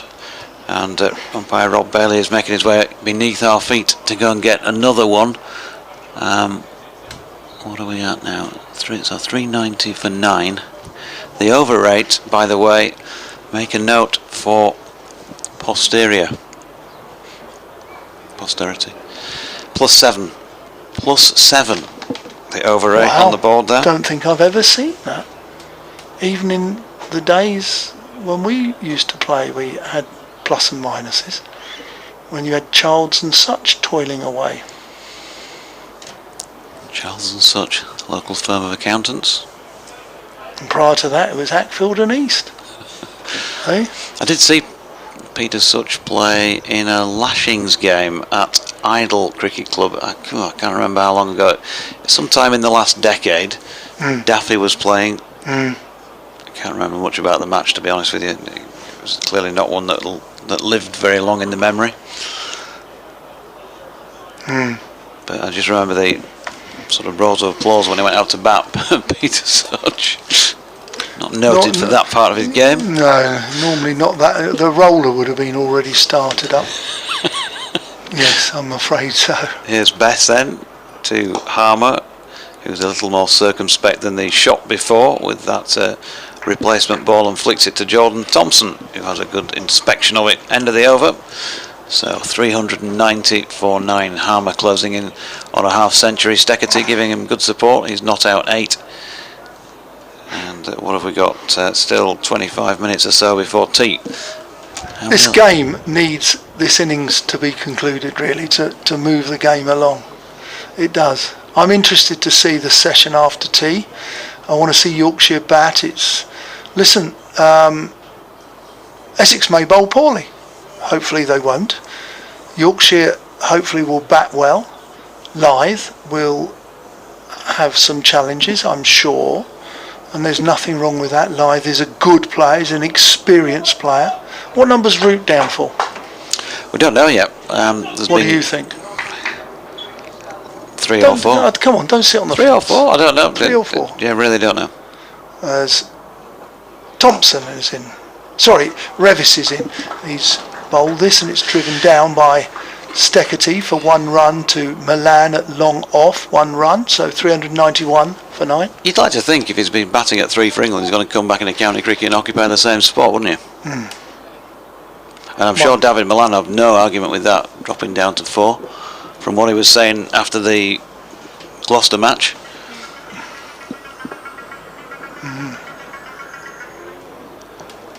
Be interesting to see. Be interested to see the tactics, the new ball tactics. It'll be Steckety coming on first change, so it'll be Snater probably from this end and Cook from the Hayes Close end when Essex bowl. Short, it's pulled, and it's pulled in the air, it's going to go sailing away down towards the indoor square of the wicket, and that's gone for 6. It's gone into towards the pavilion, and from 40, Simon Harmer, South Africa, and Essex, he moves to a half century. He moves to 50 not out with that very well hit 6. Yeah, and a bit of entertainment. I think he's been waiting added for this. Yep, absolutely. The ball's been rolled back from the crowd via the umpire at square leg, Tim Robinson, and Revis is on his way to Harmer. He bowls short again down the leg side, and have to say Harry Duke moves down the leg side quite nicely, and he collects the ball, and there is no run. I'm expecting a whole host of emails, and I don't mind if they object to me and they disagree, but come to me with a decent, don't just say play more red ball cricket. This is played into the leg side, they look for 1, and they're only going to get 1 as Milan runs up to stop the 2. From mid-on, that's 1 run to Harmer, 398 for 9. You know, argue with me, but give me an informed and reasonable answer. Don't just say more red ball cricket, please. I'm trying to find a way forward out of all of this. Quality over quantity. There's no emails coming on my email account. I'm not sure if you've got any yourself. Bouncer, good bouncer. Steckety just ducks under it through to the keeper. Dot ball. I'm just about to have a look. You're listening to BBC Essex, BBC Radio Leeds and other Yorkshire stations. Day 2 of this. Well, it's been dramatic in the last half hour here at Chelmsford. Essex are batting against Yorkshire. Driven into the offside. They look for a single. That's well fielded in the 155th over. Who's just done that? That's a good bit of fielding. Is that a bowler? Is that Thompson? It is. It is. Thompson. Well done, young man. That's great. While you're looking through yours, I can read a few tweets that have come in at the change of overs. Andy says Toppers has got a point of quality over quantity. Sadly, the game survives on TV money through the ECB and T20 and is where it's at. I love county cricket, but I get where he is coming from. Forever Dormo says, I agree with you, JD. I want more red ball cricket in the summer months on competitive pitches, giving ball and ball a chance. I think it probably means ball and bat. We've prioritised white ball and franchise cricket, which will kill county championship. ECB couldn't organise the traditional you-know-what. I'm not saying I want more county cricket. I'm just saying the same amount of county cricket. I would also like to see it spread more evenly during the season, and there were plenty of calls for that from some of those who play test cricket straight after the dismal attempt at the Ashes in Australia, straight after the West Indies series defeat as well. Here's Bess bowling to Harmer, who pings this away off the back foot out to Karuna Ratney, who's fielding on the point boundary. They get a single. Ferdinand Syme says, I can't see how 40 days maximum of first class cricket is going to prepare anyone for test cricket. James North asks if Essex are batting for a draw. Cunning ploy in the first innings of a match.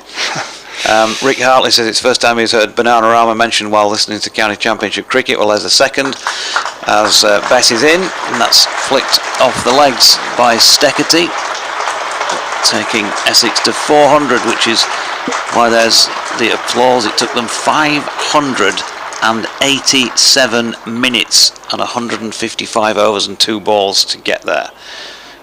Bess bowling to Harmer, who opens the face and runs it out backward of point, and there's no run. So I think we're up to date for the moment with your tweets, but it's at Jonathan Doige at BBC Essex Sport, or at Toppers Senior for your tweets. BBC West Yorkshire Sport at gmail.com for the emails, as Harmer plays nicely along the deck with control through mid-wicket. Root has quite a long chase around from long on to do the fielding, and they're back for a comfortable 2. Gee, he's a smart cricketer, Simon Harmer.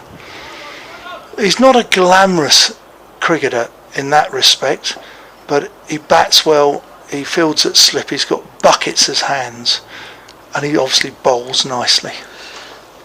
And here's Bess. Harmer working that backward of square leg, where Brooke, who's come out from under the lid, having been there for quite some time, is fielding at 45 behind square. And they're just closing in now to try and keep Harmer on strike.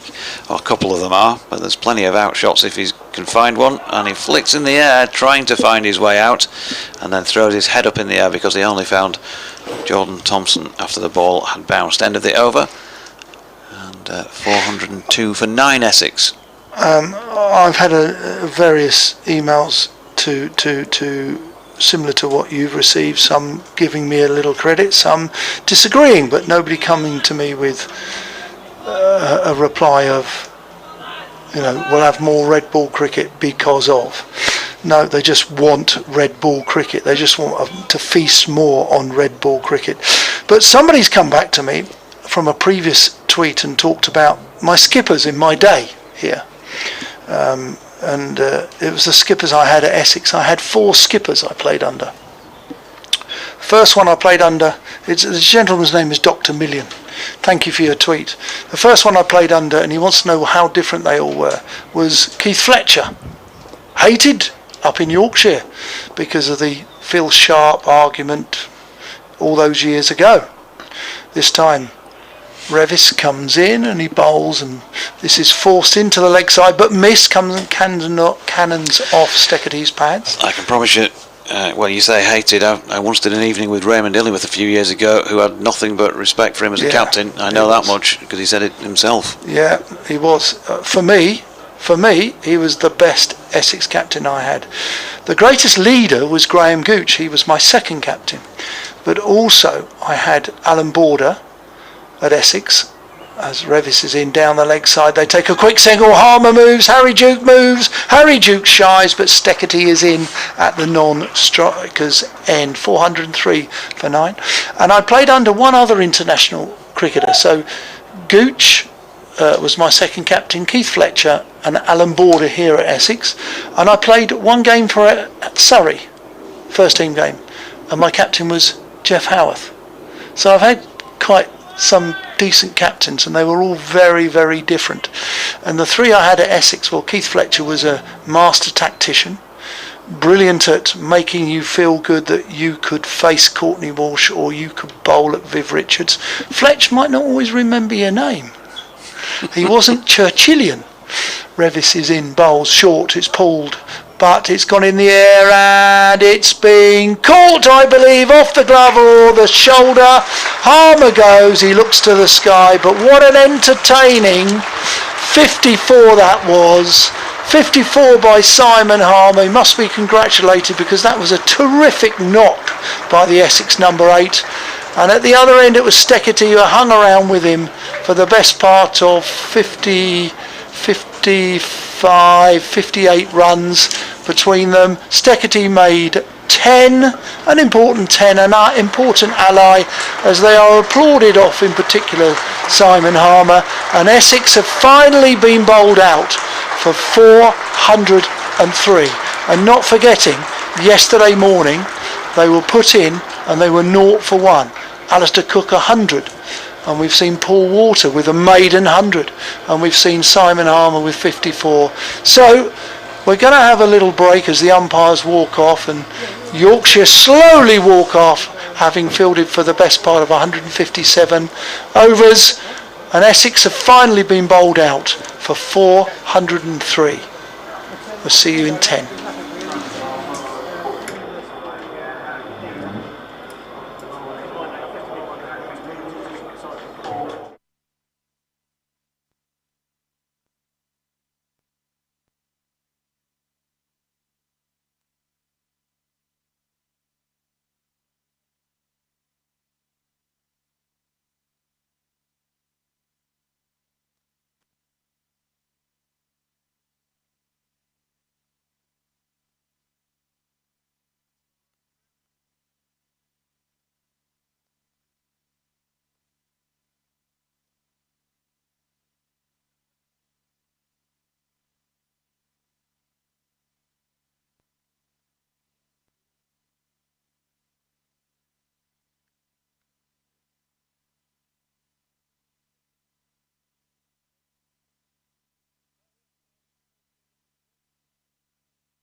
And a very warm welcome back. Slightly longer break than anticipated because tea was taken between the innings, and Simon Harmer is being congratulated actually by one or two of his mates for his fine and outstanding 54 run knock. He was the last man out in Essex's 403 all out. Just to confirm a bit more about the bowling figures: Thompson's 32 overs, 11 maidens, 3 for 105. Patterson 31 overs, 15 maidens, 2 for 48. As we're going to see Sam Cook come from the far end, the Hayes close end, where he bowls his first ball where it's driven out into backward point. There is no run. Revis 18.3 overs, no maidens, 1 for 82. Hill 20 overs, 2 maidens, 1 for 55. And Bess 44 overs, 18 maidens, 3 for 82. He bowled really, really well. Brook bowled 8 overs, went for 11. Root bowled 3 overs, went for 4. Cook with 4 slips. I believe they're going to make Yorkshire play as many balls as possible. Decent delivery outside off stump, which he shoulders arms. Watchful as ever is Adam Lythe, dot ball. Good afternoon, Mr. Speller. Well, thank heavens for some late order hitting from Simon Harmer, because Essex were struggling to get up towards 400 there, weren't they? And he's played another good hand, as he did at Warwickshire as well. I remember a couple of seasons ago talking to him, and he said he'd done some work with Tom Huggins just on clean striking of the ball, and that's come to fruition over the last year or so. Terrific cricketer, Simon Harmer. Cook in. This is driven into the gap. There's plenty of gaps on the offside for Adam Lythe because there's 3 slips in the gully, and he's going to collect 3. Is the left-handed former England opening batsman, and he does. That's very, very well played. Good looking shot. Nothing wrong with the ball. Yorkshire and indeed Adam Lythe are up and running with 3 without loss. Opening the batting with him is the Sri Lankan Dimuth Kunaratne, left-handed also. So we've got a pair of left-handed opening batsmen on both sides. Cook and Brown, Lythe and Kunaratne. Interesting email from Bradders, which I'll get to in a couple of moments. He's coming off his long run at you. Is he? That's fair enough, and I probably would take a pay decrease with any amount of cricket loss. Oh, we've got one for that as well. Cook in. This is clipped beautifully down to Tom Pearce stand. No, it's not. It's a little squarer. It's got more bat on that. That's a super, super shot from the Sri Lankan, and that's turned behind square for 4 runs to the players' gate here at Chelmsford. So Bradders says, it's a ridiculous comment regarding give me more argument than simply more red ball cricket. The arrogance knows no bounds, it would seem. More attention to the county championship with more games in the summer months is what is required. Simple. No further explanation is necessary. More in a moment. Well, more of the 10 games would be in the summer months. Cook in. This goes along the floor, as we saw so often in the Essex early innings, with the ball played with soft hands. Good opening batting, where it's gone along the floor to 3rd slip. And the 3rd slip, I'm just looking, I think is it Critchley? No, it is. It is Critchley. Yep. So it's Alistair Cook, Simon Harmer, Critchley and Brown. Brown at gully. Cook in. From the Hayes close end bowls. Nice defensive technique there from Kunaratne. End of the over. Yorkshire without any worries there. Survived an excellent over. Nice. I think it was 4 out of the 6 were made to play, and they've made it to 7 without loss. Bradder says, by concentrating on white ball, sea ball, hit ball cricket results in batsmen being unused to building an innings. This was evident in the Ashes tests in the winter. Thank you for your email at bbcscricket@gmail.com. Thank you, Bradders. We might slightly disagree, but we agree that the idea is to have a little bit more red ball cricket, not so early, maybe into the summer, but I still maintain, I believe, we can do it. You know, all this red ball has to be paid for by the white ball, end of. But there's another thing that's hanging over cricket's head as well, which we didn't say, which is my primary motive, as Shane Snater starts from the River End. And bowls, that's down the leg side, and there is no run. Michael says one suggestion was 12 teams in 2 top sections and 6 in a third division. Then the top of both top divisions play against each other. How many games would this be? Then 2 teams relegated and promoted. Can you explain this in detail? Well, I think, look, I'm concerned that there's so much scaremongering going on.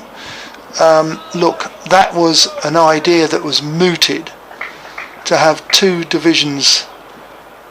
Snater comes in across the left-hander and through it goes to Rossington. There's no run and it's 7 without loss. 1 division of 12 and 1 division of 6, and there was some loose information about whether the Division 2 would ever get promoted or they would stay in Division 2. But there was an idea that Division 1 would be a 12. And I'm being naughty here. Some would suggest that having a division full of 12 means 12 people vote it of the 18 counties, which would then get passed. Here's Snater again into Lythe, and Lythe shoulders arms, no run. Call me cynical, but yeah, I'm not excited by that prospect so much. That would look at, say, 11 games in a 12-team division. So hopefully that's been explained. I'm not so positive or enthusiastic for that one.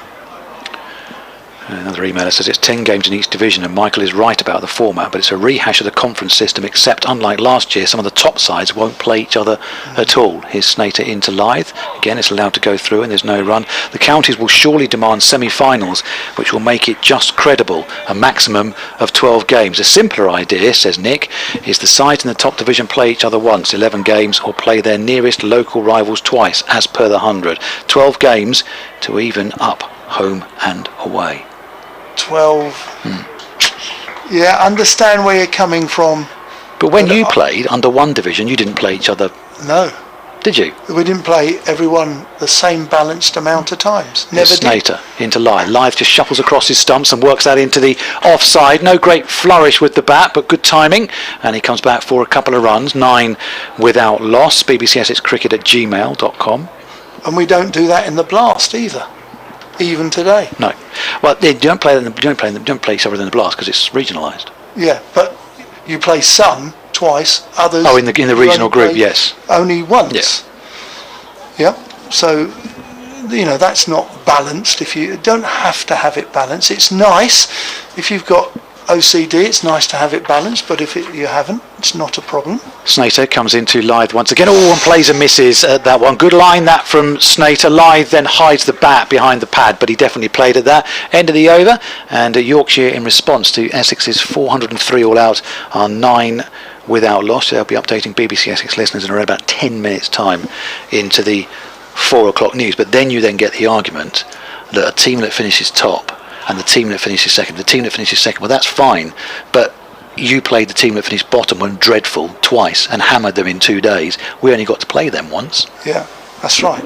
You can see you can't want that argument because then the credibility of the competition can be called into question. There are so many agendas at play here, be it members, county cricket, the ECB, television money. Cook is in, bowls, and there's an LBW shout. He may have got a nick on it. We're blinded by Adam Lythe and his body because we're high up at fine leg. There was a half a shout, but it didn't complete into a full appeal, but it's a dot ball. So from my perspective, I'm still content with 3 times 6. So 3 divisions and on merit. Those 3 divisions are on merit. Don't try and eke out more games. Cook in. Kunaratne gets back and across as a good left-handed opening batsman would. Plays with really soft hands. Allows it to go into the leg side, no run. Andy on the email says, I love the coverage in the chat. Always my favourite game of the year, Essex Yorkshire. Will toppers have to take a pay cut if there are only 10 games? I know of a window cleaning round going from next year if he needs it. Yes, you would. Yes, I would. Fewer games. That's the harsh reality.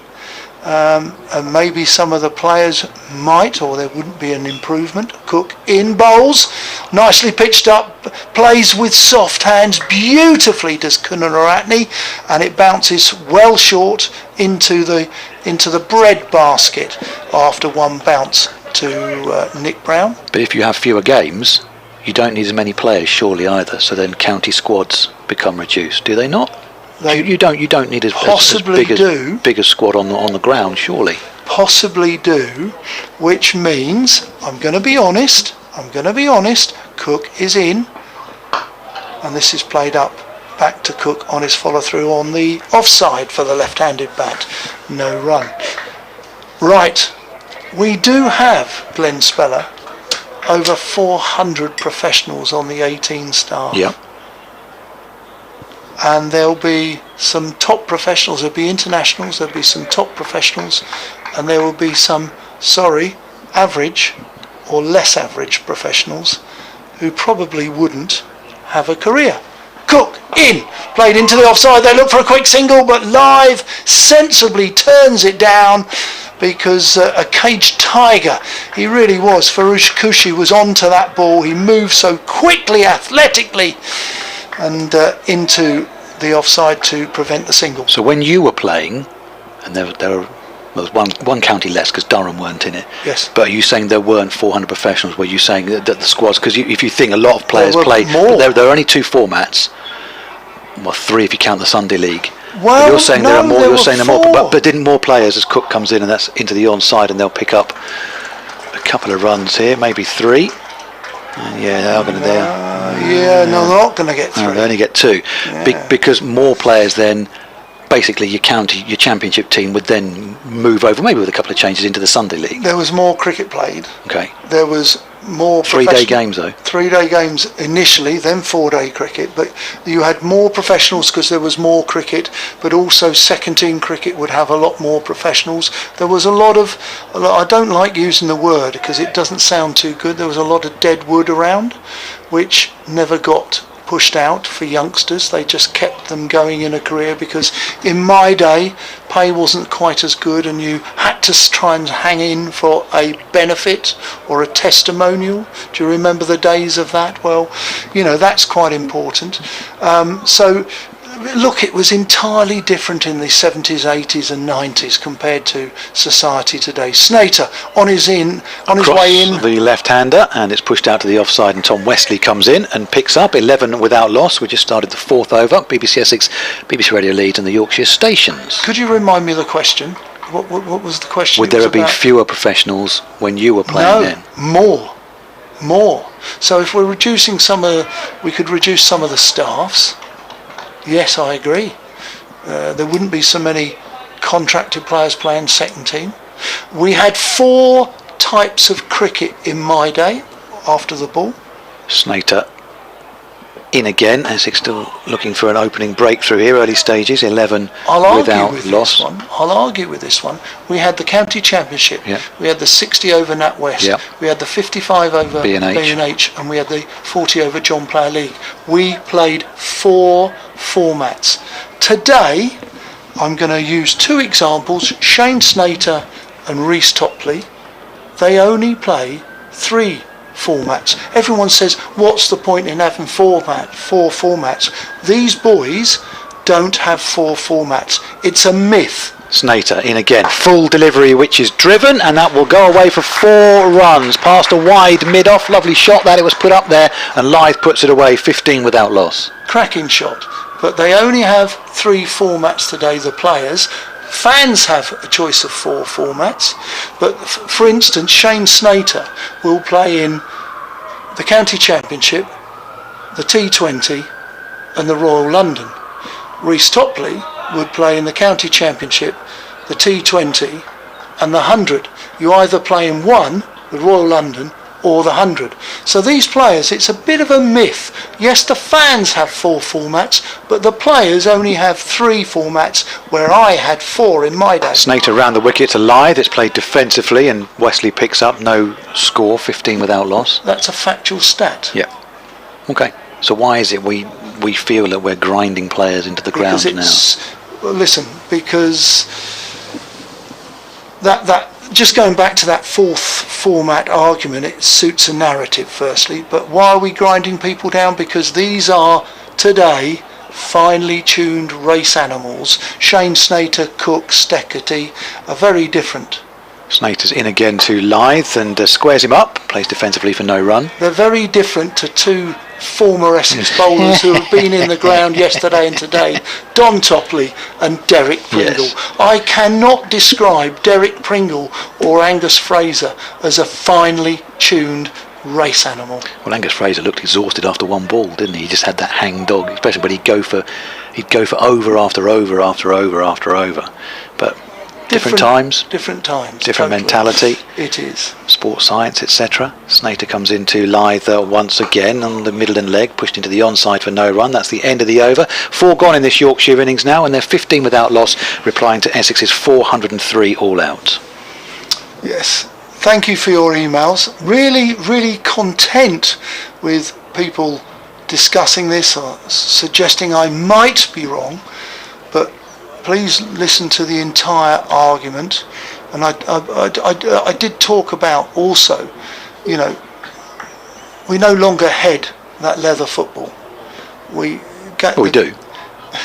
The second biggest party here has had a good night. So I'll be updating BBC Essex listeners at 4 o'clock into the news in a few moments' time. As Sarthak on the email, afternoon to you, says, I'm tuning in from Mumbai in India. This email is a mark of appreciation for giving me an utterly joyous reason to begin my weekend with. Couldn't have asked for a better coverage of this fabulous cricket match. Thank you very much. Thank you. All the way from Mumbai. Have we got Mumbai-like weather here? Maybe not as humid. Not as humid. No. The Marine Parade is beautiful with the sea flowing. A gateway to India. Cook on his way in. He bowls around the wicket. Good looking ball. Dimuth Kunaratne, the Sri Lankan opening batsman, really watchful, shapes up to play, and at the last minute withdraws his bat, shoulders, arms, and is being watchful, disciplined, smart. Cook will want him to play. Essex will want him to play these deliveries. 3 slips and a gully waiting. Plenty of space in front of the bat. Cook round the wicket to the Sri Lankan. He bowls again. Ball just shapes away, goes a little further. Kunaratne leaves it alone.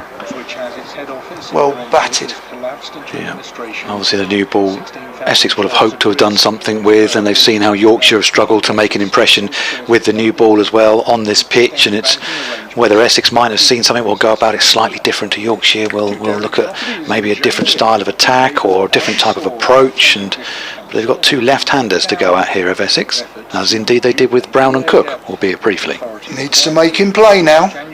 Cook in, outside off stump. This just comes back in with the arm through, but again Kunaratne leaves it well alone. Here we go, into the BBC Essex News.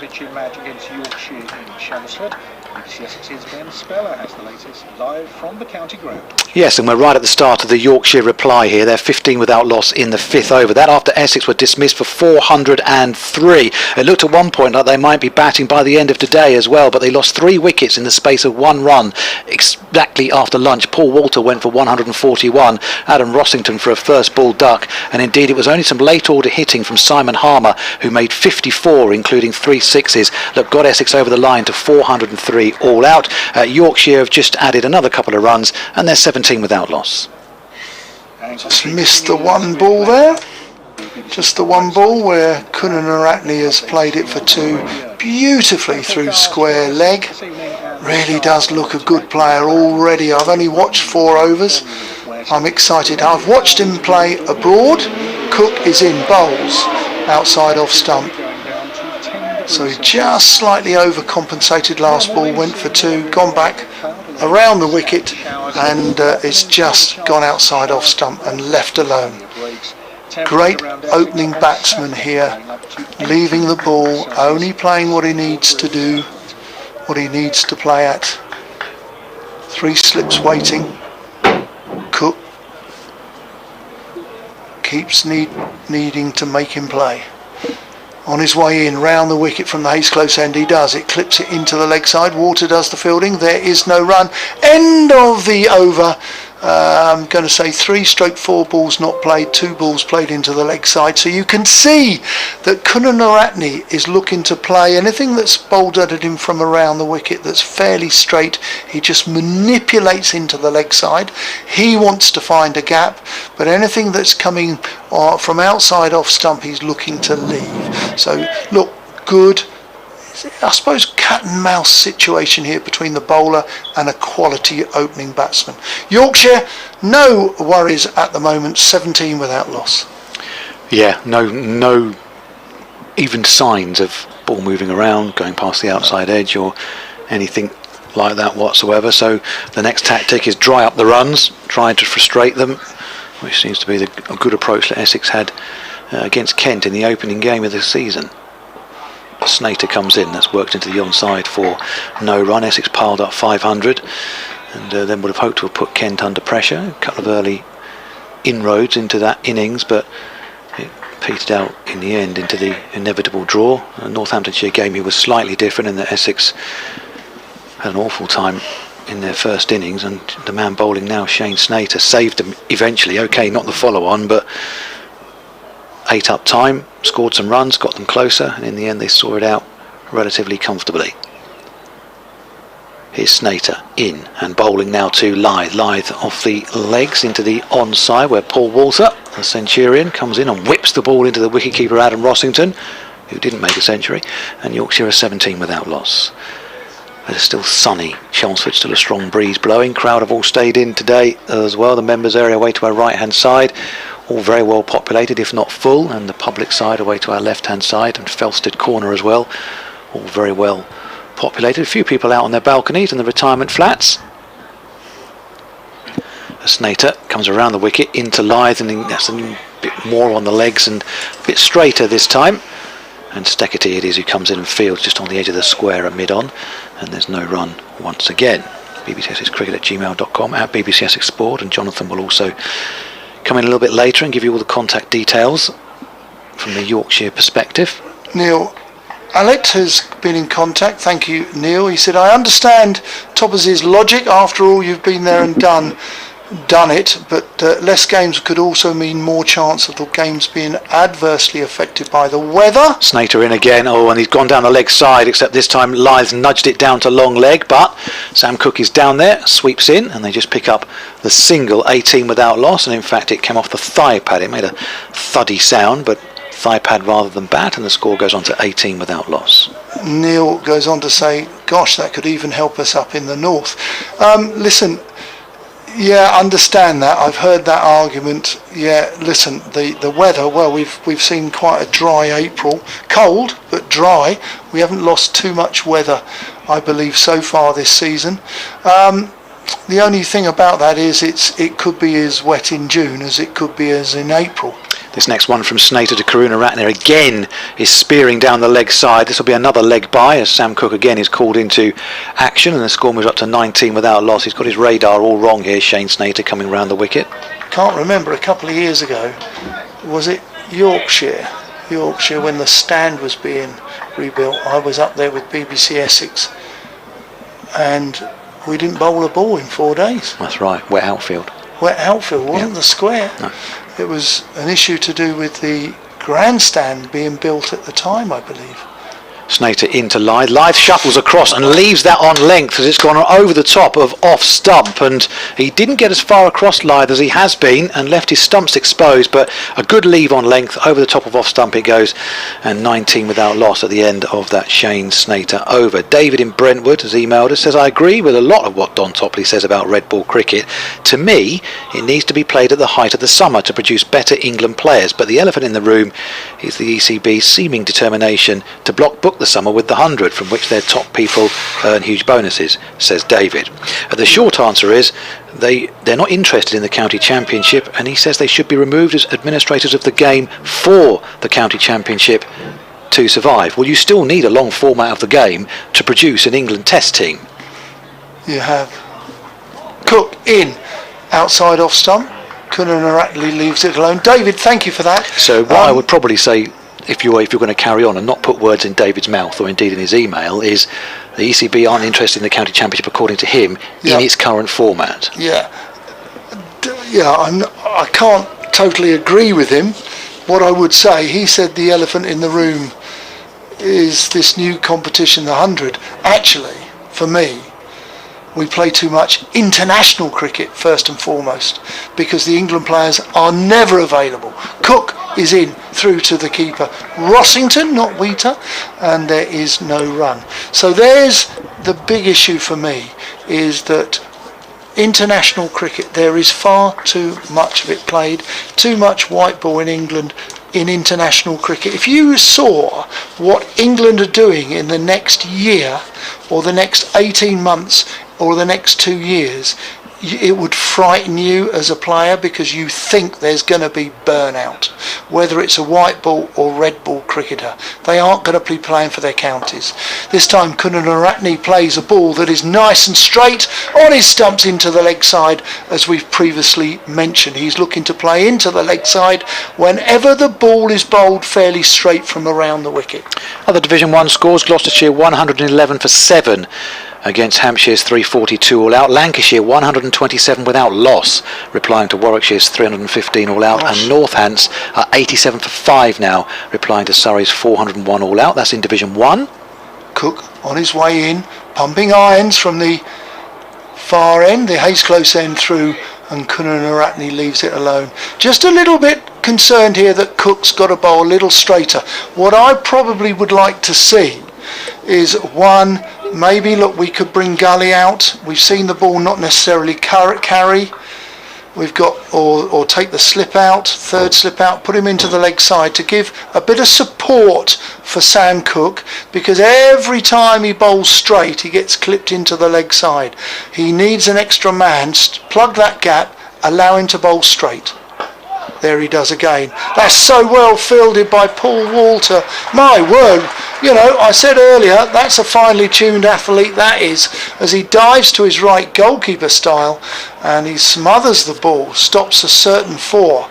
Terrific bit of fielding by Paul Walter, who now just taps his shoulder as if he hurt it diving. Division 2, Leicestershire 320 all out. They're at tea there. Glamorgan 220 for 3. Middlesex have recovered somewhat, 162 for 4 now, replying to Sussex's 392 all out at Hove. Cook in again, decent ball. Ball just comes back into the left-handed opening batsman from Sri Lanka. That's a decent ball. I'm happier with that line when Cook bowls straight. Essex have got 3 men on the offside for the left-handed opening Sri Lankan opening batsman. I just wonder whether bringing one across, he's unlikely from around the wicket unless it's wide, be hit into the offside. He's got a ring of 3 there. Why not bring one over and allow him to bowl straight, where there's a better chance of making Kunaratne play the ball, which means there's a better chance of a dismissal. 580 for 6 declared Durham. Worcestershire, a little bit of a recovery. They were 41 for 4. They're now 110 for 4. All 4 wickets to Matthew Potts. Ben Stokes, 5 overs, 4 maidens, none for 1 so far after his amazing century earlier. Here's Snater in and bowling to Lyth, wide of off stump, and through it goes to Rossington with the score 19 without loss. So we're just seeing Snater then bowl at Lyth. Lyth is happy. Yorkshire are happy leaving the ball. I want Essex to just bowl a little bit straighter. See if this new ball's going to do anything. Just bowl a bit straighter. Make him play. They've got 3 in the offside. Bring one over if you want to give him the support. Both bowlers are bowling around the wicket at both left-handers. It's harder to hit into the offside. Snater in again, and just squares Lyth up a little bit straighter that from Snater, but out to the offside for no run. Andrew on Twitter at BBC Essex Sport says, with a 3-division first-class competition, I'd be happy with 10 first-class games. Yep. It's good enough for Australia, after all, he says. The rest of the world? If they are played in the summer. They will be played in the summer. So we won't be starting in April, is that what you're saying? I reckon, this is me at a guesstimate, you won't be starting on the 8th of April. You'll probably start in the last week of April and play most of another 3 games in May.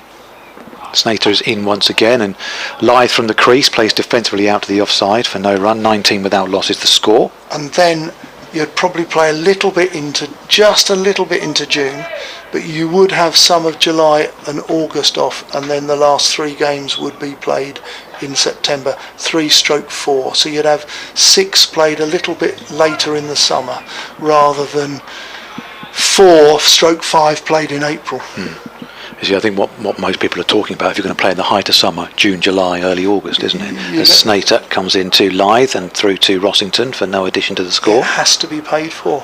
So you've got the county clubs who will have their T20, which is financially beneficial to the 18, and then you'll have the 100. But the 100 should be concertina down, for me, to 4 weeks. You don't need in the 100 this extra game against your local rivals, so the Invincibles play the Spirit twice. Don't need that, you need them once. So that cuts out a game straight away. Snater into Lythe, and Lythe props forward and then just stays in position because the ball goes flying past off stump and into Rossington's gloves. The 100 is 8 games, 8 teams, 7 games against all the other opposition, and your local team play in a second game. Okay, and then you have the eliminator and final. So I think you can bring that down into 4 weeks, maybe 4.5 weeks as opposed to 6 weeks. That's my personal thoughts. Snater tosses the ball up in his right hand, bandana on, turns and runs away from us and is in and bowling to Adam Lythe. Oh, and goes past Lythe's outside edge. Well bowled, genuine play and miss, but it wouldn't have mattered. It's a no ball. It is. And he just examines the line, Shane Snater, and just looks at the umpire. I think there was a couple of words there. I think he was just asking by much. Probably umpire's probably said, yeah, it by enough. Enough, yeah. Look in the book, it was a no ball. You overstepped, young man. Oh, only just. Well, only just. It's still a no ball. Like goal football. It was only just over the line. Still over the line. Didn't miss by much. Still missed. Here's Snater. Just holding his run up back, probably just there, just a slight adjustment, and Lythe plays defensively out to the offside. There's no run. 8 gone now in this Yorkshire reply to the Essex first innings of 403 all out, and would have actually gone along at a fair old lick for this game. It's 21 without loss. They've looked good. 2 left-handers have been watchful, like Sir Alistair Cook.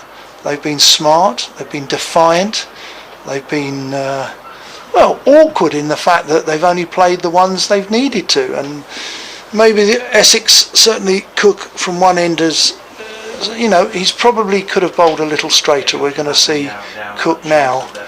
Let's have a little look to see if they change the fielding positions. They have. What have they done? Let's have a look. They've taken a slip out, haven't they? Where have they put him? Short mid wicket. Who suggested that? I'm not out there, I don't know. I say put another one on the leg side. Give him a bit of support. I'm hoping now he can afford to bowl straighter from around the wicket. I would put. He's got him catching at short mid wicket. I'd have him back in the ring for 1, saving 1 in the ring, not catching, but he's there catching. But nonetheless, you've got the third or the extra fielder on the leg side giving him. Well, the bowler doesn't feel quite as naked with that extra fielder there. What does he bowl? He bowls outside off stump. Come on, Cookie, make him play. So he's got a ring on the offside, ring on the leg side.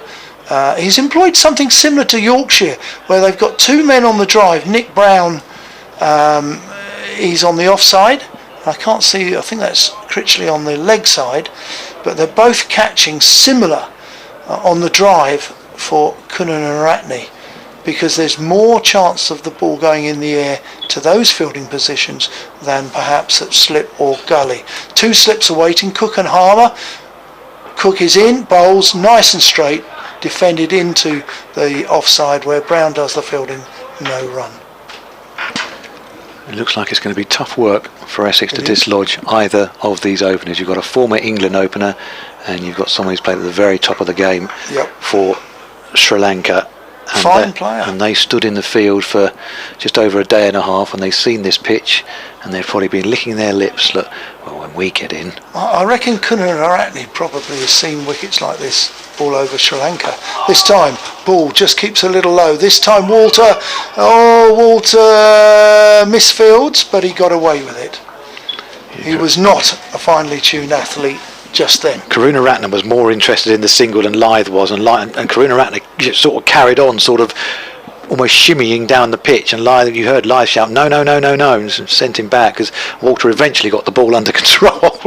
Where is it? Where is it? It had gone through his legs. He parried it behind him, but he recovered well. Cook, happy that he bowled straight. 2 slips awaiting. Cook is in, bowls, another nice and straight one. This time they stopped the single. Well done, Paul Walter. It's gone behind square. He has to move 5-10 yards, and he throws well to Adam Rossington, keeping wicket for the first time. He has the gloves on for Essex County Cricket Club. He had the pads on earlier on and the bat in his hand, and he didn't last very long, but he's made such vital contributions for Essex so far this season, none more so than that winning effort at Somerset, and obviously showed up well here in the opening game of the season as well against Kent. Missed out against Northamptonshire because he would have been playing against his parent club from whom he's on loan.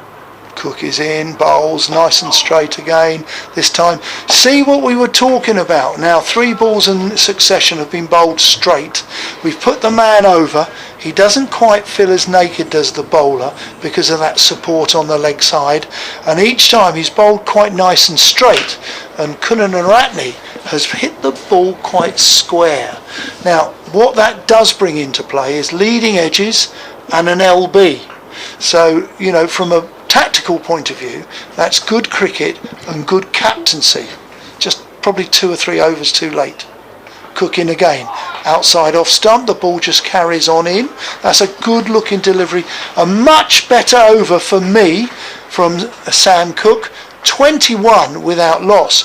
Yorkshire so far after 8-9 overs, they are looking good and secure. Yeah, there's been a couple of balls which went past the outside edge of Adam Lythe's bat, one admittedly from a no ball, but other than that, very little for the Essex bowlers to gain encouragement from, so much so that we are into the 9th over, about to start the 9th over, and on comes Simon Harmer.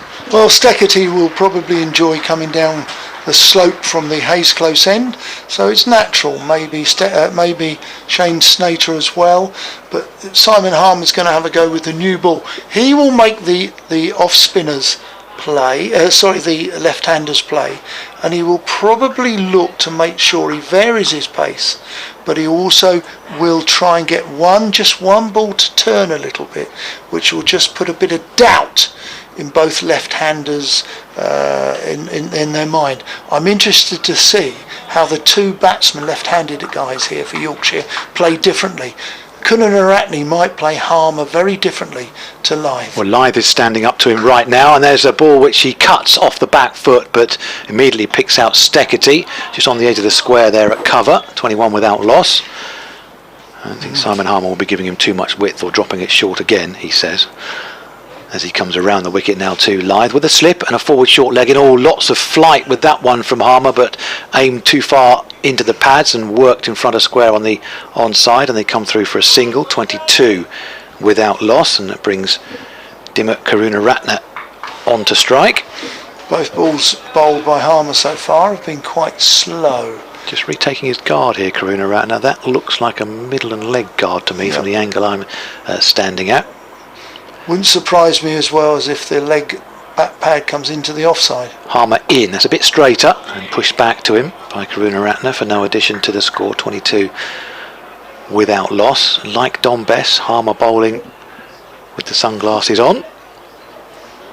Tosses the ball up into his right hand and is into his delivery stride now, and pushing forward is Karunaratne, and it dribbles out to the onside to the man at short leg. I think it's Nick Brown. Normally is Nick Brown. Yeah, it is. Yeah. Stations there. This is a really good battle. I'm really enjoying this. It's only 4 balls old. Harmer is into Karunaratne once again. A little bit flat, a little bit quicker, and pushed back down the pitch for no run.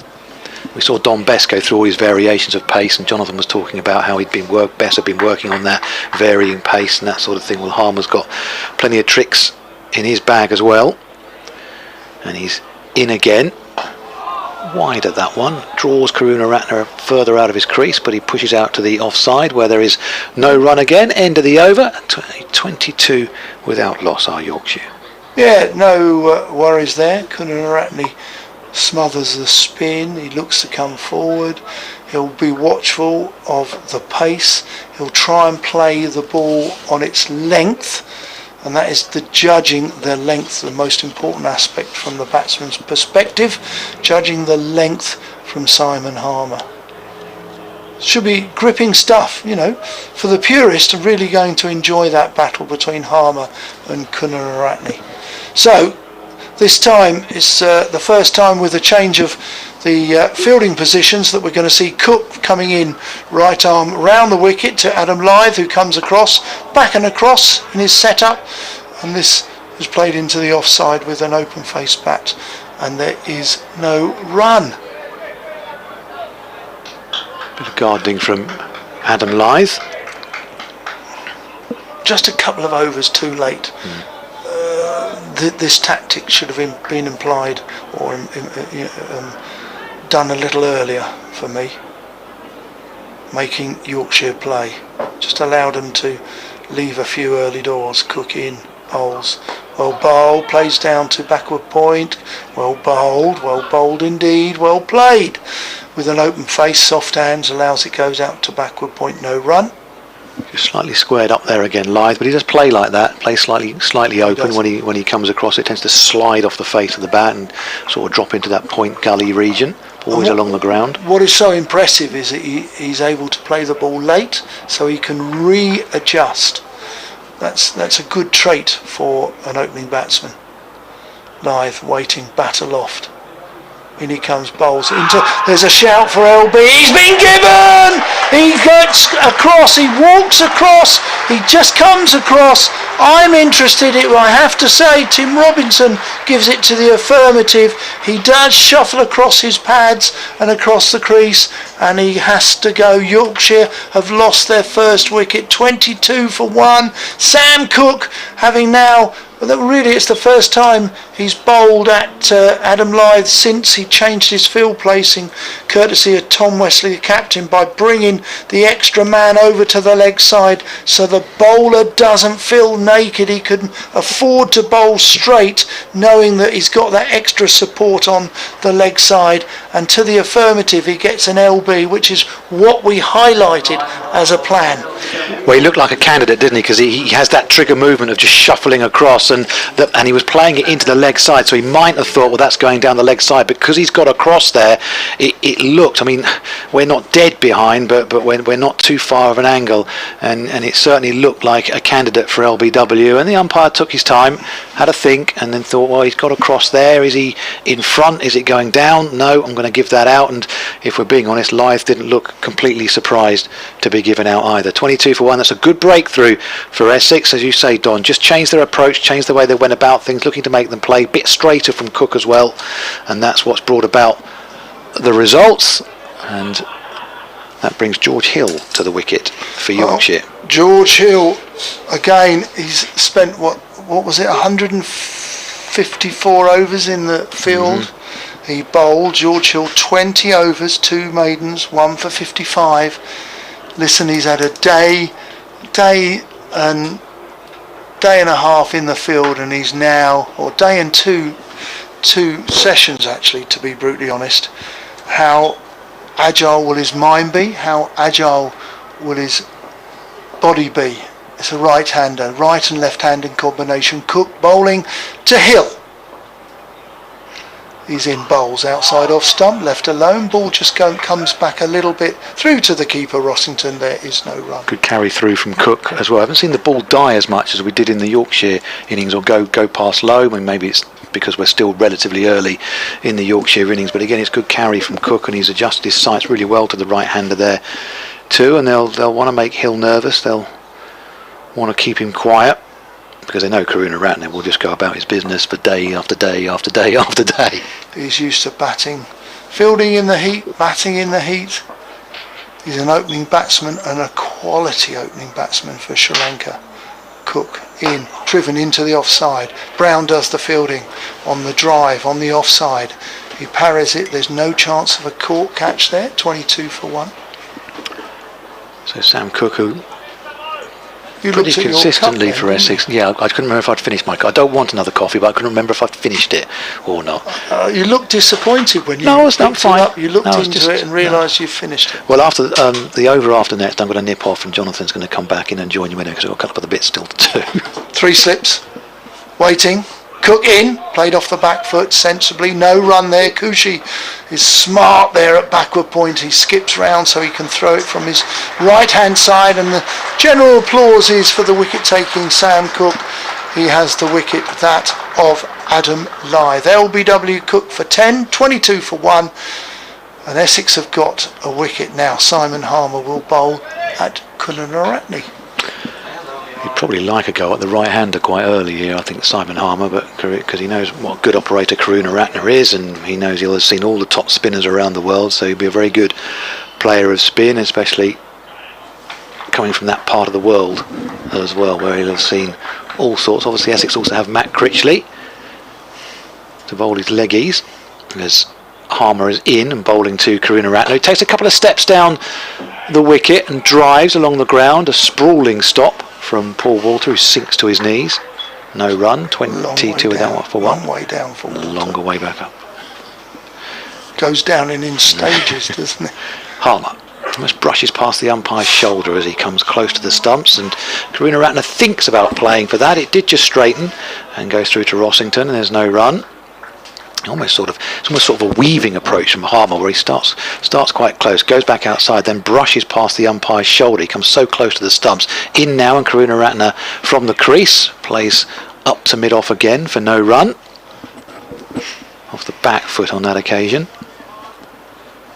So Harmer just works through his variations. Here he is again. Oh no, there he isn't again. He's not let go of the ball on this occasion. Just didn't get things quite right there. Rubs his hand into the dust in the footmarks. Losing his grip on the ball, or didn't feel things were quite right. He's ready now though. Slipping a forward short leg. He's in and bowling to Karunaratne, who plays late on that one. The oohs and ahs from behind the stumps, but deliberately played late to get it behind square, and they come through for the single. 23 for 1 in the 12th over. Now there's a cultural difference. If an English guy had played that, he would have played that, and there would be oohs and ahs of a bit of fortune. But as a Sri Lankan coming from Asia, where he has very wristy wrists, he's played that probably off the face of the bat intentionally, because they are so good at finding backward point, whether it's off the seamers or spinners. They play square of the wicket so well. Harmer's into Hill, lots of flight and loop on that, and Hill's driven at it. It's turned, it's come off the inner part of the face of the bat and gone out to mid-wicket. Short leg was interested, but I don't think it was in the air when it went past him, but he's put it right up there as Harmer for the drive, and Hill's taken the bait, so that's interesting. He's very quickly ready with the ball back in his hand. 23 for 1, shorter, quicker, flatter, and Hill plays from the crease out to the onside for no run, and that is the end of the over. 23 for 1. That was a brave shot from George Hill so early in his innings. Some might say foolhardy, but he gets away with it. Well, he's playing against the spin, but in this particular instance there was just a little hint or a grip, and he's got to be very careful. Kunaratne's probably coming up to him now saying, hey listen, you keep playing with the spin, don't play against the spin, it's dangerous, especially with Harmer. If it was a part-time spinner, somebody who doesn't really turn it, then fine, understandable. But if you're playing against Harmer, he's looking for you to do that, and you're helping him get a bowl through the gate or a back pad. Don't play against the spin. Make sure you play with the spin. Cook on his way in bowls nice and straight. This time he walks his shot, does Kunaratne, comes forward, doesn't quite take a large enough stride, and then just plays it back to Sam Cook. There is no run. 2 slips, 2 men on the drive, one on the offside, one on the leg side. Essex employing a similar tactic to what Yorkshire did in days 1 and 2. Cook round the wicket to the left-hander. Bowls driven, and he take a single as there is a man back on the pavilion boundary. They take a single. Kunaratne gets off strike. He moves to 10. and then Critchley, and I'm afraid the batsman now is George Hill, who is taking guard, the right-hander, the first time he's faced Sam Cook so far in this innings. Hill. Extra slip in. Fair enough, this is normal seam bowling being resumed here now. Man on the drive, still the extra man on the offside for the right-hander. Cook is in, bowls. There's a nick, it bounces short of Nick Brown. They take the single. And there is one run. Yeah, it wasn't a nick that just fell short of the slip. Yeah. It was well short. And he was just about stopping it, and Critchley couldn't quite prevent the single. Soft hands played by Hill there, but another decent delivery there from Cook. Good cricket, conventional cricket. Kunaratne facing. This is absorbing for me to watch Kunaratne play, and of course potentially we've got the former England captain coming in at 4. Cook, 2 slips to the left-handed Sri Lankan. Nice and straight again. This is what I like. It's pressure bowling. There's a lot of pressure on the bowler to bowl straight, but he can afford it. He doesn't feel naked with that extra man on the leg side. It really is important to have that man there. He feels that he is confident he can bowl straight because he's got the defence in that leg side when he bowls at Kunaratne. Got a man on the pavilion boundary, a man beneath the Tom Pearce stand, 2 slips waiting. Cook again. Nice and straight, it's clipped. That's going to be 1 run to fine leg, whoever is beneath the Tom Pearce stand. We are blinded Shane by Snater the boundary. down there, just see him come out from under the lip of the stand. With his floppy sun hat on. 26 for 1. Hill, the right-hander. Everybody has to change, including the umpires. The shadows are getting longer out there. 3 slips come into play. I wonder if Rossington is saying to his 3 colleagues adjacent to him, "Hey lads, let's see the ball dropped rather than fall short." Cook on his way in. He bowls. Nice and straight again. Cook holds his hand up as if you miss, I shall hit, he was saying. 26 for 1, end of the 13th over. Another good testing over from Sam Cook. That'll bring Simon Harmer back in. He's got a white floppy sun hat on as well for the first time this season. It is warm, without being overly hot, but it is warm, it's pleasant. And Harmer will be bowling to Karunaratne, who's made 11 from 40 deliveries. Hill just a single thus far. 26 for 1 is the Yorkshire score. Remember earlier, Essex 403 all out, but they rather subsided, lost 3 wickets for a single run just after lunch as Harmer comes in and bowls around the wicket, and Karunaratne tempted into a drive here, but it goes out to extra cover and there is no run. 26 for 1 is the Yorkshire score, and that late order hitting from Simon Harmer just got them over the line and got them over 400. Harmer's in once again to the Sri Lankan. Slower and lots of flight on that one. Karunaratne watches very carefully, pushes out defensively for no run. There is an offer of movement and turn from Harmer, but it is, because the pitch is slow turn, it's not exactly spitting and fizzing.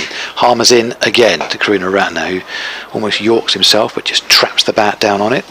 Harmer picks up on his follow through, examines the ball. No run again. 26 for 1. Return to the South African side for that Bangladesh series earlier in the year. Simon Harmer will probably feature against England later in the summer. He's in again. Lots of loop to that one. Karunaratne is tempted to drive, not with too much timing, and Walter cuts it off a mid-off for no run again.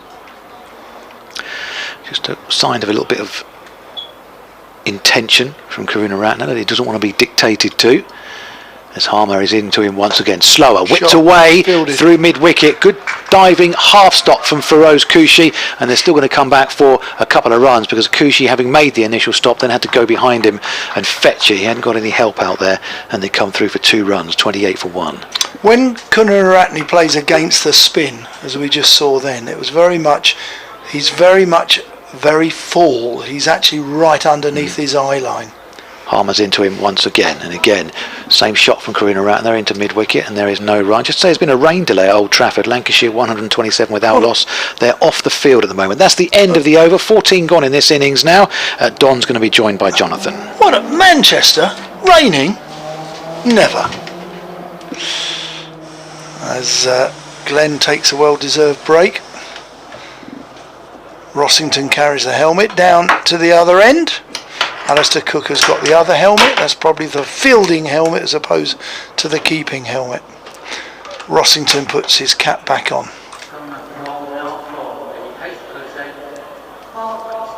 Steckety replaces Sam Cook, who's bowled. His spell was better and better for me. Started off, could have made him play a bit more. Came around the wicket and then imposed by having an extra fielder on the leg side. Took him out a slip. Thought that was good captaincy. I certainly had been promoting that for a good few overs. Steckety, 3 slips, bit more pace. He comes in, bowls. There's a genuine player miss by Hill. Could have left it alone. I'm presuming he had just a little look at that first ball. He knew he was going to play and miss. Change of bowler and all that. Good afternoon, Mr. Doidge. Good afternoon, toppers and everybody. I'm enjoying. For me, this is terrific cricket.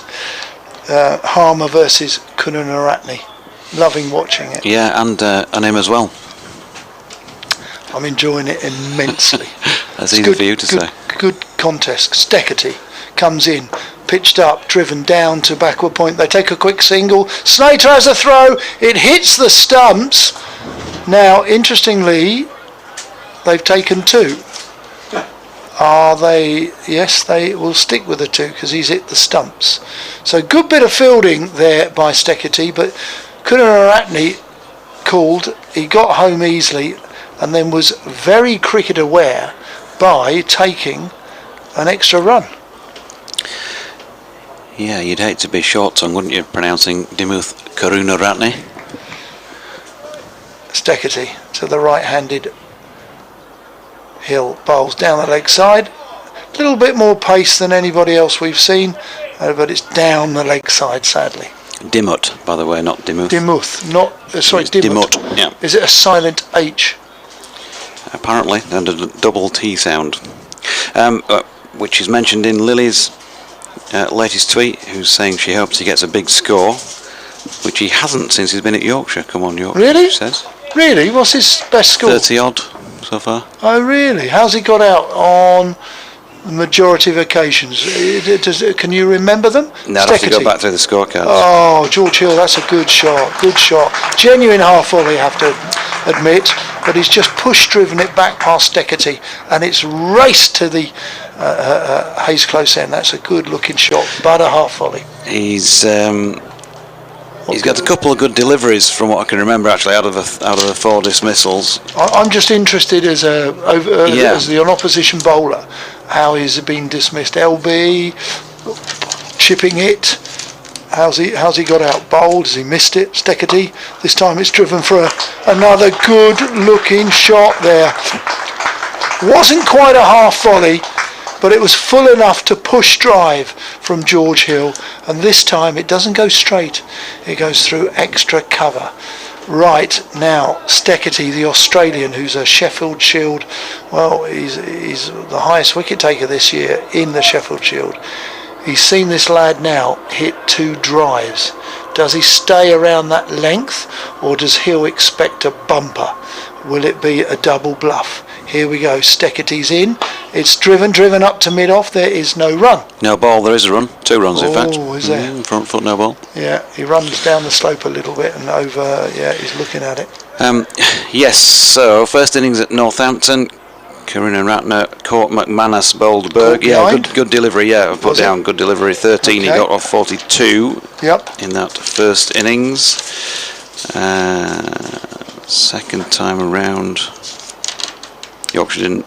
Oh yeah, they did about second time. He was the only wicket to have fallen on the second day. Steckety bumper. George Hill Just watches it sail past through to the keeper, and that's well played, George Hill. Couple of good boundaries, 40 for 1. Yeah, he got one from Luke Proctor that bowled in middle and off. Did he? 36, that's his highest score so far. Nicked it and bowled. And then last week, in the first innings, he was caught by Ollie Robinson, nicked off the bowling of Nathan Gilchrist for 4. Kent. He'd been in for an hour for his 4 then, an hour and 4 minutes. So it was tough going. Best comes in, Harmer comes in, driven by Kunaratne, out to Walter at mid-off, no run.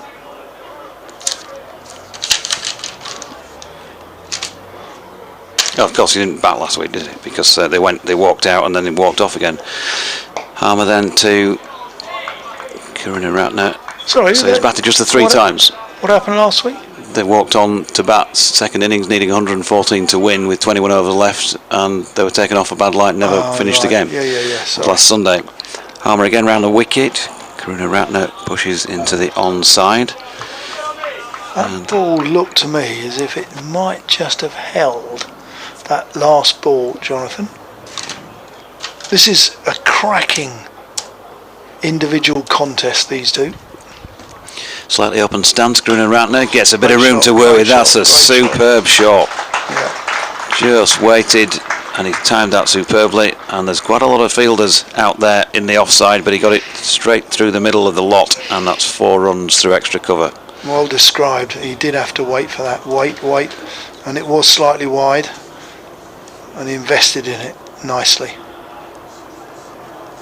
So 44 for 1 with that boundary to Kunaratne, who pushes back to Harmer. He's on to 17 now. George Hill quickly into double figures from 14 deliveries.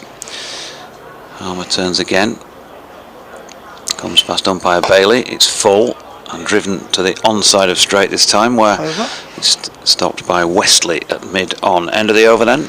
44 for the loss of 1 wicket. Got quite a bit more correspondence to catch up from when I was doing a lap of the pitch toppers. Should I stay or should I go?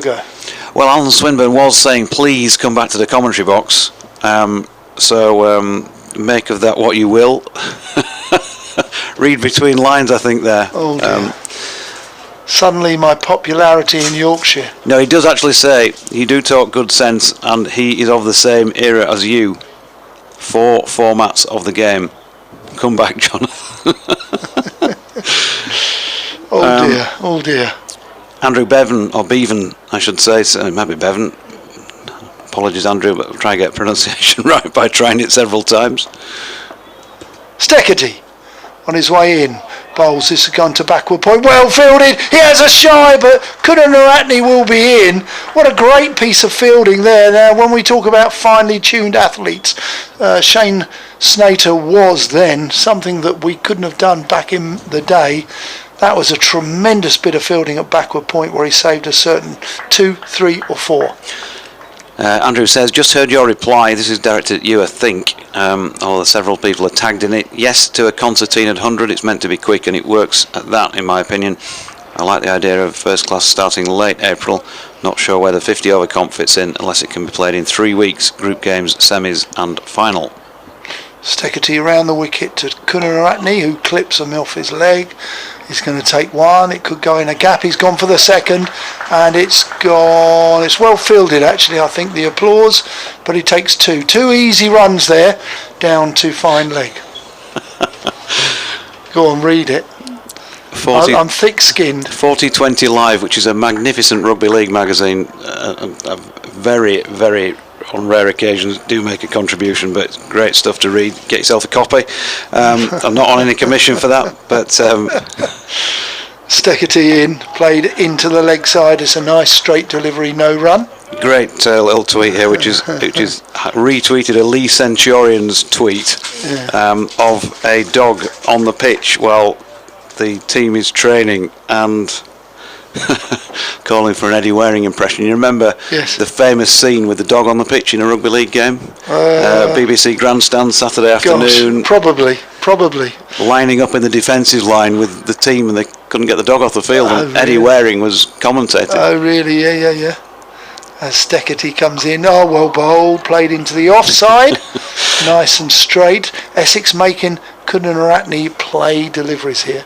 And eventually the cheeky sort of graphics or director or whatever it was put up that they would just put up Holmes, or what, for John Holmes scoring a try, or J Holmes rather than the full name, and they put up a caption zoned in on the dog of K9.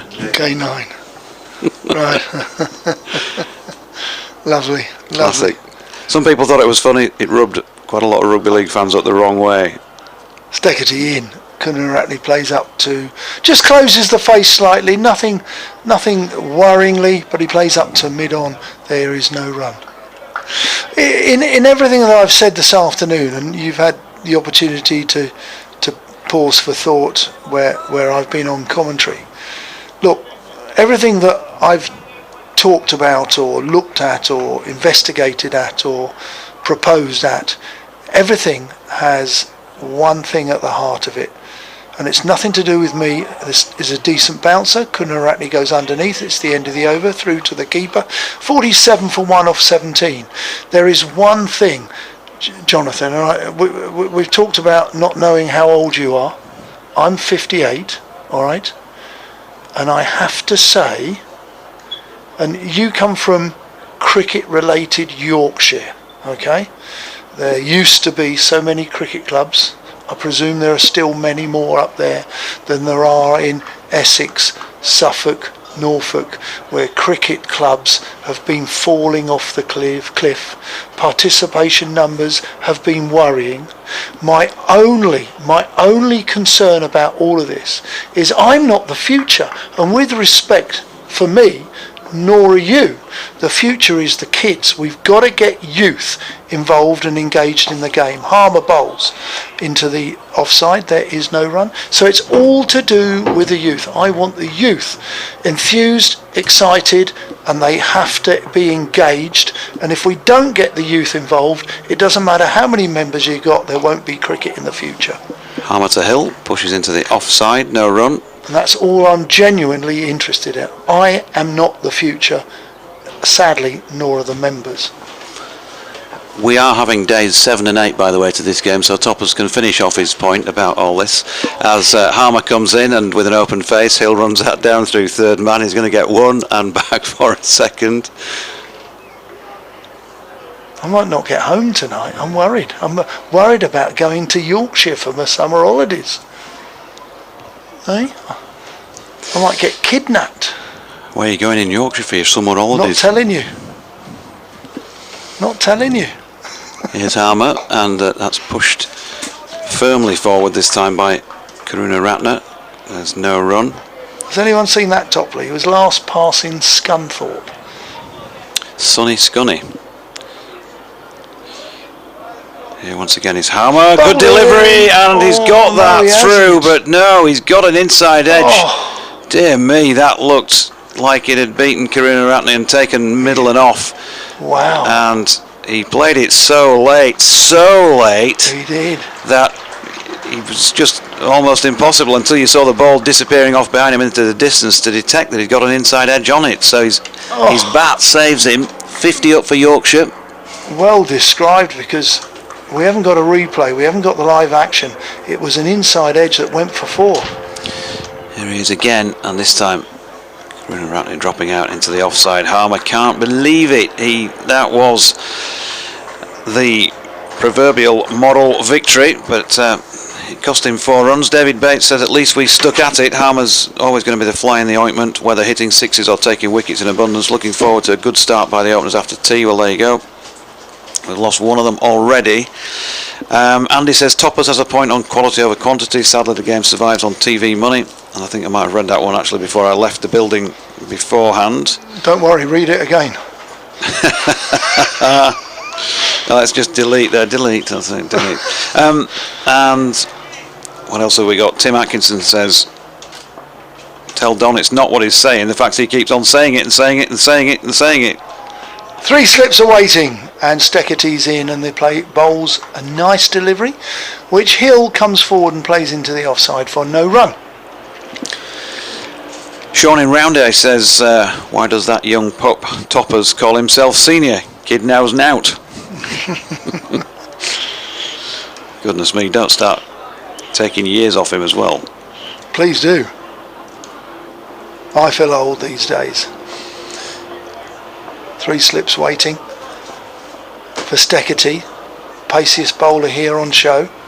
He's in, he bowls, and this is gains a bit of confidence from those 2 drives a couple of overs ago, and Hill looks good on his 4 defensive there. Dean Southall up in Doncaster says, enjoying the comms, one of your co-commentators mentioned IPA. He says, I like a nice IPA myself. Can you ask him what IPA stands for and where it was brewed? Indian Pale Ale. Yes. India Pale Ale? Yeah. I can recommend him some because it's brewed all over. As Steckerty bowls, little too straight. Hill comes off strike as he manipulates the ball down to the scoreboard where there is a fielder. Farouz Kuchi is fielding. They take a single, 53 for 1. I think it's one of these where he knows the answer and he wants to test your knowledge. So you were right. He knows what I'm going to do then. You were right, India Pale Ale and the UK was the answer to where it was brewed. Pale ales were popular in the UK. It was impossible before refrigeration to brew in India for those stationed there to protect the beer from going off during the long sea voyage. The beer was extra hopped, hence IPA. Thanks, Dean. Right. I wasn't aware of that. You learn something every day. Steckerty round the wicket to the Sri Lankan. He's in, charging in, coming down the slope, bowls. Comes it to it late, does Kunaratne, but he survives. Little inside edge into the leg side, there is no run. Lindsay O'Regan says, I'm with Don on the structure of the domestic game. We need a fixture list that safeguards the game's future and the health of the people who play it. We need a variety of formats to generate the income the game needs to survive. We need a schedule that generates the income the sport needs without overloading the players and bowlers in particular. The sport's moved on and is much more athletic than it used to be. Just look at the fielding and how it's progressed. Steckerty in, short ball, good bouncer. Kunaratne has to avoid it. He sways out the way to the leg side, plays it easily, but nonetheless it was a top bit of quality fast bowling there. He goes on, I really enjoyed the format of the Bob Willis Trophy and would be very happy with that as the norm. I think it provides the balance between income generation through playing more games and player protection through playing fewer games. Let's keep this in context, he says. Even in this scenario, England will still have more professional cricketers playing first-class cricket than other countries. Steckerty in, clipped off the leg there. He's going to pick up at least 2 as Waters running after it, and it will be only 2. 2 easy runs there, good looking shot to complete the end of the over. Steckerty's over, 19 overs, 53 for 1, and Kunaratne has 23, Hill has 14. Ken Lashley says, could your Essex colleague tell us what year he played 60 overs and 55 overs in the same season? My recollection is that the 55 over game replaced the 60 over cup, so there were only ever 3 formats in one season, first class Sunday league and either 60 or 55 over cups. I'm with you, sir. I remember both in the same season, the July finals for the Benson Hedges and the September finals for the NatWest. Correct, and then you had the league for the John Player League on a Sunday, and initially we used to have the Sandwich Sunday League game in the middle of a 3-day, and I highlighted some of the issues associated with that. Harmer in, down the wicket comes Hill. Listen, he's picked his first ball there and he's hit it beautifully. He had courage in his conviction as he came down the wicket and has hit Harmer for 4. Good looking shot. Harmer won't be worried because he will be happy to see that there's another way he could get a dismissal with an arm ball or one that goes straight, i.e. stumped. Hill again facing Harmer, having just hit a beautiful 4, plays into the off leg side, no run. Yeah, 4 formats. I'll do an over in a minute if you like. Sorry. My humble apologies. Go on. Harmer bowls outside off stump. Hill leaves it, just comes back a tad, and there is No dismissal, an ooh and an ah. But I'm going to say to George Hill, well, ooh are. What are those? Ooh are. Well, yeah, got a light boy, as he leaves it alone, and that was quite close to off stump. Harmer in again, little slower. This is an outside edge. Goes down to short third man. Cook does the fielding. 1 run, sensible run. 60 for 1. Shout out to Craig Traps, who's watching. He should be listening, Trapsy, listening to the audio commentary. No, he's watching and listening at the same time with his lads Thomas and Charlie. LBW was harsh, he says. So he disagrees with you two. We didn't have the replay or the live action. Yeah, and I've got to say, I did think when Adam Lyth walked off and he looked at the skies that was his version of "you're having a laugh." Pity. Harmer round the wicket, slip and a bat pad on the leg side. He bowls. Well played. A nice stride by Kunaratne. There is smothers a spin, just closes the face at the last minute, but safely. There is no run, and that is 19 overs, 60 for 1. Catherine Skinner emails and says, I read recently your dad had a shop in St Michael's Lane. I used to work down the lane and wondered if I knew him. Just curious. He didn't have a shop, Catherine. He had a business by the name of Lautrec, which was right next to the little narrow bridge that you leave St Michael's Lane. Well, you don't leave it, it carries on the other side of it actually, but that you leave the ground behind, if you like, to head off towards Burley and Leeds. Yeah, for years, which is one of the reasons, I suppose, why we used to go watch cricket at Headingley. It was just over the road. School holidays, things like that. Odd Sunday League game.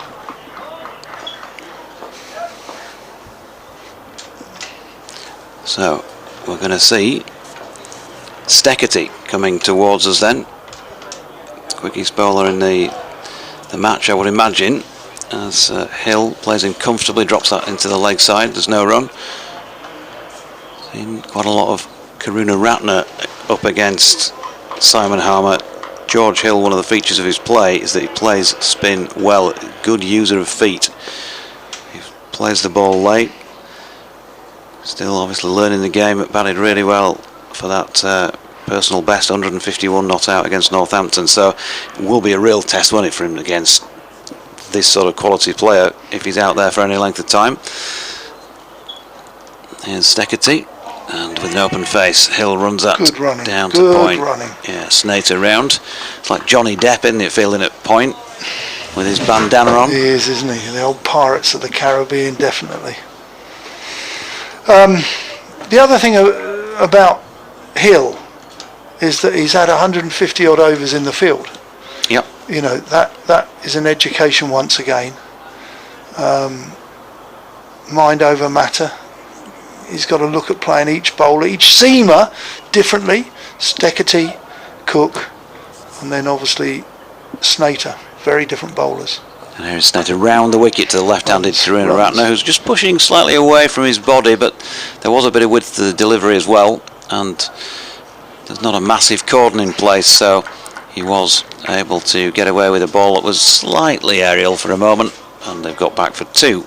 I'm really comfortable with that shot, Jonathan, because yes, it's a especially he didn't go at the ball, did he? No. So it's a relatively low risk shot, but there is a man at point. Had he gone at it harder, he might have lofted it in that direction. Sri Lankans, Pakistanis, you find they are so good. Indians are so good at playing, but off the face of the bat at backward point, it's a genuine shot. Snater again, this time off the legs. Karunaratne is flicking into the onside, but that's fielded at mid-wicket, and there's no run.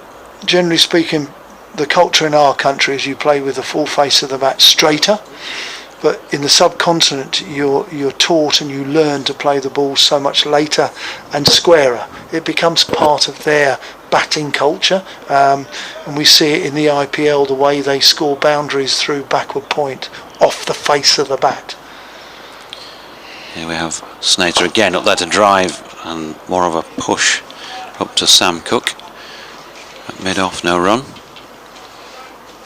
Sun is, well, it's the conditions are hazy rather than as bright as it was earlier. It was lovely and warm for a long time today. I think I've got burnt actually in the con box. You're going to go home with a suntan, Gone sir. lobster pound, not sure. I think I'm going to go home pink.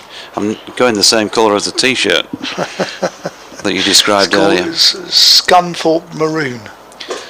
Here's Cook, wideish on the crease, nicely played by Karuna Ratner, and that was 4 from the moment it left the bat. Just a lovely little flick again, controlled flick through fine leg for 4, and so that takes him into the 30s, 31 from 69 deliveries, and I think we're seeing a proper player at the moment at 7 runs off the over, 67 for 1. He looks good to me. He really does.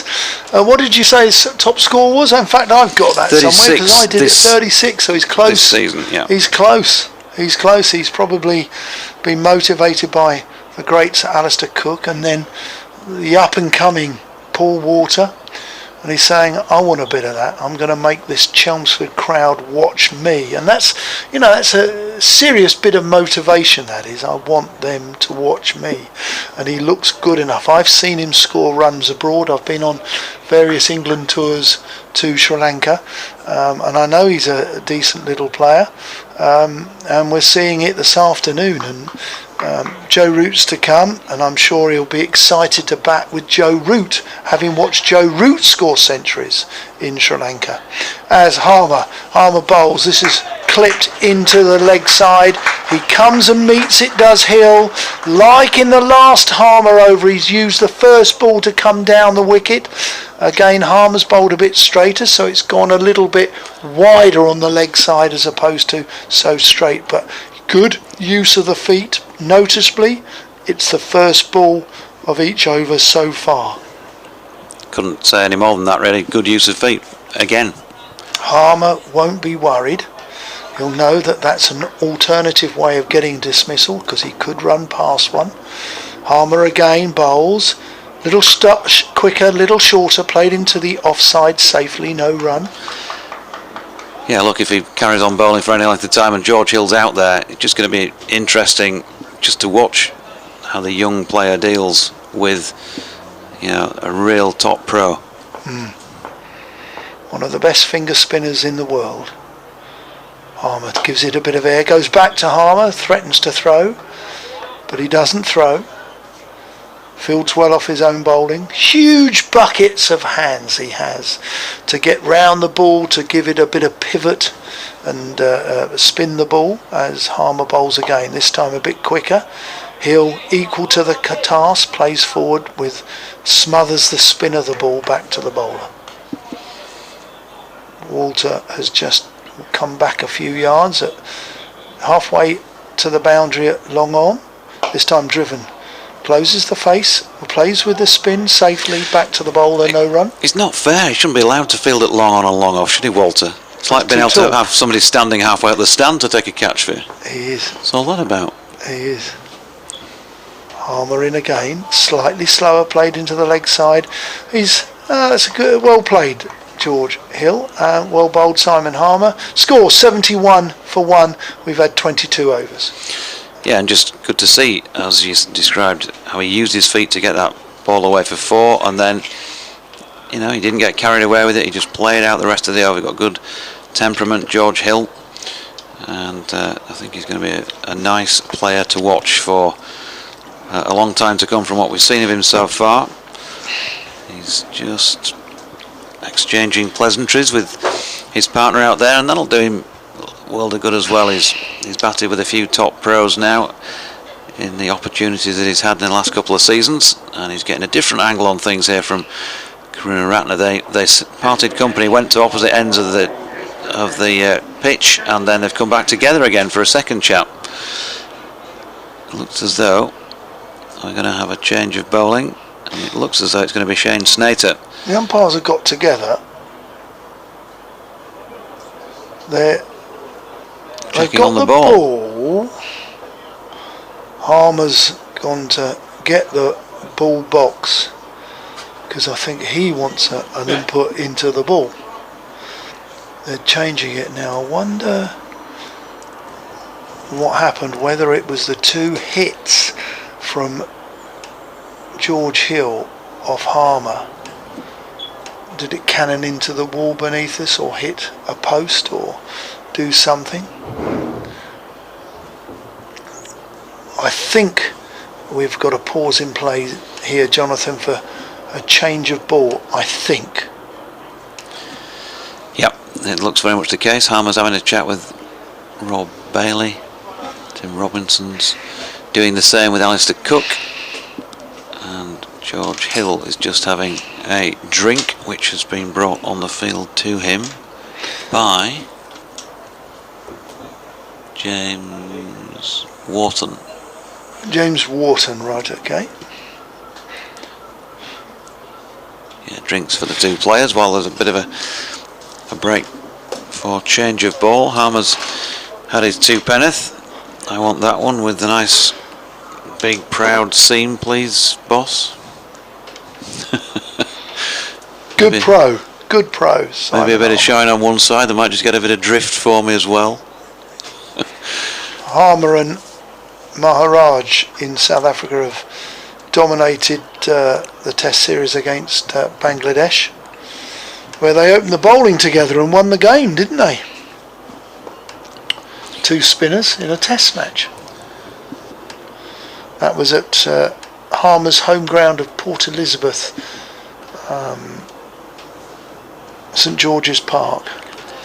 Now Shane Snater. Yeah, message in from David Collicutt out there in LA.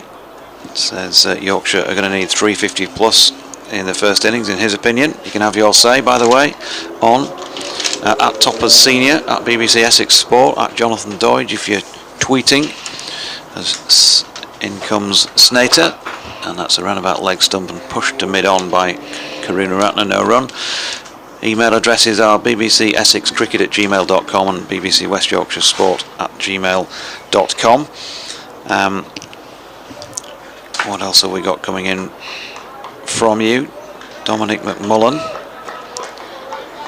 He's keen on getting stuck in on the keyboard and sent in a couple of tweets.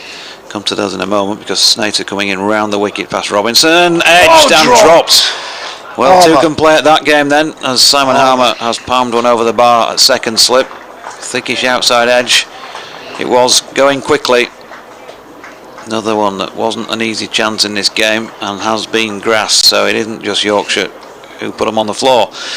Dominic says, listening to the point about cricket clubs falling off a cliff in other areas of the country, sure, there are some clubs struggling in Yorkshire too, but generally cricket is a massive part of the local community there, and it's in the people, unlike in other areas. Correct. I've been to a few age group presentations at Yorkshire, 250 players and parents there with 13 and 15-year-olds addressing the room as captains of their side. Truly amazing, just shows what cricket means in Yorkshire. As Snater comes in to bowl to the right-handed Hill then, because they got a single off that dropped catch, and that's wide of off stump and a dot. Yeah, and I've been at, well, I've emceed one or two of those age group dinners in the last few seasons now, and it is amazing that the number of people that turn up and the way that some of the players can articulate when they get up and speak about the season that they've had. Absolutely superb, and I say that when I'm there, not in a joking sense, because they do a great job. Occasionally pull one or two of them's legs for certain things that they might say. Here's Snater, and that's pushed into the offside by Hill, and there is no run. Craig Walton says, tell Toppers if he's going to tell us a score on the batsman scores to at least get them right. Was I behind? I don't know. I've not noticed. My apologies if I did. Yep. And Craig goes on, you and Toppers keep mentioning Steckety as quick, but he's not even registering 80 on the speed gun, according to the live stream. I wouldn't define that as quick. You're right, if that's the case. I'm not watching the live stream. I'm watching him bowling live in play now to Hill, and that's wide of off stump, and Hill makes a bit of a meal of trying to cut that one, chops it into the ground, and I think that was more a case of the ball not coming to him as quickly as he might have expected. Ferdinand Syme says, not sure why Don wouldn't be welcome in Yorkshire. He is as naturally forthright as we are. Thank you.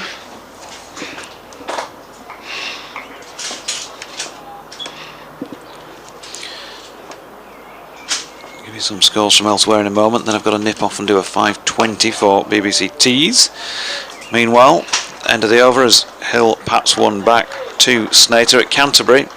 Down the road, Kent 358 for 4 in their first innings of the match against the SLC Development 11. Match delayed by rain between Warwickshire and Lancashire. That's been alluded to already at Old Trafford. Lancs 127 without loss after Warwickshire posted 315. They are playing at Southampton, where Hampshire made 342. Gloucestershire 161 for 9 in trouble and staring down the barrel, you'd have said, on day 2 there. At the Oval, Surrey 401, of course. Northamptonshire also struggling, 120 for 6 in their first innings. Leicestershire made 320. Glamorgan 260 for 4. Harmer in, bowls.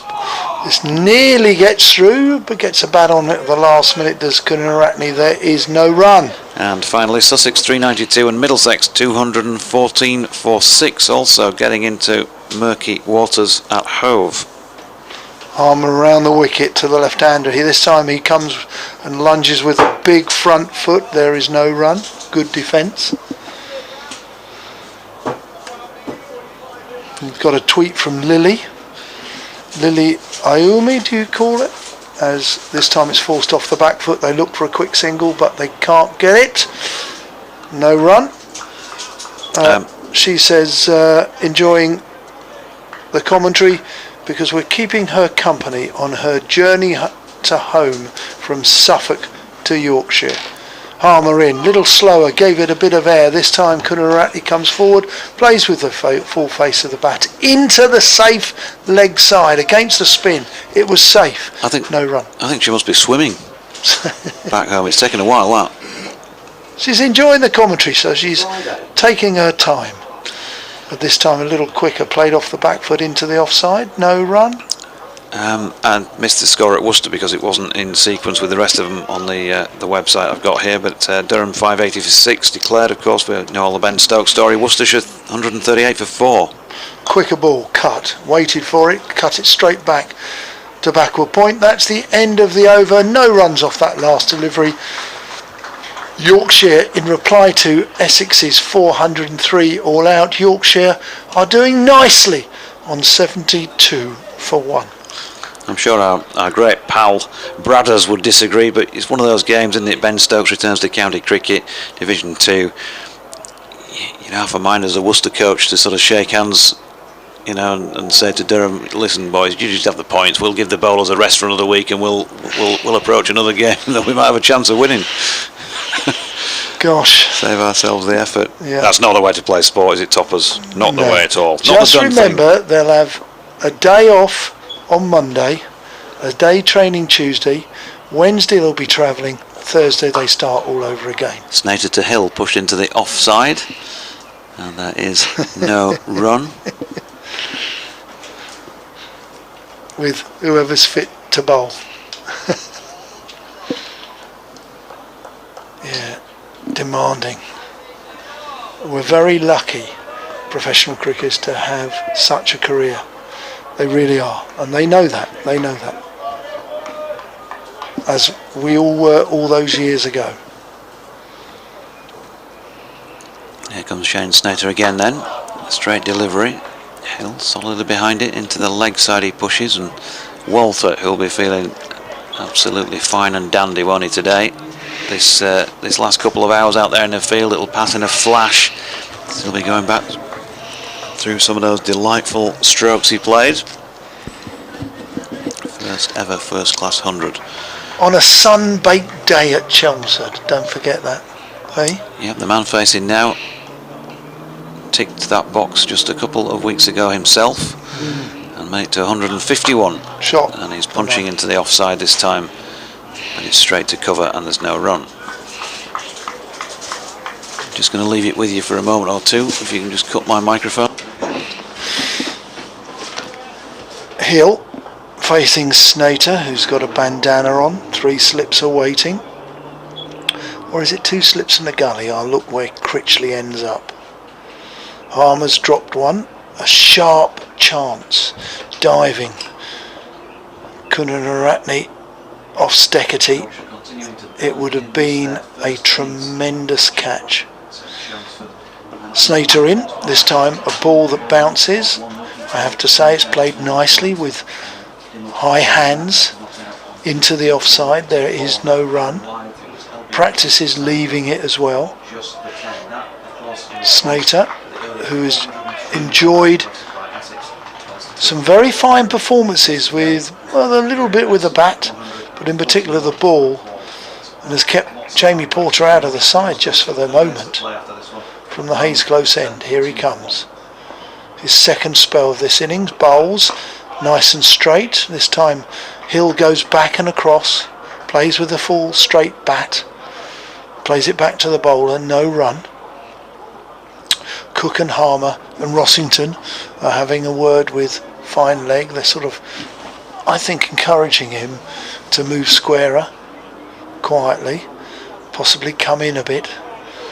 I just wonder whether Hill's being set up here, the right-hander, for a bouncer. Snater's in, bowls. This time it's another good delivery, which comes forward there for Hill, plays into the offside to complete the end of the over, the 25th over. Yorkshire, with no worries at the moment, going along nicely. They're 72 for 1.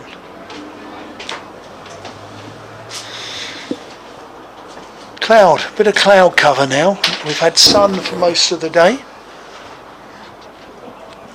And I'm going to be replaced in a minute after Jonathan Doidge comes back, and Glenn Speller will replace me, and the two of them can gang up on me. They're going to gang up on me and assassinate me on air for all the disgusting things I've said all afternoon. How we're going to change and revolutionise the game. And he's gone for an LBW against Kunaratne, but he survives it. That's well bowled there, very well bowled indeed. It's just gone on with the arm, but it's been given not out, and I understand why, but good cricket again. Yeah, I think probably just looks like it might have been going over the top, if anything. Harmer in again, this time plays late, plays on the back foot, nothing wrong with that. He's watchful, is the Sri Lankan opening batsman, and he survives. Well played off the face of the bat, into the offside, cracking individual competition. This Harmer in again, bowls, and this time he comes further forward, picks up the ball, the length in particular, comes forward, smothers the spin. Harmer turns. I'm wondering whether the leg side fielder should be on the offside. Gives it a bit of air. It's driven in to out with the spin, out to water at mid-off. There is no run. Edward Harland says, JD, going back to earlier, why is it so many football teams have claret and blue kits? As Harmer in again, plays into the offside, sensibly, smartly, no run. As for Mr. Topley, he is saying all the right words, but not necessarily in the right order. Oh. Okay. Harmer, right arm round the wicket. He bowls a little bit quicker, smothers the spin, completes the end of the over, 26th over. Yorkshire 72 for 1. Yeah, claret and blue, not sure, but they are two of my favourite colours. I wear them a lot. Obviously, I've got to stay loyal to blue and gold, being from Leeds. Blue and yellow, blue and gold. Like a bit of that as well.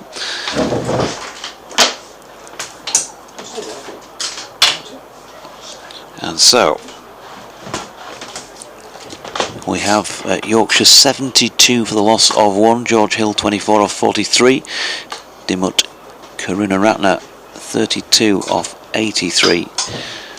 Snater 6 overs for 9 so far, hasn't yet taken a wicket. I hesitate to say hasn't yet troubled the scorers, of course. And he's about to bowl from the Hayes close end.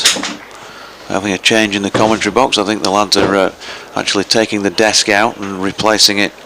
There'll be a drill in a moment, as well as a couple of hammers and a saw, as that's pushed into the offside by Hill, and there is no run.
he does it with a touch of grace. Also should thank Steve as well for his email, and as he admits it is very, very long, but he says brilliant to hear Topper's soapboxing, and he's got some sense to add. I don't fully agree. Snater in, that's clipped square by Karuna Ratner, and there's no run. I have sent Don that email because it's quite a lengthy one, but thank you, Steve, for taking the trouble. And yeah, there should be something for everybody in the game. It's still the same game, broadly. They still play with the same bat and the same ball, albeit slightly different colours. The skills are different. The nuances, the subtleties. Bandana, he's delivered that one wide of off stump, and Karuna Ratner isn't for playing it. There are still 2 slips in place. Simon Harmer is just doing a few stretches at second slip. Did put down the Sri Lankan batsman who's on strike at the moment. A few overs to go. So 7 down in the game, is it, in total? Yep. We think. Yeah. 7. Soon have a whole innings worth the way things are going. Here comes Snater again. This time fading one down the leg side. Karuna Ratner's already flicked one of those for a lovely 4 through fine leg earlier on, but misses out this time. That will be the end of the over. Snater with 7 overs, 2 maidens, none for 12. Karuna Ratner 32, Hill 27, and Yorkshire 75 for 1 in response to Essex's painstakingly put together 403, Glenn. It was painstaking at times. Still raining. Old Trafford, Lancashire 127 without loss, Warwickshire 315. Gloucestershire are now 177 for 9 in response to Hampshire's 342 all out, and Northamptonshire are struggling.